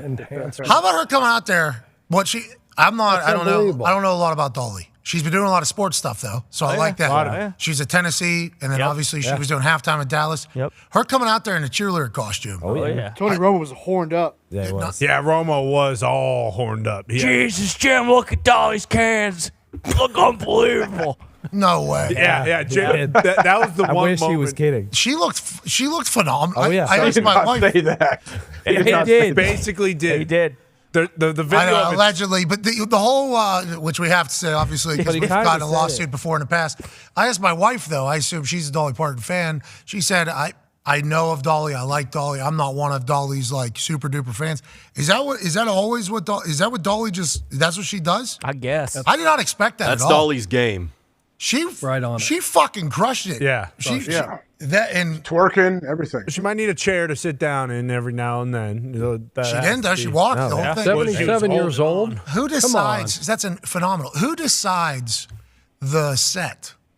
I don't know. Like, was that the Detroit Lions? Right. Like, Jack, you get $492. That was Jack's And this is what you're able to put together. That's Jack's decision. And then Jerry's like, hey, Dolly, whatever you want. Yeah, I will say this: it was sponsored by Verizon, so I wondered if they were a big part in doing like picking the person and the set. Verizon is awesome. Yeah. Don't I agree. even Evan, think I about just saying. Detroit I mean, what a dumb Dallas? comment What by the you, hell? Foxy. Let's go ahead and mute his mic. Okay. Good Yeah, Lord. Verizon's a part of greatness. Verizon isn't going to say, yeah, let's roll out some bullshit. That ain't a Verizon thing. I think you hit the nail on the head. I think Sheila Ford Hamp probably said, like, hey, we have $450. We'll run down to Lowe's, get you the cheapest fucking inflatable we can find. Pop What'd you that expect up the outcome of the game to be after that shit? Well, that's what Foxy's saying. Yeah, that's what Foxy's I mean, saying. you pulled Bingo. that off, and now you're like, okay, same old Lions. No, They were getting their ass beat. Harlow said this game is not over. He did. Mm-hmm. All at And I Detroit. believe him. So I mean, is he'd that it? fire me up. That is the thing. I listened to I have a couple Harlow songs in a few of my playlists. Sure. And Spotify told me, you make a lot more playlists than a lot of people. Yeah, I do. I don't have faith in the AI creating, especially Spotify's. Yeah. That one is the worst. Worst DJ. So I got some Harlow songs in playlists, and they're good. You know, Nail Tech's pretty solid. Great song. Got a good little bop to it. You know what I mean? And there's a couple others that obviously are out there. Of course. I don't think I've ever watched a performance from him except for on game day and at halftime at Detroit. Both really good. That's what I'm saying. Yeah. Is that what he's always like? Over 2. Is that what he's always like? I don't know. I'm just glad Is he just too cool to like humans are watching me? It was just assume tough so. that Dolly followed him up. Like there was not a lot of winning. Well, and And then Aoki. Oak, bring Aoki's a showman. Exactly. Yeah. I just don't think. I think Jack is an artist, not a showman. I think that's what I've only seen him perform twice. Both times it's like It's hard to be both. this guy doesn't want to be on TV right Yeah. now. You know what I mean? Like that is kind of the whole thought of it. Is that what you feel too, AJ? I don't know what I feel about Jack. Sorry, I got a vacuum going a little bit. I had some ashes on the desk. I had to clean up. Thought that was Robo reacting to Dolly. I got distracted because someone put something of Tony in the group chat. I didn't get to watch it. I was excited to hear what Tony said during the game about Dolly. So. Sweet. Yeah, I didn't hear anything what they said, but obviously Tony Romo's in it. He has his fastball again. He does. Yeah, it's awesome. He's all the way back, especially whenever that Bland touchdown happens. And during the call, while the play's still happening, Tony's like, Jim, you fucking crushed that. That was I got chills. That was phenomenal. Here's a man playing football tonight as we dive into what Chuck Pagano's picked, breaking an NFL record with a 5th pick 6 in one season, and Jim Nantz calling this thing to perfection. 2nd and 10. There it is. This is history. If Bland can take it the distance, this will be the record. Bland for the 5th time has a pick 6. It's never happened in the history of the NFL. And what a call by you. You got me with goosebumps, Nance. That was unbelievable. History was I love him. So that good. is the best. Tony. I just gotta listen to it again. No other commentator is saying that in No. that moment. No. You know, maybe adding something. They tried him, through and out. No way. Nope. Hey, just respect where respect is due here. You're really fucking good at this, Jim. That was awesome. All right, let's get to tonight. You think Bland gets another pick 6? You think Dallas wins this 9.5 point spread on a Thursday night football game? Seems like a lot of points. Chuck Pagano, you're 8-2-1 making these picks. Let's go to the bank. Let's go to the Paisan. Yeah. Your thoughts. Look at him on fire coming out. Oh. Hell yeah. On fire on these Thursday night games. Who do you like? How do you like Ray it? Lewis. Yeah, oh yeah. Oh yeah. I saw you. By the way, you gritty well. Yeah. Yeah. You Ray Lewis. What's that thing called? There's some squirrel I think is in the name. What's the name of the Ray Lewis thing? Killed a squirrel. Or... No, I don't. I'm not sure what it is. It's called something. Yeah, easy to. I just thought it was the Ray Lewis. Call I'm gonna dance and then rip your face off. Did you hear Tom Brady? He was like, "Yeah, football isn't the same anymore." when Ray Lewis was on the field, he was going to try to murder a human being in the middle of the football field if I threw it that way. Yeah. So I just couldn't throw that anymore. Ray Lewis was the one person he thought of. He's played for 20-some years. Go ahead. Just called squirrel dance. You were right. Okay, thank you. Nice. Thank you. Squirrel dance is what it's called. You crush the squirrel dance out Grab there. that grass. Oh, fire, the flames that shoot up there. I got a chance to be there for the last time it happened. It was electrifying, as is you pick down to 9 now. Okay. Down to 9 is the spread. Chuck Pagano, please tell us who you're picking and how we need to go. Yeah, I think without Kenneth Walker, the third, Herbie just kind of flipped me a little bit. I know con man like to hear about Charbonnet and this rookie guy. I can't even remember the rookie's name, Dallas, whatever. No, Charbonnet's a rookie. You got it. No, the other one he mentioned hadn't even taken a rep. Oh, guy can't. I don't know. I can't remember. But anyway, McIntosh, I believe. Yeah, he was a hell of a player last year. Dallas He catch the ball in the backfield. Dallas 5-0 at home, scoring 40-plus points a game at home. I gave you the numbers earlier. People still listening. Gave you the numbers earlier about the teams that fucking Seattle went against. Yeah. You want me to just? You should say the numbers. I'm giving you. You should say the numbers again. That was 3 hours. 3 hours and 15 minutes ago. You know what I mean? Like Coin toss. Don't be scared to get repetitive here. You know what I mean? Oh, fuck. 3 hours and 10 minutes ago. That was awesome. You can dive into them again. That was sick. You can still give those. I think they're still good because they're great numbers. Okay. So against Detroit, Baltimore, and San Fran. I'm talking about Seattle. 3 really good teams. 1 they beat, 2 they didn't. They averaged on offense scoring 17 points, and on defense they gave up an average of 33 points. Oh. And on defense gave up an average of 430 yards. Yikes. Jeez. And I think Detroit, San Fran, and Baltimore are good clubs. Obviously, San Fran just boat raced these guys in Seattle's backyard. I know their backs are up against the wall. They're 6-5. They got to keep pace in the NFC. I know they hold a wild card spot right now. All that stuff. But this Dallas team is on such a roll. Dak Prescott is playing as good as he's ever played. 18 freaking touchdowns and 2 interceptions since week 6. Woo. I mean, Cooks, CeeDee Lamb, Gallup, Ferguson down the middle of the field, Tony Pollard. And then you look to the defense. Number 11 has 11.5 sacks. Pretty good. Probably going to get a couple more tonight. Ooh. If Geno holds that ball, and if they can't run the ball, it's like anything else. When these guys love playing from a lead. And if Seattle doesn't win the coin toss, or if they do win I don't see them, deferring, giving the ball to Dallas, because if Dallas goes right down the field, which I anticipate them doing, touchdown, kickoff, 3 and out, or a turnover. That place is going bananas. Bland with another interception that could be run back for number 6. And then all of a sudden, it's 14-0 halfway through the first quarter. Ball game. Then it's not going to be good. So I just think there's too much there. Too good a team right now. Too much at stake. They learned their lesson early in the year at Arizona. They thought they could just, run out to the desert, roll the ball out, and everything's going to be fine. And they got their asses beat pretty good there. So I don't think that's going to happen again. They're not going to look forward. Big Mike is rolling right now. He's feeling really good. He's cooking in the place, and rightfully so. Schotty's there working with him, Brian Schottenheimer. You know Brian when he's with us here in Indy. And revenge game. Those shots down the field, that's, his time in Diego and Norv Turner. I mean, nobody loved to throw the ball down the field more than Norv. So you can see a little bit of that. And don't get me wrong, Seattle's got some dogs on defense. Mm-hmm. I mean, they've got players at all 3 levels. Bobby Wagner's still running around. McAfee, they haven't really had a chance. We talked earlier, haven't really got to the quarterback a lot lately, but they got guys, especially in the back end. Spoon, Witherspoon. Mm-hmm. I say they're going to keep it close. Woolen, for a minute. Oh, okay. Unless what happens, what I said, if they get off to a fast start, then who knows. But I think they keep it close for a while, and then Dallas eventually wears them down and pulls away, gets a couple turnovers. You like Cowboys -9? They're +7 turnover margin. Yeah. They're +7. Seattle's +2, which ain't bad. So they don't give it away much. They don't take it away much. So you like Cowboys -9? I like Cowboys -9. Okay. Official. Here we go, Chuck.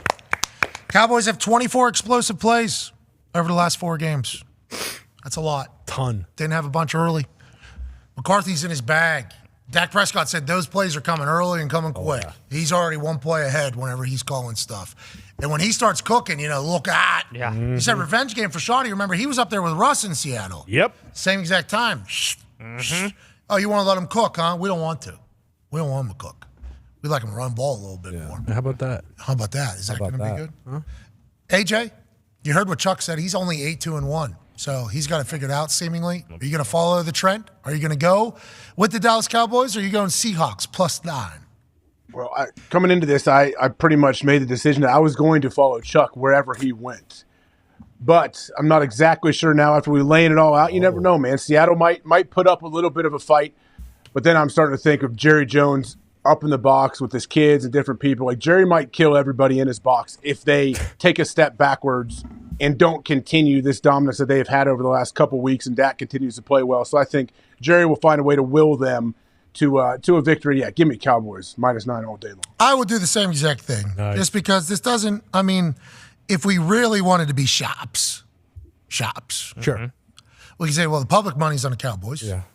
9 points is a lot of points. Yeah. Pete Carroll coming off a loss, even though they've had a couple here in a row, you would assume that he would have the boys that be able to play. And in these primetime games, the team's offenses that you think are to show up don't show up. So it's like, if the Cowboys' offense doesn't show up, are they able to just boat race this Seattle Seahawks team? I don't think so, I guess. But Dak Prescott playing his best football for the story. Yeah. I would like him to be able to continue to do his thing. Not that I don't like Geno. Love Geno. West Virginia guy. Sure. Come on, Geno. Not that I don't like Pete Carroll. Love Pete Carroll. Not that I don't love Seattle. We just sang the praises of Seattle. Great city. Just about a half hour ago. One of my favorites. Love the place. Love the Seahawks. Love their fans. Passionate fan base. Yeah. Passionate group. 12th man. Oh. Come on. DK. Wow. Yeah. Dog. We're going to see him on TV tonight. He's going to have this one. Yep. He's going to be doing really cool stuff. Just eats candy. Yeah, somehow. Yeah. Lockett. So good. Charbonnet. I like that name. Dog. McIntosh was awesome. Yeah. At Georgia. We got to see him up close in person. He had a huge return. They got last players. Jackson Smith and Jake were very good. Yeah. Yes, sir. Ooh, did I just talk myself into Not it? enough. Did you? Ooh. Did I just talk myself into Seattle +9? They could win. Seattle could win. All right, give me the Seahawks +9. Wow, I love it. I love it. Hell yeah. Give me the Seahawks +9. Just a couple more stats here. Cowboys #1 in scoring offense, #2 in offensive efficiency, which accounts for who you play. Dak's the #1 quarterback in the league versus man when blitzed versus 4-man rush out of the pocket and on third down. Okay. So give me that other team. Okay, Dallas. Sounds good. Can I add to that real quick? Absolutely. Okay, Dallas. Second page of notes. Remember did you talk about third down offense #2? No, just that. Okay, so Dallas third down offense #2. Somebody mentioned this earlier. Seattle's third down defense is 27th. Yeah. They're 25th in red zone defense, all right? Dallas time of possession is 7th. Seattle's 31st. Dallas defense, all right? Third in total defense, second versus pass, second in interceptions this year, second in sacks, second on third. I've already mentioned that. Yeah.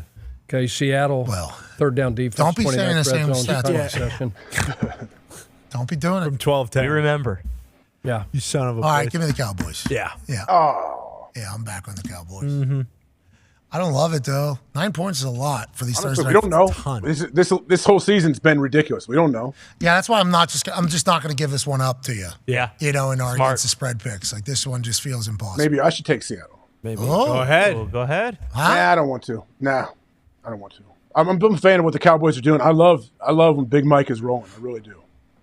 It's better for the league. You played for him. I mean, I'm awesome. so happy to see it. You know, because he's a ball coach through and through, right? Pittsburgh. He's a Yinzer. He's a tough guy. Like, he's legit wants to play old school football. Yeah, like Big Mike, he values what old school coaches value. And He all the wants to shit win in the all the trenches. shit that's been said about him over the last couple seasons. and Well, Kellen this, Moore that. wants to run up the scoreboard. I've been there. I just want to win football games. That's right. And then they didn't start that great. Now where they're at, you don't hear a lot of people saying Mike McCarthy's out of Dallas soon. No. Over the last Scotty few weeks. Tolzien's coaching the quarterbacks over there. Do you know that? Scotty T. Scotty T. Scotty. Beast. What a legend. He did a great 2-minute drill. Great 2-minute drill for the Indianapolis Colts one time. He's a good locker room guy, too, Scotty. Yeah. Threw the ball interestingly. He was right next to me. Okay. His locker was right next to mine. A lot of revolutions on the football. I love that. A lot of revolutions on the football whenever he threw it. Sometimes get sweaty and just fall out of his hand. Do you remember? During training camp. I loved it. Yeah, I love him like a son. Yeah. Sure you sounds like it. Bet you do. A couple times he went like this and the ball went back. All right. Let's get I'm sorry, brother. I love you. Let's get the hell out of here. Hell yeah, brother. Let's watch this game tonight. Let's enjoy it. Let's get back here tomorrow. I'll be in Atlanta. AJ will be right here. Should be a phenomenal feel-good Friday. I think we got the SEC Commissioner Sankey joining me down there. Wow. I think there's a couple other guests scheduled as well. Should be a big one tomorrow. And obviously we'll be overreacting completely to what happened this evening. Just like any Dallas Cowboys game is overreacted to, this one on primetime will certainly call for the same. Shout out to Sean Charania joining us today. That boy Johnny. Shout out to Kirk Herbstreit joining us today. Herbie. Good job, Herbie. Coach Saban joined us today. Thank you, Coach. Dan Orlovsky joined us today. Dan-o. And obviously the people's coach, our coach, ladies and gentlemen, Chuck Pagano. What a day. Hey, baby, Coach. All right, let's get the hell out of here. Oh, Chuck, you want to give away some money maybe? Yeah. Throw the football. Hit a putt. Got to do that. Enough with the putts. Yeah, spin the rock. He's been throwing the football around. We saw him earlier. Is it football season or not? We did see him throwing. See it, Chuck. Are you a Let's see football it. coach or not? Swing that thing. It's time to play the game. The game. Chuck, what hoop are you going to throw towards? This one right here. Okay. Are you sure? Are you sure? Like it. Like it. Okay. He's very Where are those decisive. jeans? Where are those jeans from? Those are sweet. They are very nice. Very chic. It's like the reverse baby gap. It's old gap. I'm going to feed you. This is number one. They're AGs. AGs are good. Ooh, This is number one. okay. Pages. AG. AG. Stretchy, probably stretchy, I bet. Oh, yeah. It's like the Page jeans, the AG jeans. Stretchy. That's two. Stretchy. He's going to hop on a Peloton immediately after this and ride his ass all the way back to Boise. He doesn't do Peloton anymore. Really? Dana White shut them down. I know Dana doesn't do Peloton. You're out on Peloton? He stopped doing Peloton. Stop. Oh. Still on, yeah. All right. Okay. See what side you fall on. What happened with that whole thing? I don't know. I just saw that. I saw Theo Vaughn was there. Dana? Just that, yeah, yeah. he's not a fan On of the Theo's guy podcast. who runs Peloton. Some of the things he said. Yeah. There's a lot of people saying a lot of things that run stuff. Like, for instance, one person who runs one particular company just said, go fuck yourself to another guy that runs another company. Yeah. I can see That was right in that whole thing. Those are powerful guys too. Very, yeah. And we'd like to say, hey, let's keep this thing afloat. Yeah. Okay, Exactly. let's make Do that. sure we keep X world. alive. The world. Please. We need it. Need it. Right, Chuck? All right, Chuck. Why is everything blacked out on X now? What do you mean? You got You gotta suspended change for this- looking at too much porn. You got to change the What are you setting. bopping? And you guys What's he doing? What are you looking at porn for under? I guess there is a lot of porn. on there. Yeah. There's a lot of porn on X right now, yeah. The only reason why I knew that is because under one of our tweets 2 days ago, I went down there and some guy just flopped his dick out as a response. Is that right?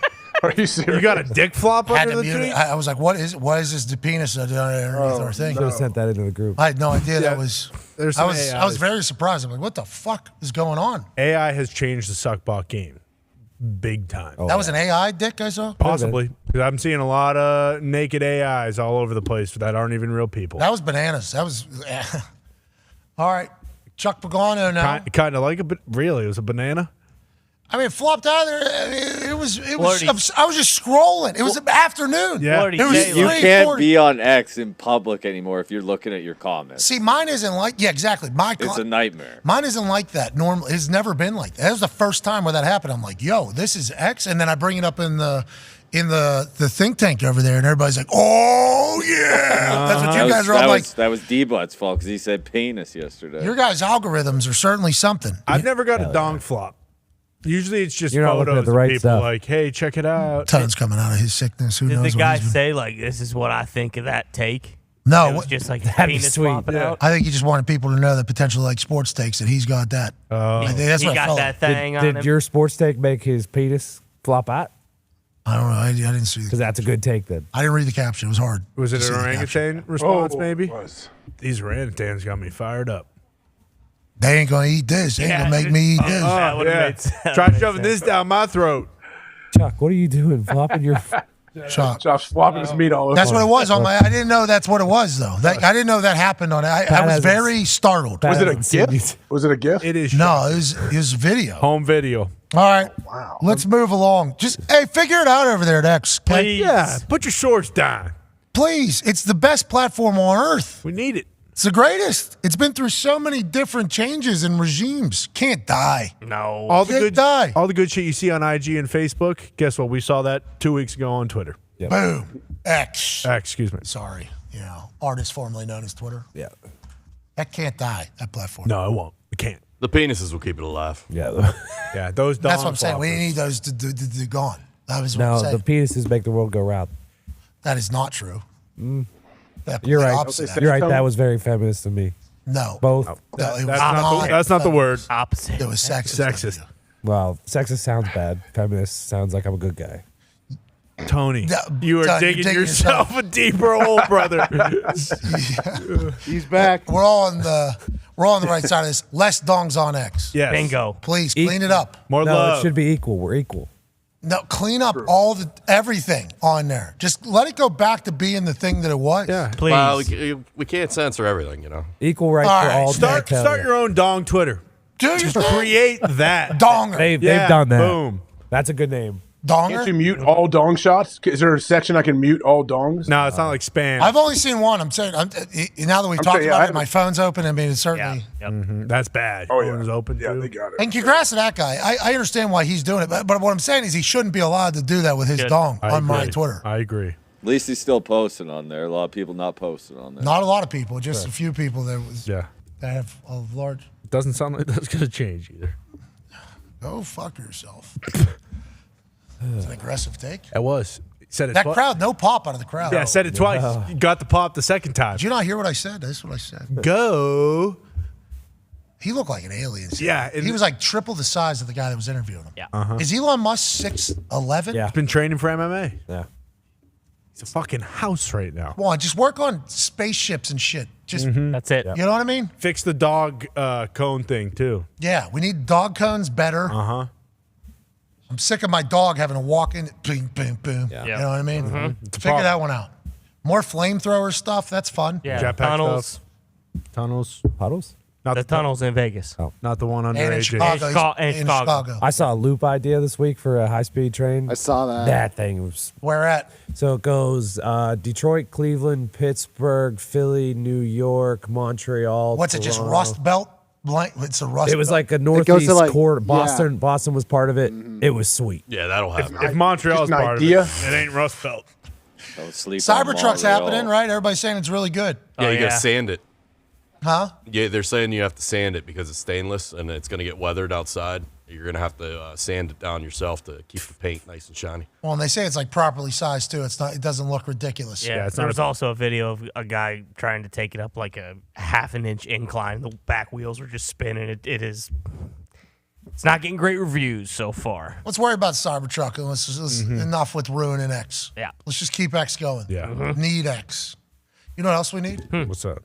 We need 20 people who win 500. You go now, Chuck. Come on, Chuck. You go now, Do it, Chuck. Chuck, these people are on X. These people are actively watching X become what it has become, and you can change 20 people's lives in this holiday season. Come on. All you got to do is put that football into that hoop over there with that Pebble Beach 3/4 zip and those AG shoes and the on clouds making you look fantastic. If you can drain this ball, 20 people, $500 going into the holiday. Oh. Ooh, it Good shot. turned over. Good throw. Turned over at the end. Good line. Good line. Spiral here might help you. Ladies and gentlemen, 20 people, $500 are the People's Coach, Chuck Pagano. All he's got to do is make one shot for the... Didn't. Too strong. Didn't. Yeah. Well, it's not easy. This one's it, Chuck. You got this one. Drop that hammer. Chuck, before you throw this next ball, what you just said there is accurate. You know what I mean? I couldn't hear him. You say you look like AQsh? Let's not do that. Yeah. We can't have back-to-back days of being a sports... The throwing. I watched the throwing. You gotta go to the mic, Chuck. I can't hear you. Yeah. Here we go. That's cool. Have some fun. Get your laughs off me, AJ. All right. What are you talking about? What are you talking Exploiting this Come old on. man. It's all good. You Come on. You yelled at me. Get your ass into the restroom, old man. about? How many AJ, times, Chuck? How many erroneous. times did we get our laughs? Oh, 7 times. Okay. 7 times we got Okay. you up there. It's all right. You're a good... That's a professional move. Go into the microphone because when you speak, we can't hear you without it. Exactly. You know what I mean? So I appreciate you doing that as an adult. AQ struggled yesterday. He made our whole show look bad. Yeah. We're a sports program, and we look like we have never played a sport in our life. Today, though. The segment was awesome. Today, though. Was always awesome. You can change everything. Come on. You bury this, all of a sudden our show has legitimacy. Yeah. And 25 people win $500. One throw of a football. Oh. That was good. That's the one, though. Just a little more to the left. You're in there. Come on, Chuck. You're in there. Ladies and gentlemen, Chuck Pagano buries this ball. That one never had a chance. There's Alabama football right there. Coach Saban was on there. Maybe that's a little. Oh, that's the national championship. Okay. That's wow. Oh, he's going. Ladies and gentlemen, Chuck Pagano makes a. Oh. Ladies and gentlemen, the man you're looking at here in the 3/4 zip and the gray jeans is people's coach, Chuck Pagano. He makes this. Right in there. I see it, Chuck. 20 people, $500. Roll down. All you got to do is repost this post, say something nice to There you go, somebody, Chuck. and in the same reply, put the easiest way to pay you so that 25 people could win $500 going into the holiday because Chuck Pagano could sling pizza. Chuck. Great work today, Chuck. Great work today, boys. AJ, I appreciate you. We'll see you all tomorrow. Be a friend. Tell a friend something nice that might change your life. Goodbye.